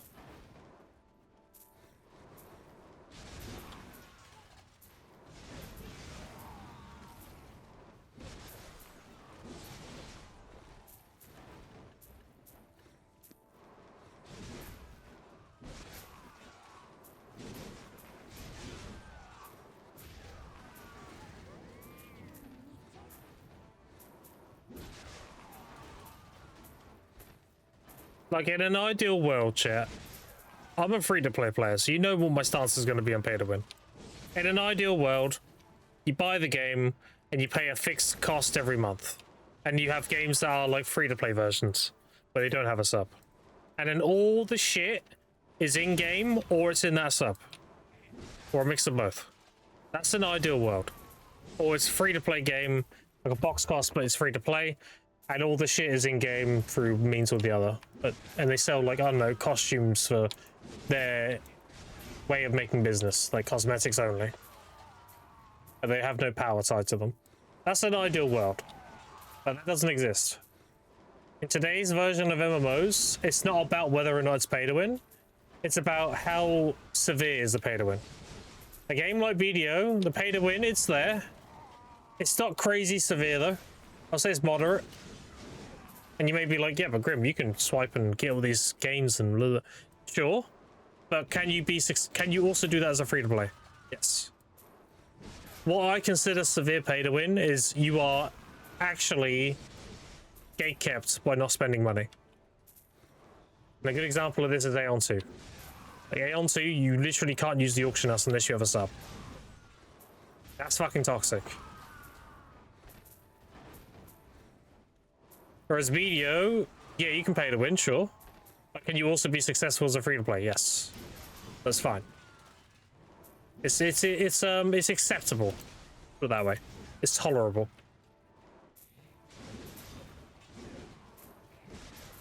And I've proven this because I did it myself. I was 850 gear score and I was node warring with Digi, which is the #1 NA guild. That's free to play. So I'm not gatekept by any content by being free to play. You just need to play the game. Aeon 2 is crazy. You actually need a sub to using game marketplace. Yep, Aeon 2 is fucked.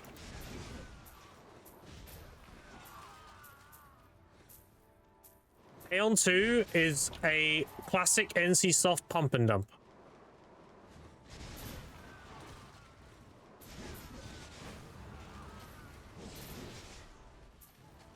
Pump and dump by NC soft. They make a game, they hype it up, they pay on marketing and all that kind of shit. But the longevity of that game is no longer than a year. But the whole idea is to get as much money out of the consumer as possible and then move on to the next game. Pump and dump.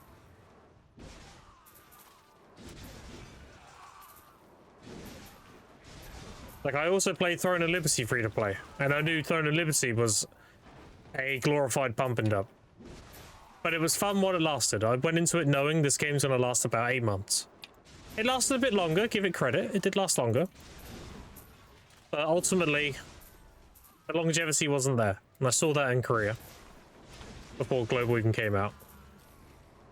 When I was playing Korean, streaming it, I was like, yeah, this game's got about 8 months in it. And then you're gonna hit that wall where there's no end game. And you're done.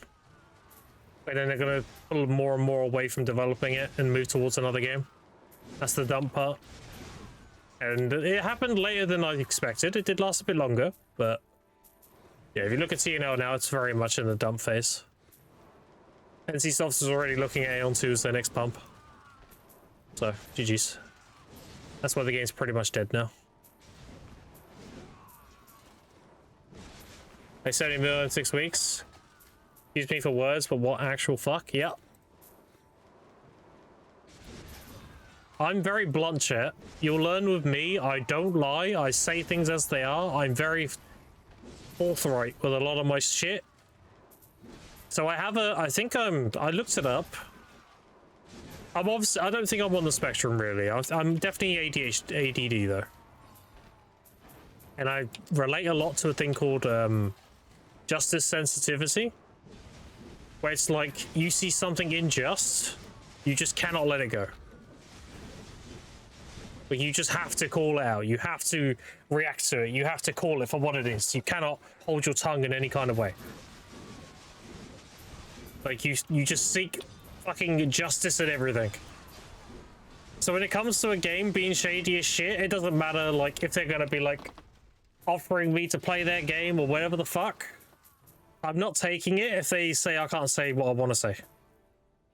Well, no, fuck you. Like, if you're gonna pay for my mouth, you can fuck off.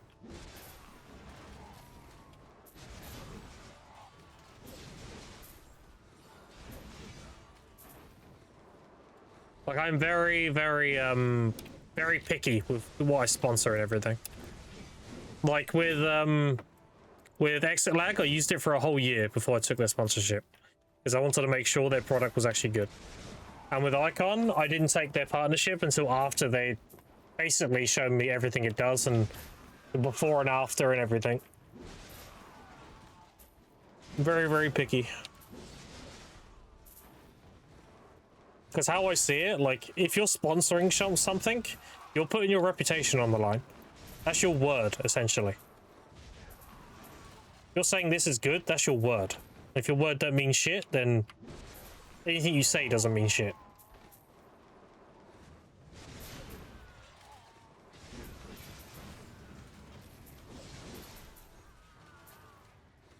So yeah, when it comes to games like Aeon 2, I'm not going to hold back. That is pay to win trash. They took an IP that people loved, and they're trying to pump and dump it.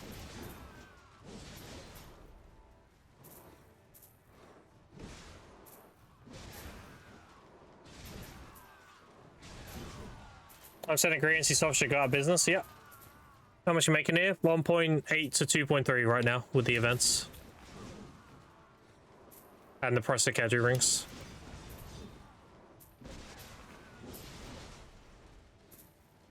So sad I never got to play on 1. Keen for 2, but they fucked it. They did fuck it, yeah. they're playing off people's nostalgia for Aeon 1. They're trying to milk people's nostalgia for profit. Have some self-respect, chat, and just don't play the game. You play that game, you are essentially walking into a barn with your cheeks spread, ready to get fucked. Aeon 2 if it wasn't the pay to win. Yeah, a lot of people would have. Does it follow Just Weasel? Appreciate it. You don't want a gamer supplement sponsorship? No. If Tetley Tea wants to sponsor me though, hell yeah. I drink Tetley Tea all the time, so I know that's good shit. If it was a gamer supplement, they'd have to send me some first. I'd have to use it for a while before I put my name on that shit. Or put my word on it. If it's trash, then no. Fuck off.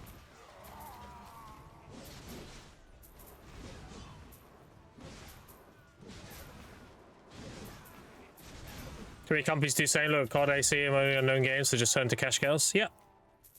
And you know why they make cash cow games? It's because we as a player base don't respect ourselves. If we had self-respect, we would say, fuck that shit, I ain't playing it. Boycott it. If it makes no money, they'll stop developing it. We're the problem at the end of the day. They're just extorting us. So long as we hand over the money, they'll keep doing it. As soon as you start speaking with your wallet and say, no, fuck this shit, I ain't doing it, things will change. Until then, they're just gonna keep doing it. It's that kind of stuff? Maybe. So that's not enough for me to go here, but group spots are fun. Yeah, there should be. I don't see why they wouldn't be.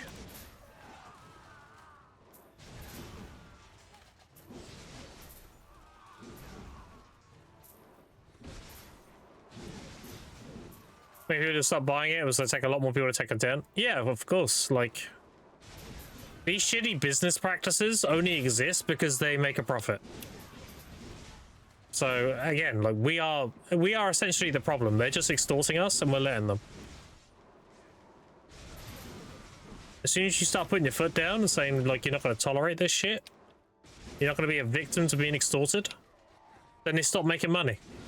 And when they stop making money, believe it or not, that's when the companies actually listen. Because money talks. You can complain as much as you want on forums and all this other shit. But if you're still putting money in the game, they have their fingers in their ears saying, yep, we hear you, and they're counting the money they just took out of you. Yeah, we hear you, yep. They hear your money.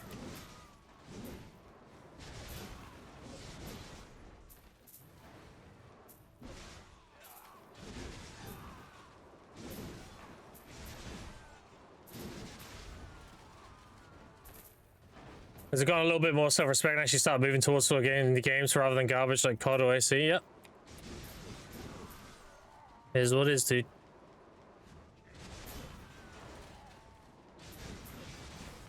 Is what it is, dude.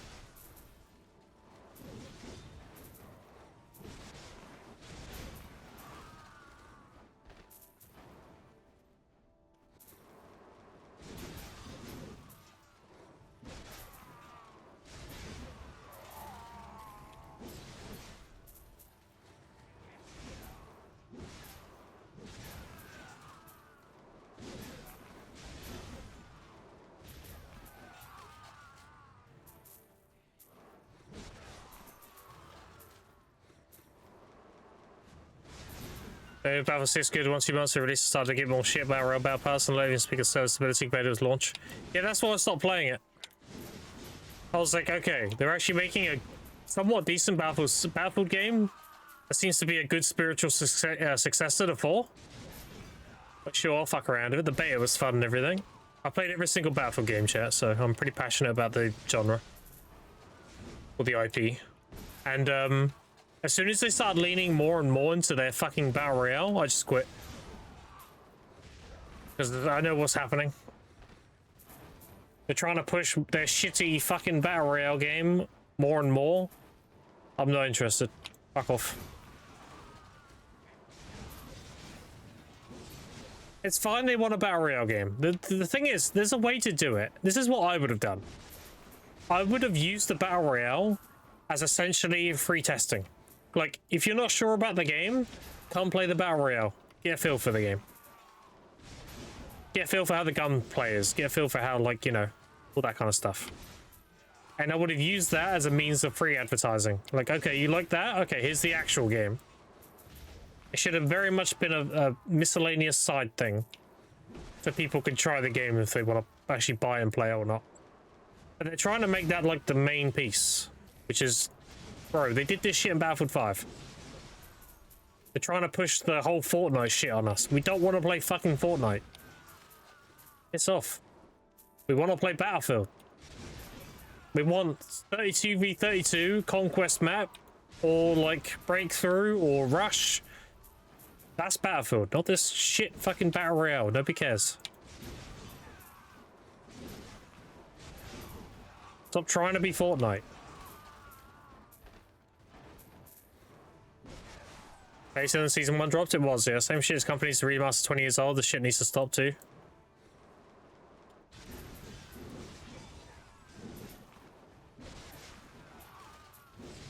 It was always unstable, it was still fun. It definitely got worse with season 1. I'll agree with that. Yeah, pre-season 1 was laggy for sure, but acceptable after season 1 rubber banding begun. Yeah. I did most of the season pass on Battlefield 1, on season 1. I did like 2/3 of it. And then they kept pushing their battle royale. It was shortly after that new map came out. And then I was like, yeah, no, I'm done. I see where this is headed.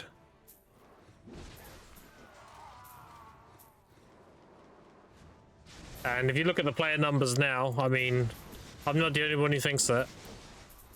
There's a reason why their player numbers dropped drastically.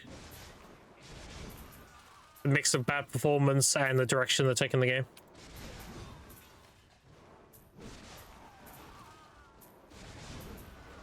You got Battle Royale got out? Yeah. Like, dude, you know what was a masterpiece Battlefield game? Battlefield 1. I wish they'd used Battlefield 1 as a staple for Battlefield games going forward. Battlefield 4 and Battlefield 1 were so fucking good. Now, admittedly, 4 was kind of buggy when it came out. There was obviously problems with it and stuff. After, like, I think after the first 3 months, it was pretty solid. Then the game just became fantastic after that. But Battlefield 1, oh, what a masterpiece. Now, I'll admit, the fucking dark planes were a menace on release. And they got fixed within, like, the second month, I think, of release. They nerfed the fucking dark planes. But Battlefield 1 was such a beautiful game. It's extremely well done. Mostly sniping, I don't really have many hit rate issues, at least they're not noticeable. What was my favorite for sure? COD 2 was classic as well.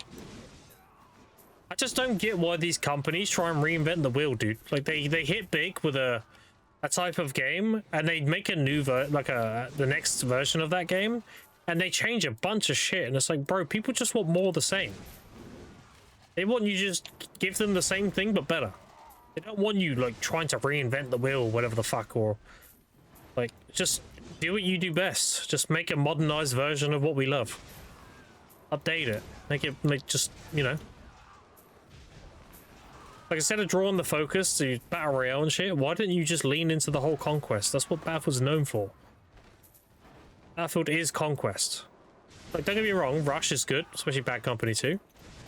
And, Breakthrough is a really good game mode. I really liked Operations in Battlefield 1 as well. That was a nice little... It's like a mini campaign. That was sick. And your progress carried over to the maps and stuff. I thought that was sick. I was sad they got rid of that. The Behemoth was sick too. And then, I don't know, they just reinvented the wheel and just changed a bunch of shit. And it's like, well, you had something good. Like, why would you change it? If you have success, you build upon that success. You don't change the foundations of that success. Because then you don't know why you got successful in the first place. Crazy. I didn't feel like I enjoyed the game vibe. Battlefield 4 enjoyed a ton. I enjoyed Battlefield Hardline as well, even though it was quite a different... Yeah, Battlefield Hardline was sick, dude. Do you know what I really liked about Hardline? is that you could opt in to do a longer takedown, but it gave your team reveal. I thought that was a sick mechanic. Like, you can have like a normal melee weapon, you just hit them, they die, whatever. But if you go for the taser or whatever, you could do a twice as long takedown animation, but it revealed all the enemy for your whole team for like 10 seconds doing one. Like, that was a sick mechanic.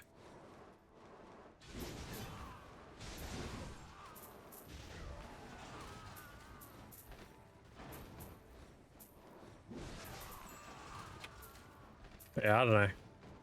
I'm very passionate about games, shit.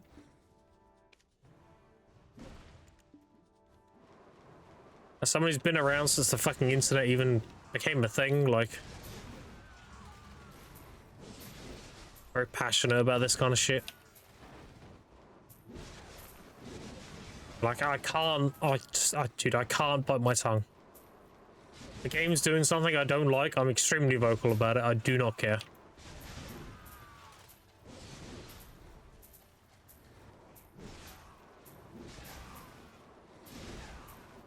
Like the fairy and BDO. This shit, this needs to be changed. This is predatory as fuck. Easy fix, you allow people to reseal their fairies. If I can reseal this fairy and open up a new tier 4 and roll it, perfect. Fixed. Now people can do the skip and just pay to win and roll the skills to get a good fairy. But people like me, I can open up multiple tier 4s and then do it that way. And I don't lose the progression if I have a good tier 4 fairy. I can just roll for a better one.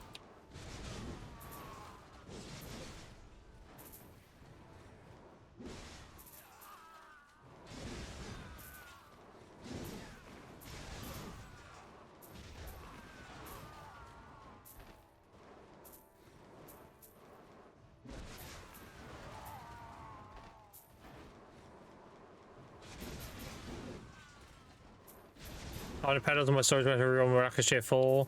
I'm scared I won't even get Miraculous Tier 4 again. Well, what I'm doing right now is I have Miraculous Tier 4 and Continuous Care 4. I'm actually saving up Radiant Fairies. They're here somewhere. Here you go. I'm saving up my Tier 4 Fairies. So I'm going to have a bunch of them and then I'm going to roll. And if I get one that has Miraculous Tier 5 and Continuous Care 5, I'm going to keep it. And I'll use free orbs whenever they hand them out. To biss it. Those are the two skills that matter. With Miraculous being the most important. That's my strat. I think I got very lucky in my fairy. I did too on my previous account. My previous account is Abyss Fairy. That's free to play. And it was the first tier 4 I opened. And I did it on stream. As soon as I opened it and leveled it to 10, the first skill was Miraculous Tier 5. Second skill was bad. I had 15 orbs from login rewards and such. I did 3 rerolls, and the second skill was Continuous Care 5. And then the third skill was trash. I did 3 more rerolls. They were the last orbs I had. And the last reroll, I got Feather Assess 5. But GG's. And after that, I learned Fairies Tier 3 and Inexhaustible Well 5. And then I rerolled 3 when I got more orbs. And I got 4. And then I was... And in the process of re-rolling the well, I re-rolled it once and I got Tingling Breath 5, but I was trying to get the light. So, at that point I was just waiting for more orbs from logins and stuff. But that's what I had on my old account. Pretty much Abyss Fairy. And that was free to play.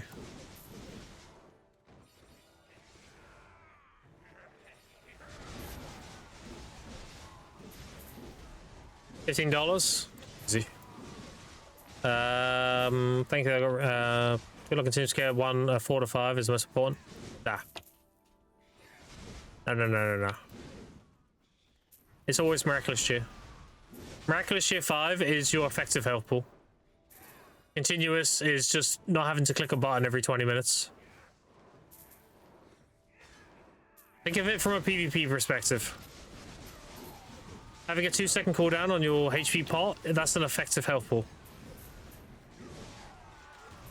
But if I don't have continuous care, I can just hotkey the consumer's not using. Like, Miraculous is easily the most important thing ever. If you don't PvP, I mean, yeah, it's obviously nowhere near as important as it is if you do. $2 of Saturday, no survive, no continuous care, downgrade than 3. What have you bought so far when you eventually graduate? Oh, you mean like what things I've bought in game? What do you mean the pearl shop? Talking about Miasi, also penis, fuck season, also hello, what up, Lacko? Are you talking about in game, yeah? Like what silver purchases I've made?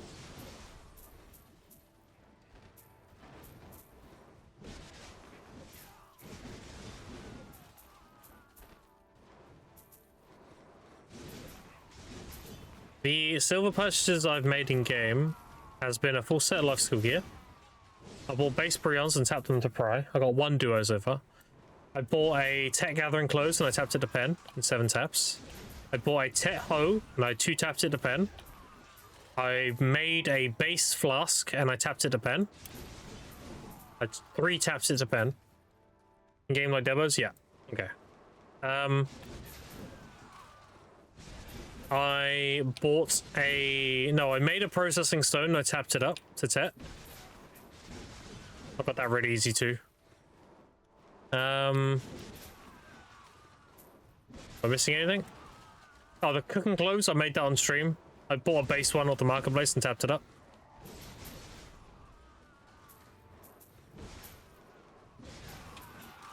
I bought the alchemist clothes at Tet, I'm pretty sure. I remember tapping that.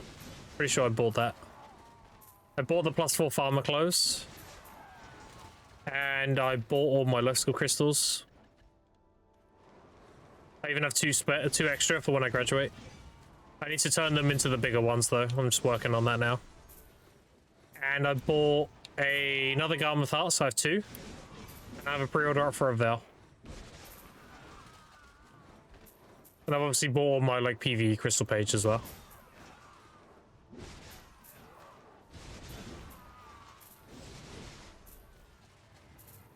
Mini test today? No, not yet. Not today. Uber carried? Yeah, I was. Not gonna deny it. My taps so far been 2 tap hoe to pen. 3 tap my flask to pen. I 1 tapped it to Tet. My gathering clothes was 7 taps. My cook clothes I think was 6 for Tet. Yeah, I got on my 6th attempt. I did get a little bit found on Pride Duo though. Prions, I 1 tap 4 of them, and the other 2 were pity. And my duo was a 4 tap. I think that's all the taps I've done so far. Total monster kill so far? Let's have a look. Hold on. 881,000. And I started this account on the 18th of December.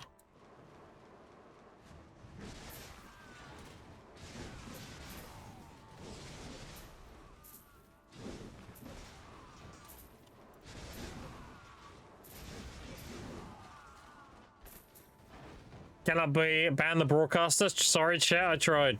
Fuck this guy. At least you tried. I respect it. There's a follow Targetron, appreciate it. Did you see Bicep tapped another 10 times Lacko today?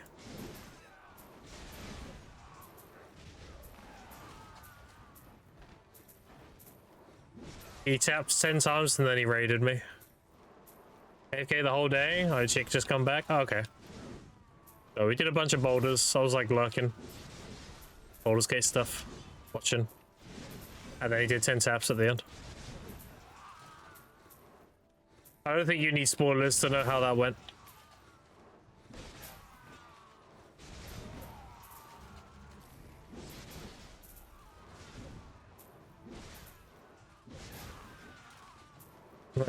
No, not really. Need to fail before I succeed? Oh yeah, true. You want to get it before him. Yeah. True. So I can make fun of him? Yeah. Absolutely. Hitting a deck?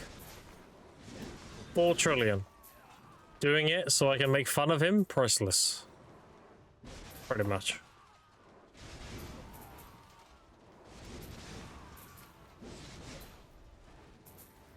I respect already the amount of people I've seen who claim to have actually played this game for 7 years but had 2 total kills. Oh yeah. Oh yeah. Like, I don't have my original account anymore, my very first account. Well, I think I do. I didn't do the transfer with Cacao. But I've had my very original account, which was my Awakened Warrior for 7 years. And then I had my Steam account, which was for the... I only made my Steam account for the Striker release. For the leveling up competition.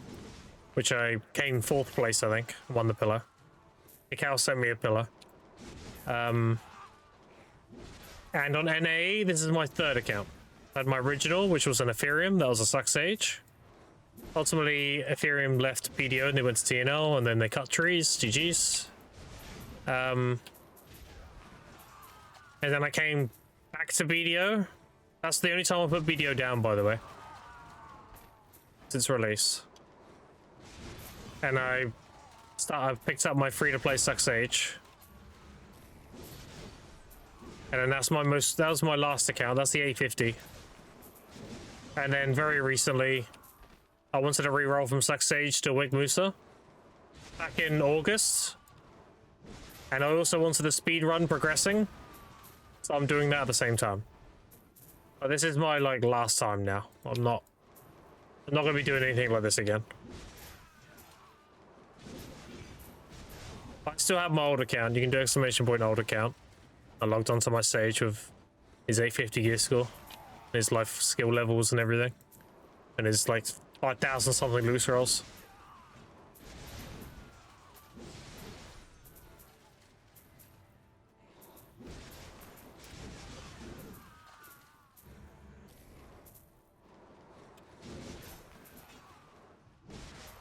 Any grand one-shot spots right now? Yeah.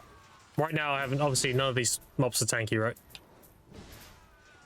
I do plan on going here to Serendia, and then Serendia is the Darkseekers. My previous account, I don't remember how many total kills I had. I had 5.2 million when I graduated. If you want to see that, you can go exclamation point graduation. See my old account. Just before I graduated. You can also do exclamation point loose scroll and see my 2 million time field exchange, which I did on my previous account. I think in total I had like 6 point something mil on the previous account.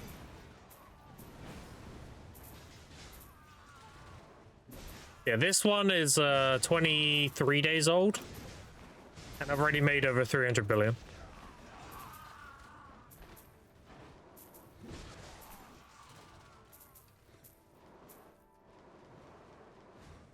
Oh, Laka, have you seen the private server? Have you seen the next thing on NA in terms of private server? Let me show you the Kaiju rings now.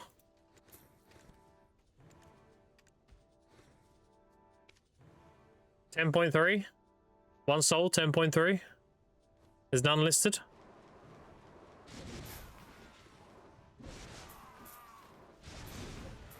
Kurva. Oh god. Godverdomme.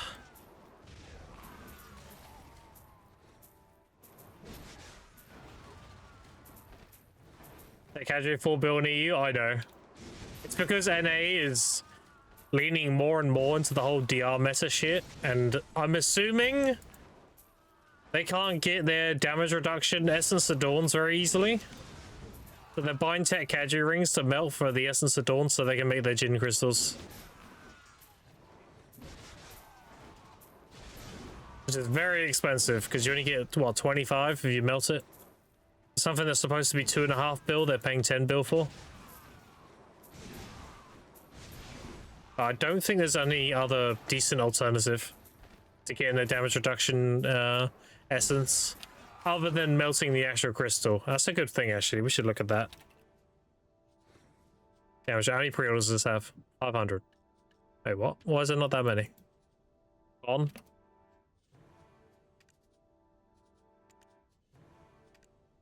500. Maybe not so very often then.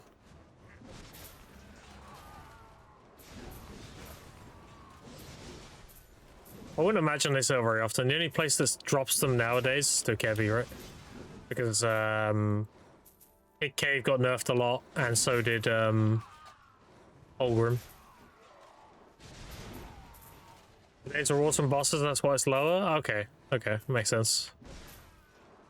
Yeah, that's the only logical reason I can think of as to why people are buying Tech Caddy rings for so much. Is that they desperately need their, they want this. They want this, and this is 250. So they need to buy 10 rings. There's 102 pre-orders. They do sell, though. 110? That was yesterday. But yeah. This is what people are trying to get. I don't see them using pen cadres. You're better off just running Jin DR. I'm assuming they're trying to make those crystals.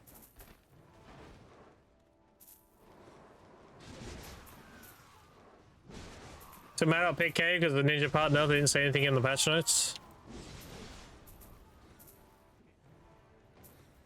Yeah. I know what you mean. Like, they just nerfed the bonds and one drops.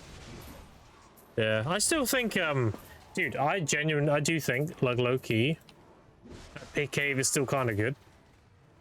Purely because nobody does it anymore. If you go do it, you have a pretty good chance of getting the jackpot.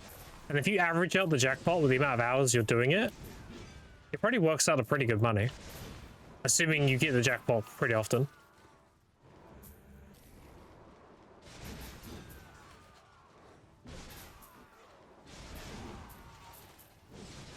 And obviously assuming you're doing it on the class that's good at it. Like, my Sax Age was terrible at it, because the movement between the packs was terrible.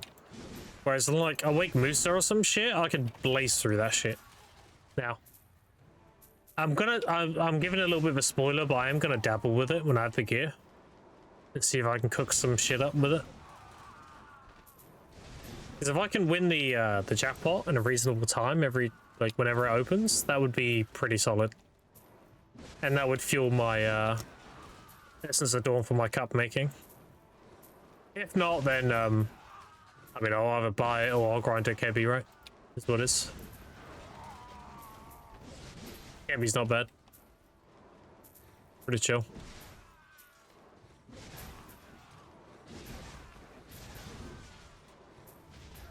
Maybe bosses will give you 100 per week. Yeah, but that's not enough. That's only 5 cups.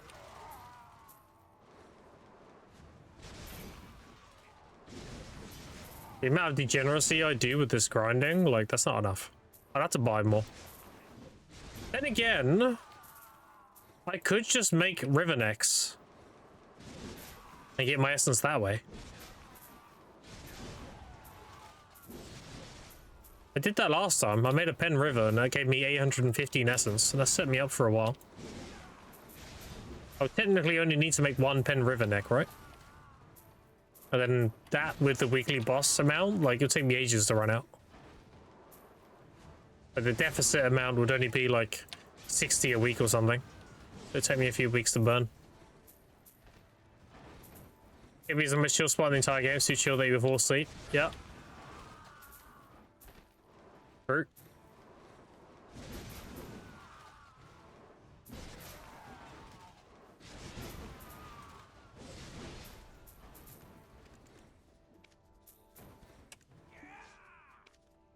You're selling Cedar set.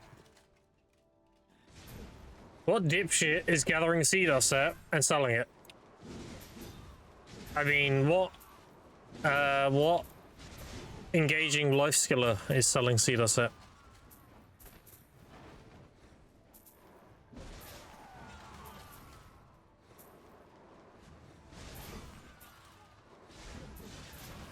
Also, Lacko, there's another market I'm looking at that I'm not going to be public about on stream. But there's another market I'm looking at that I might do.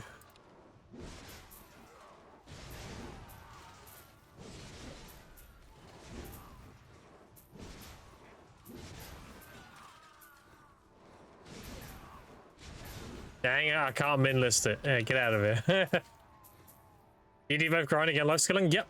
I have a saying, a rich man life skills, a richer man grinds, and the richest man does both.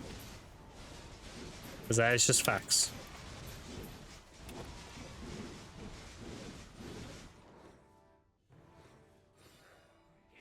Maybe saying A is probably correct. Well, I'll give you a hint, Lacko, without saying it. It's something I did before. You know, don't say. It's something I did before and I made a lot of money. It's looking pretty good.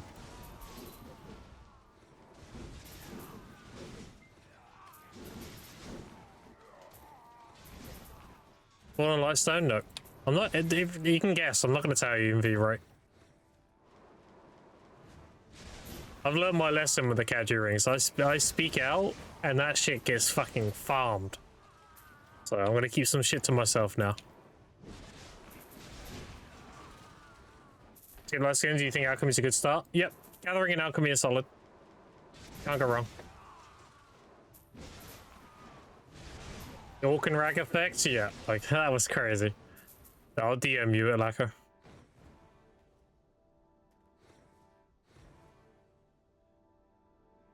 There you go.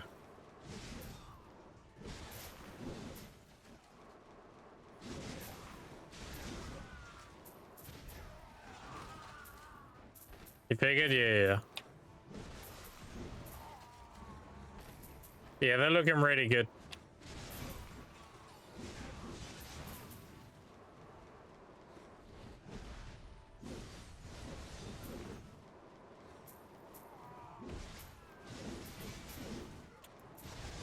I'm nearly set up to start doing it as well.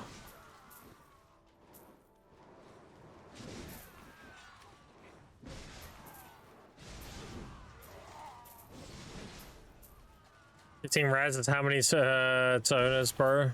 How many Jonas? Well, 7 to 9 per one. So there you go. 8 average, so 8 times 15k. That's how many Jonas that was.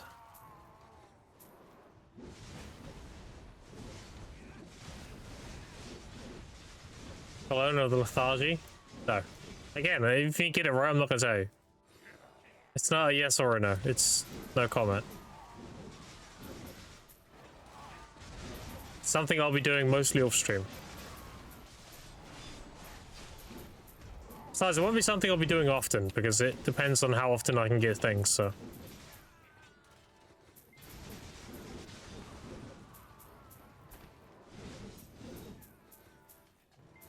Especially if you're not grabbing those.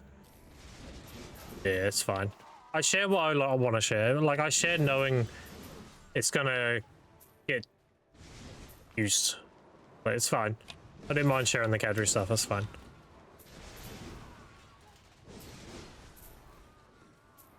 Yeah, the other thing, it depends how often I can get the things needed for it. So, won't be anything crazy. Just be a nice little side thing. I know now.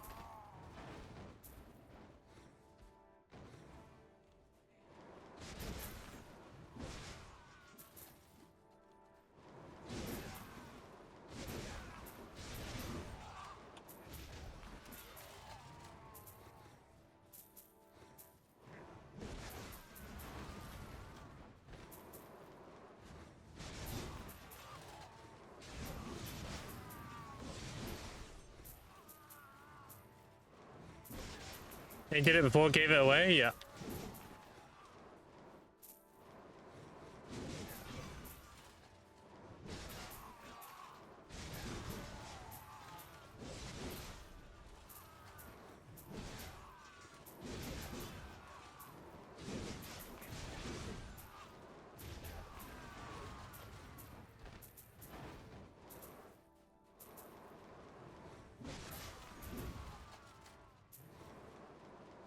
Never tapping anything ever again. Oh no, what happened, Barnacle? Monka.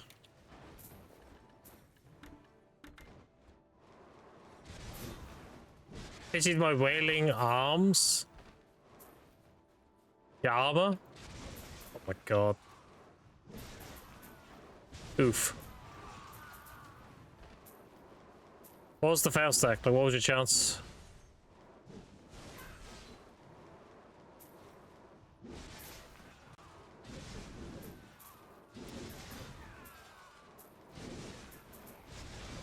$350? What the fuck? Gonna cook Odie meals? Sorry, I'm about to give it away. Son of a bitch. Why would you do that?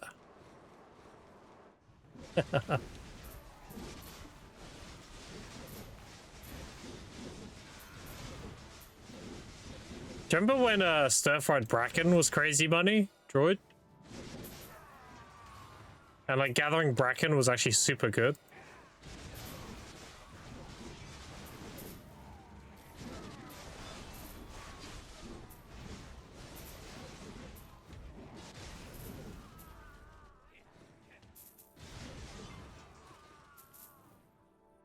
I remember stir-fried bracken was really good money, and you were like, I'm gonna gather 1,000,000 bracken. And then you went to, what was it, Gervish? I forgot the name of the region. Gervish something. Above Dregan.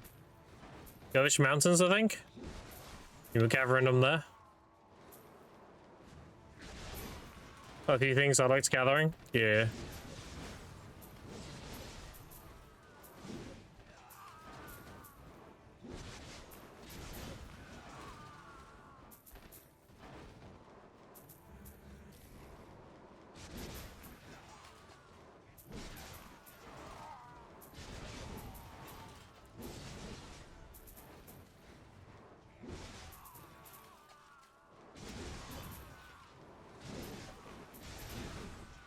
Which mountain's the mountain of origin? Yeah. And then they added bracken nodes to land the morning light. You were pissed. They're like, oh great, now they're gonna go drastically down in price. We can just put workers on them now. Lommel. I remember that.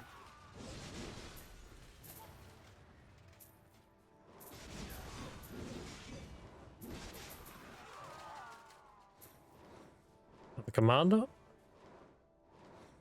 Bury yourself, heathen. There it is.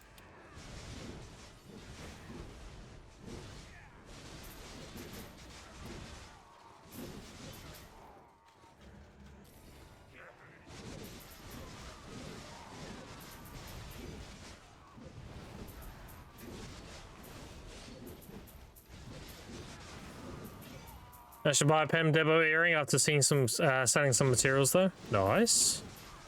How much you get it for?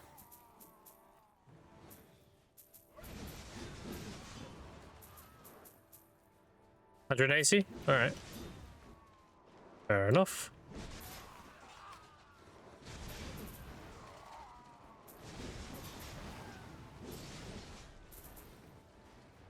I stopped life skilling because of that. A bit.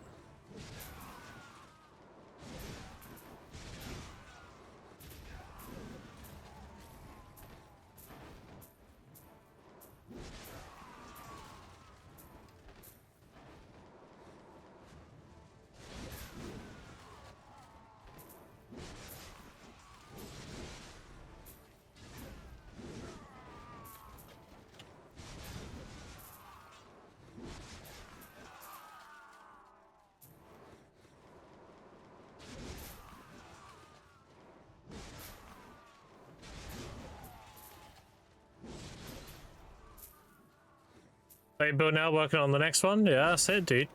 There you do it. Sounds like a lot of money, but when you just put your head down and do it, it builds up pretty quick. Not bad at all.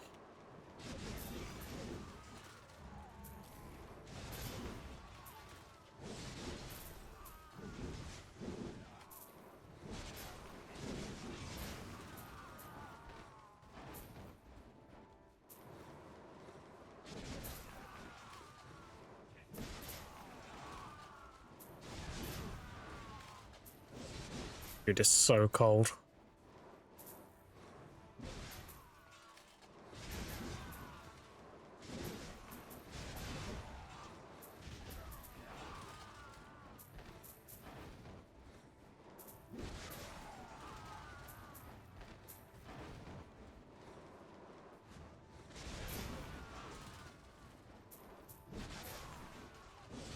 By the way, Verdict, are you streaming today?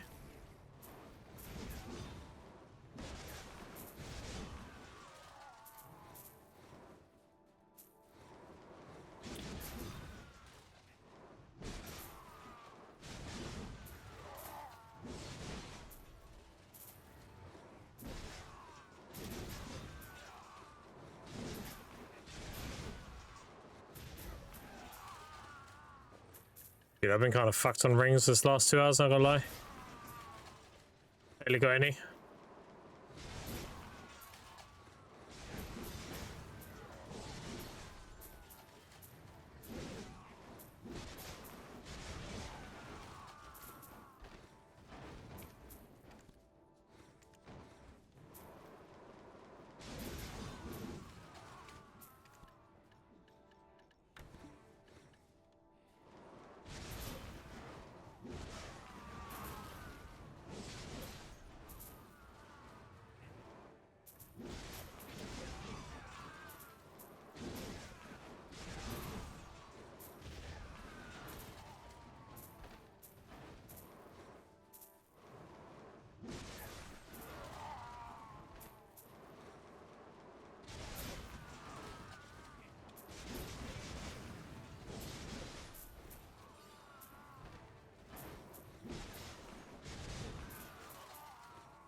Two hours to roll worker skills.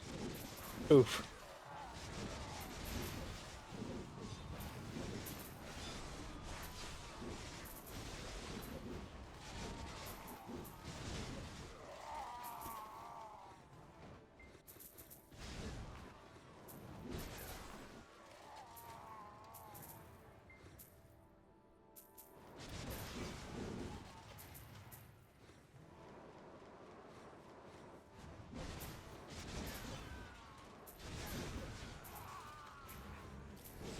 Okay, next time I was trying to figure out optimals for no type works. Yes, good old worker, man. Good old worker, man. I'll tell you all you need to know. Up to you, a 3-week-old account and energy. There you go. Top export. Besides the go, yeah, it really is. It's crazy good.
That's a chill grind spot. You barely have to do anything. So good.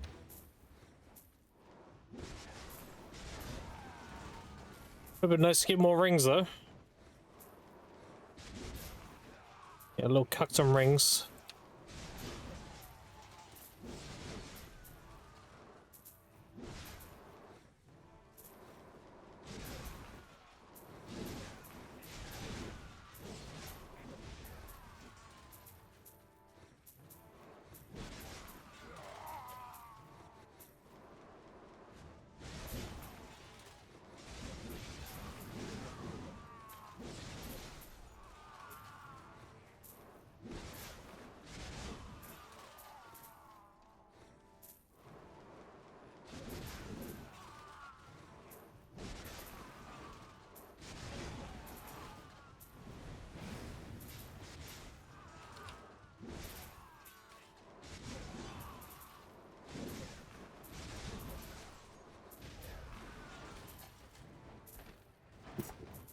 Thank you. Enough.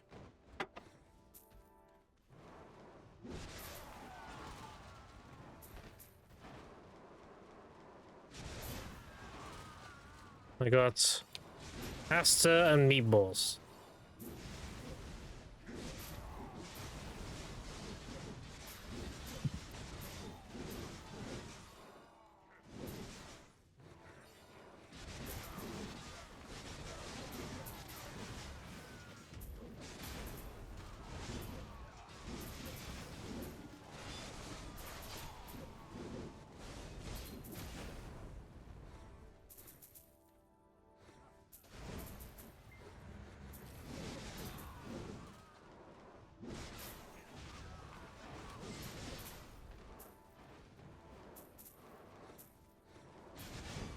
How many sales we on?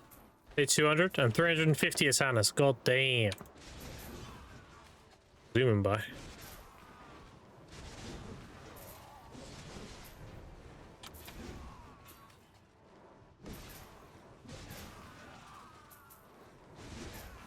How many units in one cadre ring? 15.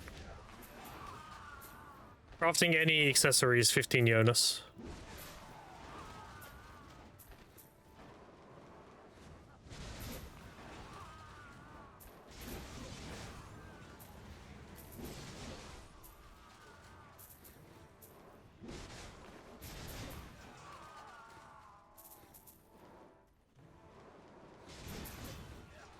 Why is everyone spamming cadre rings? Who's everyone? I've always been a cadre enjoyer, dude. I've preached this shit for months. I grinded this at my last season push last year for 2 million time filled. I am Mr. Cadre. Who else is doing cadre then?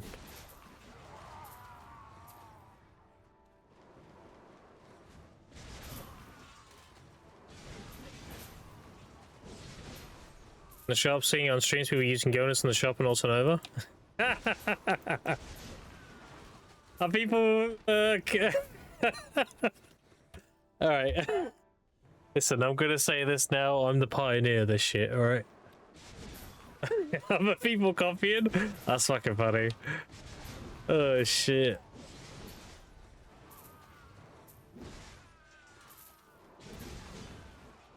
Well, you found the source, my bad.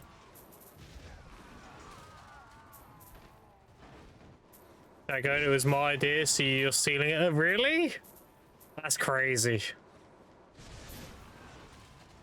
Enhancing them? Oh, that's crazy. Who'd have thought? Well, you can go back to the VOD on 18th of December, where I revealed this tech. And that's when 15,000 Orkenrads got bought out over 2 days. So people can say whatever they want, but I have the actual video evidence.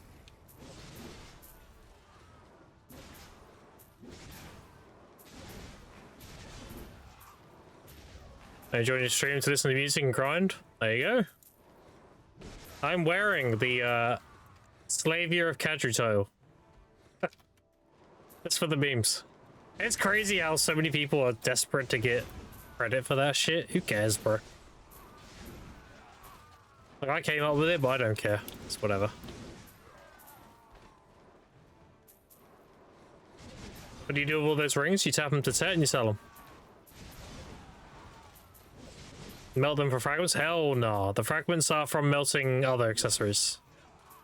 You melt... Orkenrad was the best. There's a 7 to 9 Jonas, and they were min listed. But nowadays, I mean, you can melt other accessories, they're not as worth, but... You just use the Jonas you get from grinding. The idea is you just tap them to set. So. Why are you in here? Oh my god. Jimmy, get down. Sorry, my puppies are harassing me.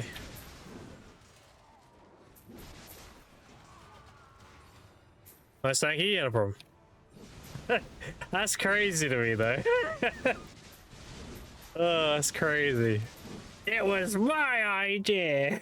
I think that's so fucking funny. Oh, god.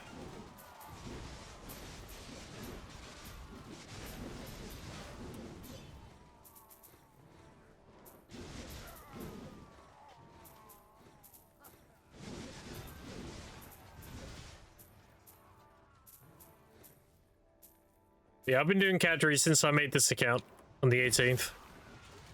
And then I told everybody, like, you know, this is actually really stupid money if you were to craft your own rings, because how cheap Jonas are. The conversion rate is only like 25 mil. And the rings at the time were like 70 mil, I think. And then it's just kind of gone crazy since. And now they're like 100 mil, and Tets are 10 bill. I've sold like 16 Tets.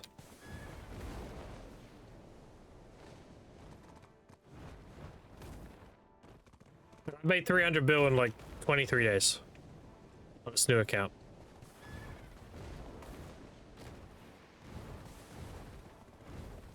I don't know. I don't really care if other people want to pretend it's their idea. That's fine. I don't really care that much. What ifs? I just think it's funny. All right. Open this. Open this. Not the first time. Won't be the last.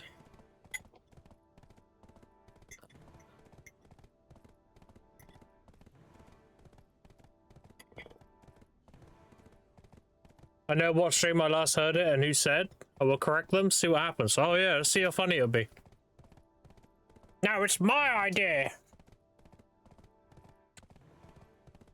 That'd be funny.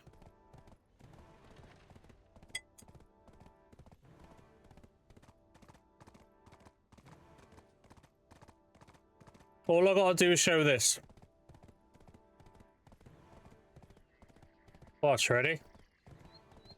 1 second. Orkenrad. Alright, let me show you something real quick. Alright, so I started this account on the 18th. 18th of December of the new season. That's right here, look. At that date, there was 15,800 Orkenrads. And I was like, boys, if you buy an Orkenrad and meld it, you get 7 to 9 Jonas, which is 8 Jonas on average.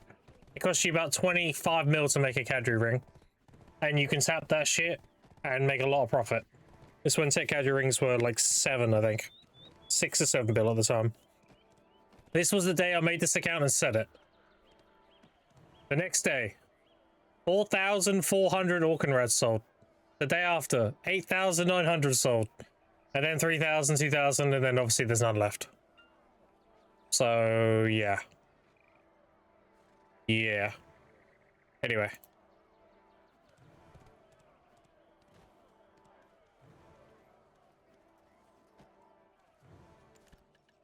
Anyway, it doesn't matter. I don't really care that much. Whatever. Okay, so... This. Like I said, dude, it's not the first time I've had stuff I've done claimed by other people. It doesn't matter. It won't be the last time. I remember when I came up with the Aldraxia rotation for Charm. Some people will go mental about that. Crazy. Work out a calculator? Oh, dude, I don't care that much. It's fine. I'm not an ego Andy, I don't care. It's fine.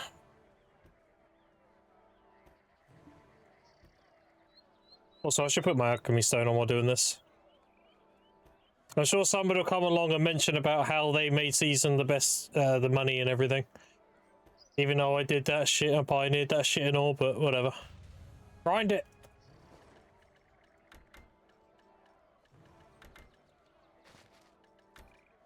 It is what it is.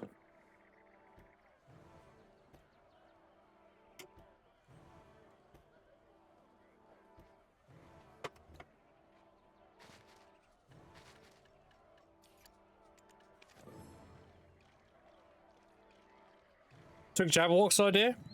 Nope. I met Jabber while I was doing it. I didn't even know who Jabber was at the time.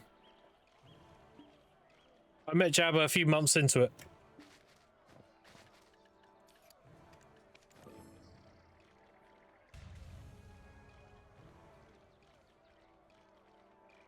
I started it because I was told by... This is the actual law.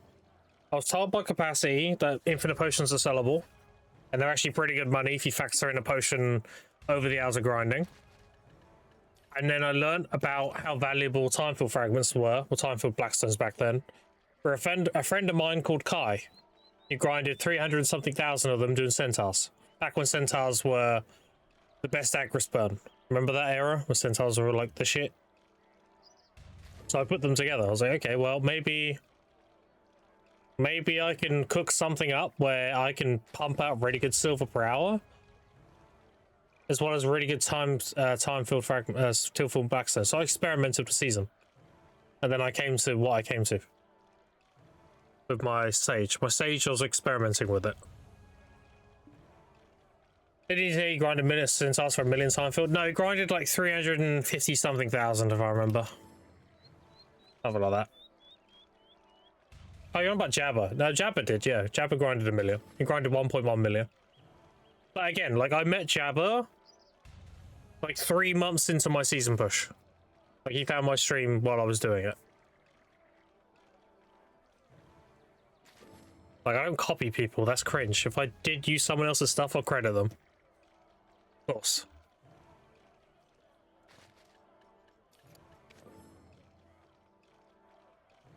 Otherwise, that's toxic.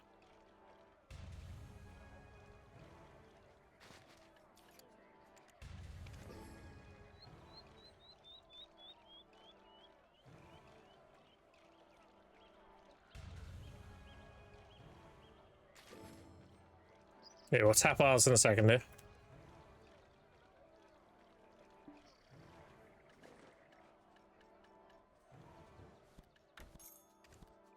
Like that. Open up the lowstones as well, why not? Okay.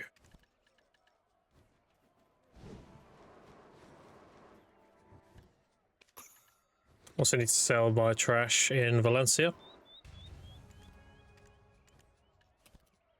Another bill. And then we need to take out these and sell these. It's another 1.2, I think. Did that.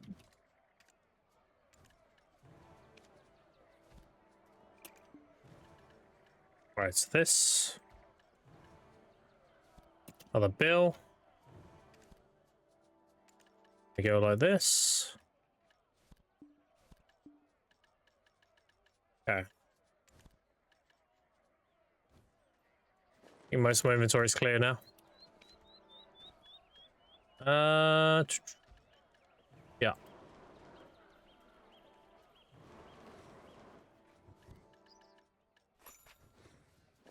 All right, so let's exchange the boxes while I remember. Otherwise, they'll pile up too high.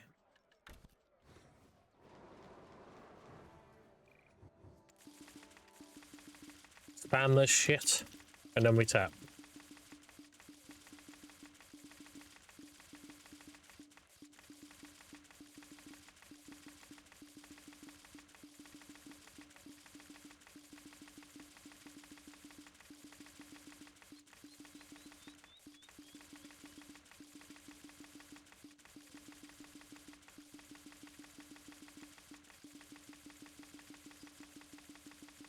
Now I'm gonna tap my rings, then I'm gonna eat my dinner, and then we'll get back to it.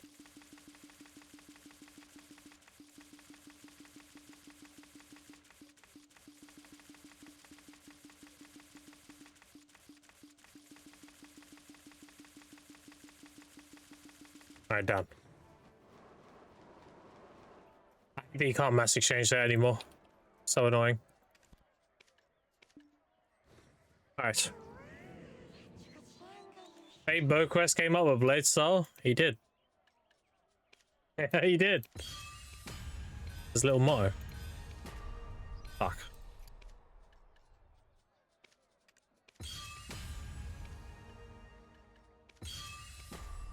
Fuck. Well, that's how we got cucked.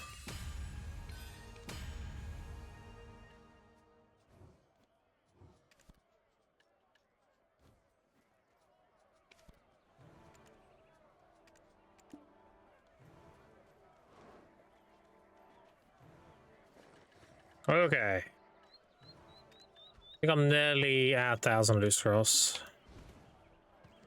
I'm low on 40 stacks though, so I'm going to change some of these to 40s. Playstyle with Cadres?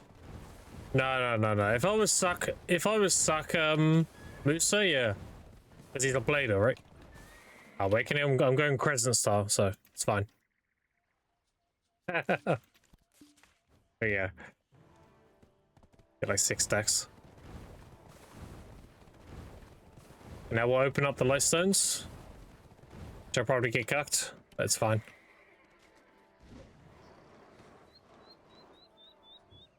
Alright.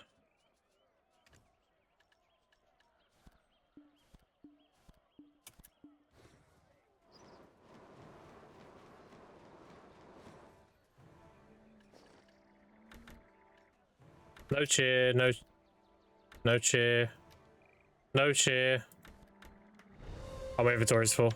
Uh oh. I did too many.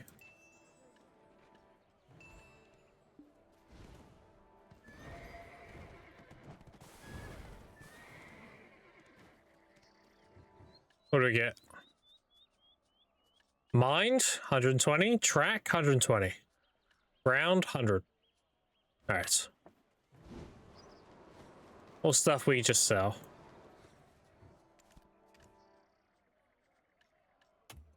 The reason why we sell these is people buy these so they can get magical light stones.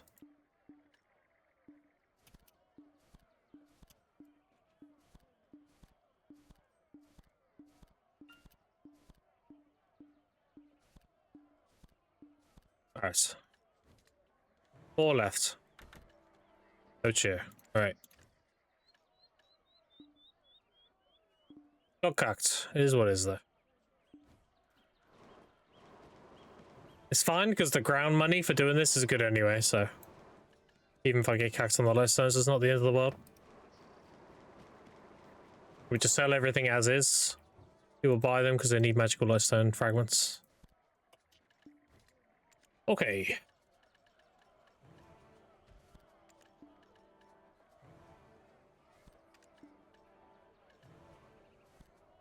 Fucking ages to list all these.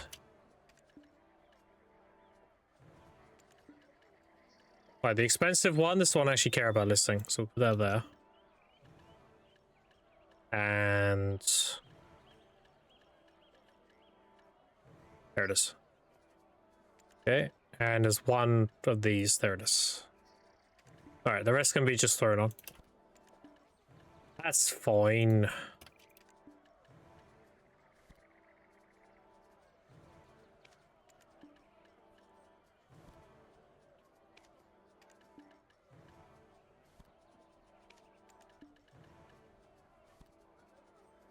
It's fine.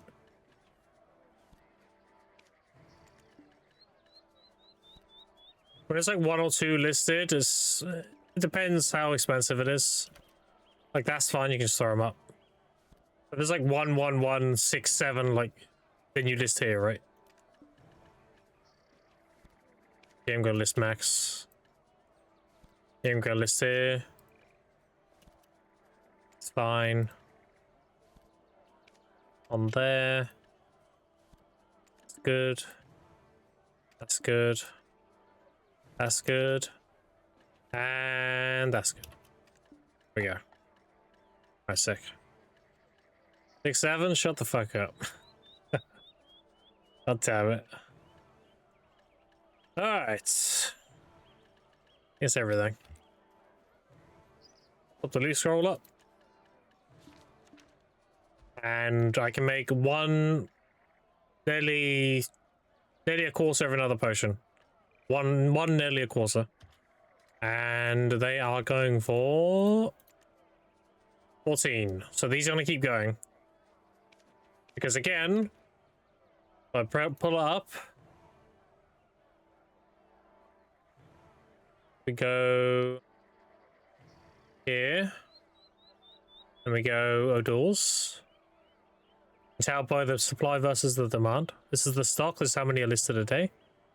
So 30, 20, 30. The daily sold is actually lower. So they might actually stay where they are for a little bit now. The stock is meeting the supply right now. Whereas back here it wasn't. You see how many sold here and how many little were listed? That's why this happened. There's very few got listed and a lot were selling. So they were climbing. About here seems to stabilized. So I'm probably going to leave this for a bit longer.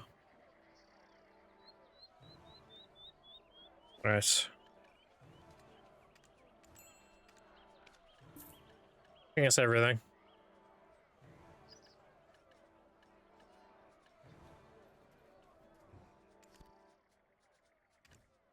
Quickly melt these I got from the commanders.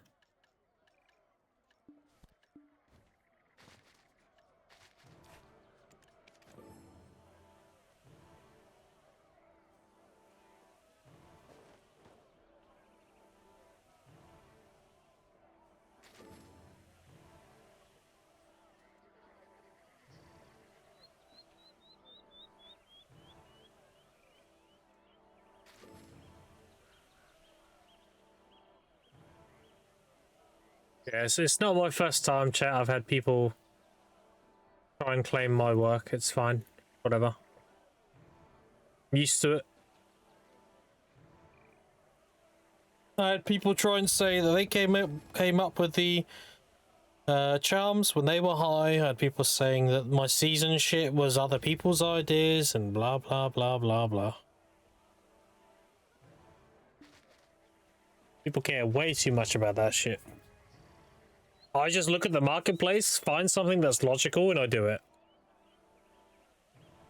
What up, all the shit, Nathan? 10 potions was my idea, surely, yeah. yeah. It was me, Small. I actually invented seasonal characters. Oh, fuck. Everything's been done with who is winning doing it. Yeah, of course. Like, grinding cadre is nothing, like, new. People have done this a ton. But ways of utilizing season, like the shit I was doing with gathering mixed with grinding Blood Wolves and Cadre, and I was doing Shuriken Nighttime, and I made 43 infinite potions. That method of making silver was a pioneer. Because nobody was doing that shit technically. They were like making a potion, selling it, whatever, but nobody was finding an actual way to make high silver per in season, which is what I ended up doing, and I made 1.7 trillion doing it. And I showed people season's actually good money.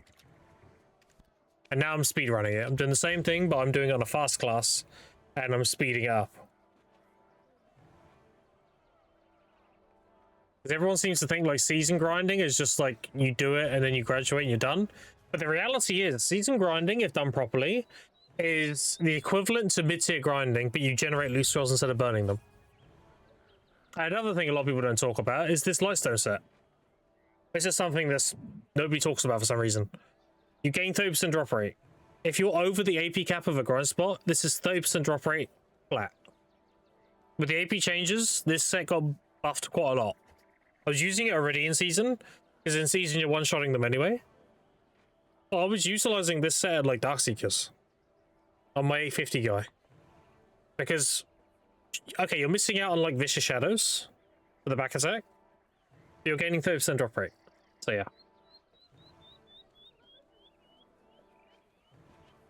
Yeah, the Jules is old as fuck, yeah. Yeah.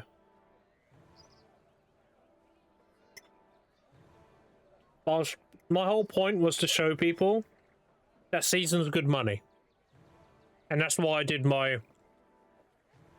6-month push on season, and I graduated season with Nov Karazad's duo armors, a full sovereign.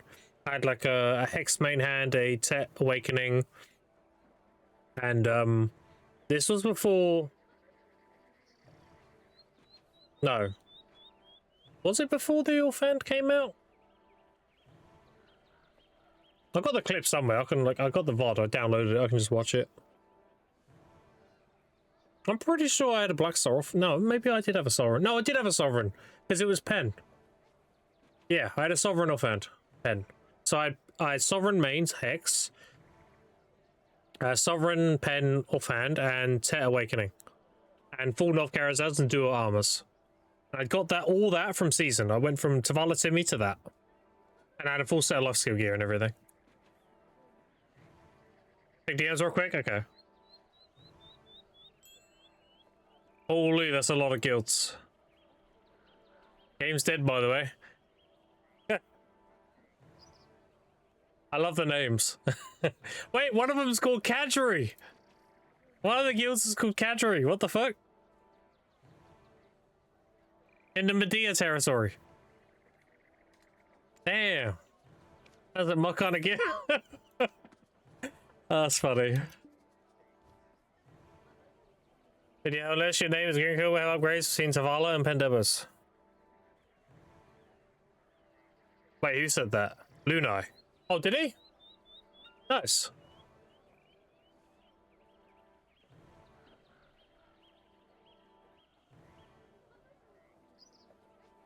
That's kind of funny. I didn't know that. Nice. Where's that video then? Is that old or new?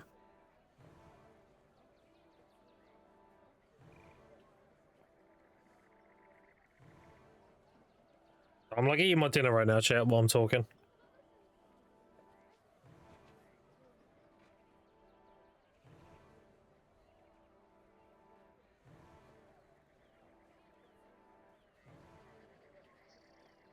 Karazads are a scam video? Based. They are a scam. Absolutely based. People telling people to tap Karazads above pen is trolling. 100% a scam. That is based.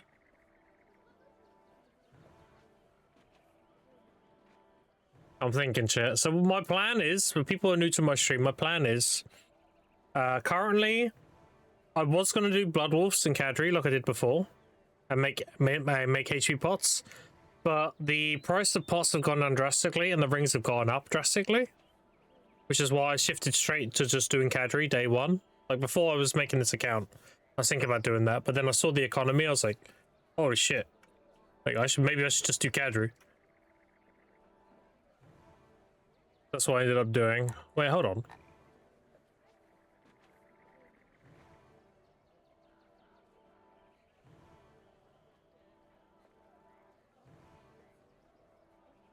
Now I think about it, hold on.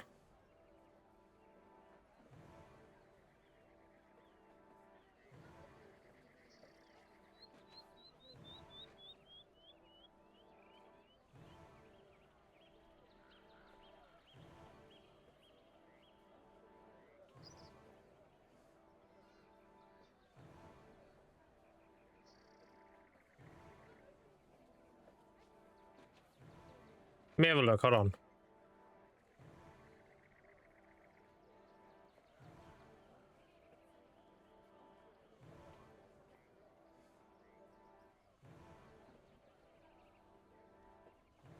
I'm going back a little bit further, hold on.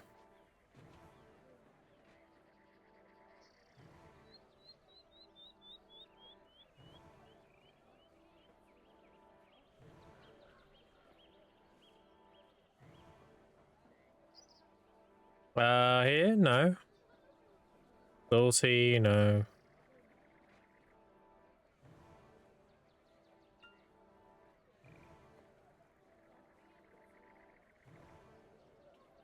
It's around here.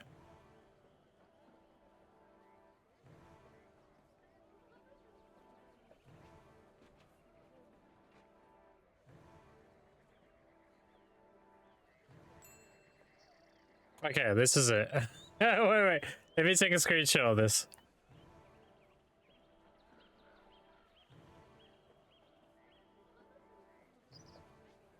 Alright, it's here.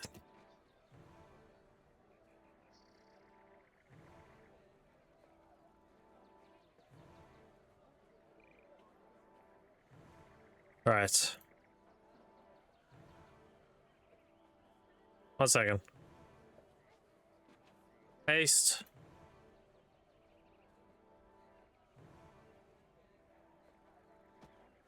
Alright. Save as. And again, I started this account on the 18th. Alright.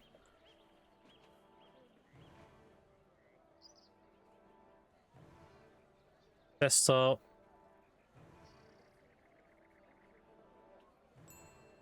Did you see this? Look at the date.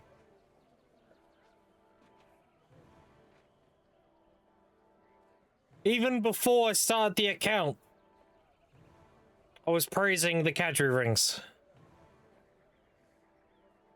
Saying this is shit is OP. That's before I even started. There you go. Crazy. First guys, does the cup change this cup? No, it's fine. Surprise, motherfucker. Graham, what up to me? You stack llamas? No, you get effects from the highest tier one, that's it.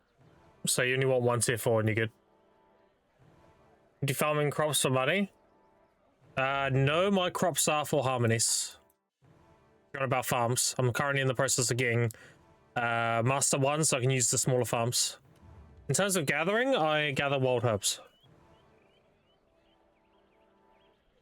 Okay, I'm technically not here. Hold on. Do this. There we go. I'm actually eating my dinner right now. I'm here, but like, yeah.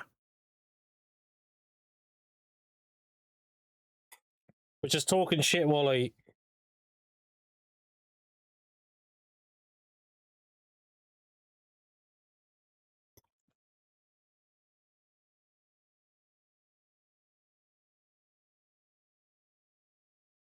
Yeah, I was eyeing the economy before I started this account.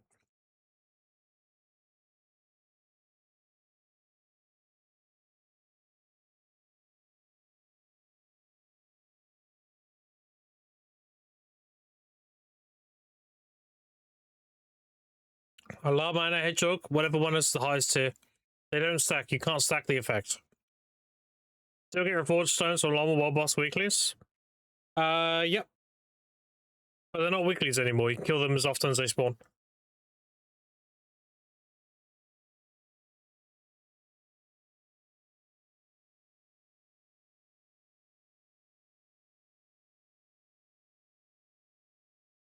Sound good? Yeah.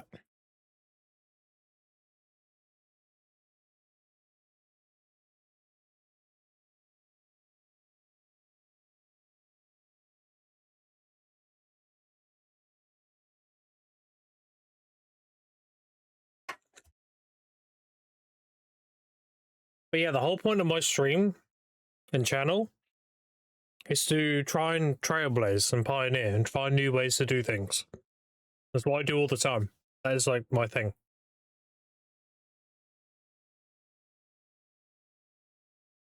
But that's what I enjoy doing. Like, sure, you can do like, this is the best thing, Grim, and you do this, but I like to push other boundaries and be like, but what about this? What about that? Maybe this is good. Maybe that's bad.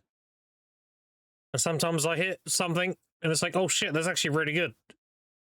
Like my Elvia Naga tech, for example, where you go into Mani Realm with a weapon and you kill 3 packs of Nagas.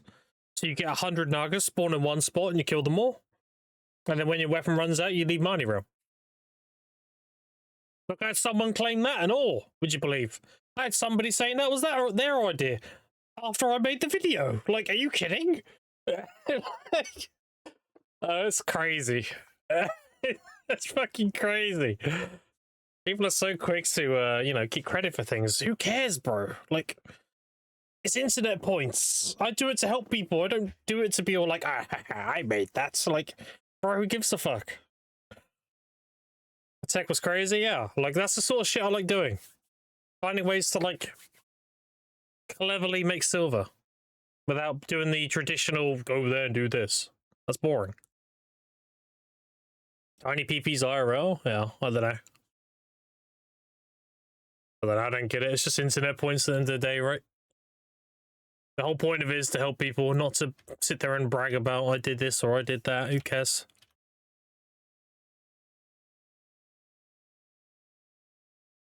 Is what is. Also, my platinum shards are getting low. I don't think my platinum node's doing very well. Ooh, I think I actually took them off now I think about it. Yeah, I did. Fuck. It's because I was promoting them. Get back on that. I'll probably have to buy some platinum again.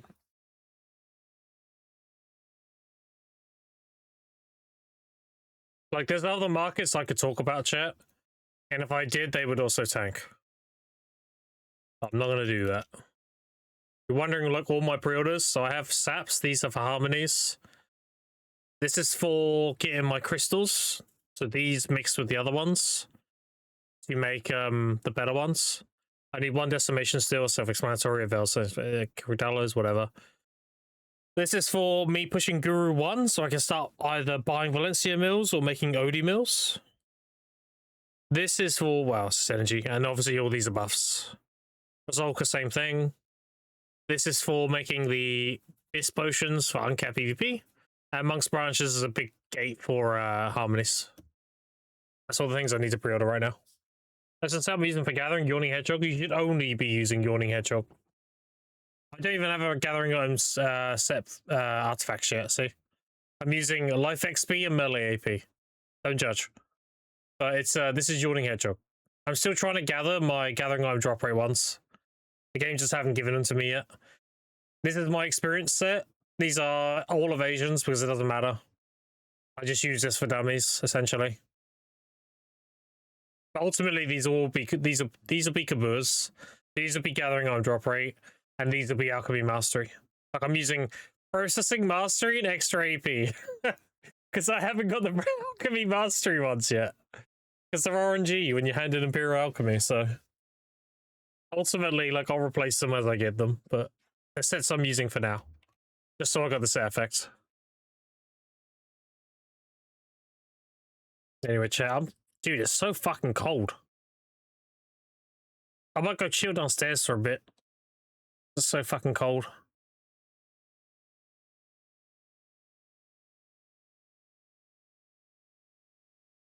Thinking about it. Do I want to grind and freeze my ass off still while grinding?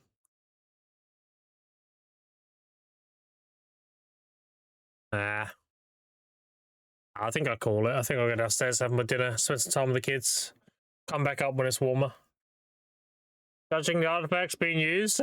Listen, dude, you do what you do. You do what you can, right? Alright. So I was gonna raid Jimmy yesterday, but we coin flipped and it was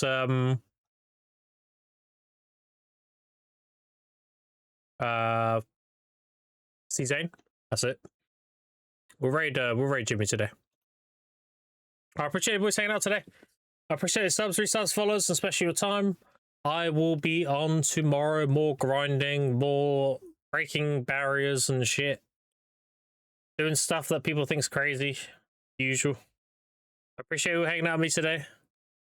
Jimmy is doing a XP push to be the highest level person in the game. Doing Orbisa. I still think DSR's better XP, but I can't say for sure because I haven't done it in a while. But Orbisa is at least really good money while doing it, so I appreciate you hanging out today. And yeah, say hi to Jimmy for me. Actually, I don't think I'm following Jimmy now I think about it. I'll follow him when I raid over. Alright, appreciate you boys hanging out. And I'll see you tomorrow. Later, nuts.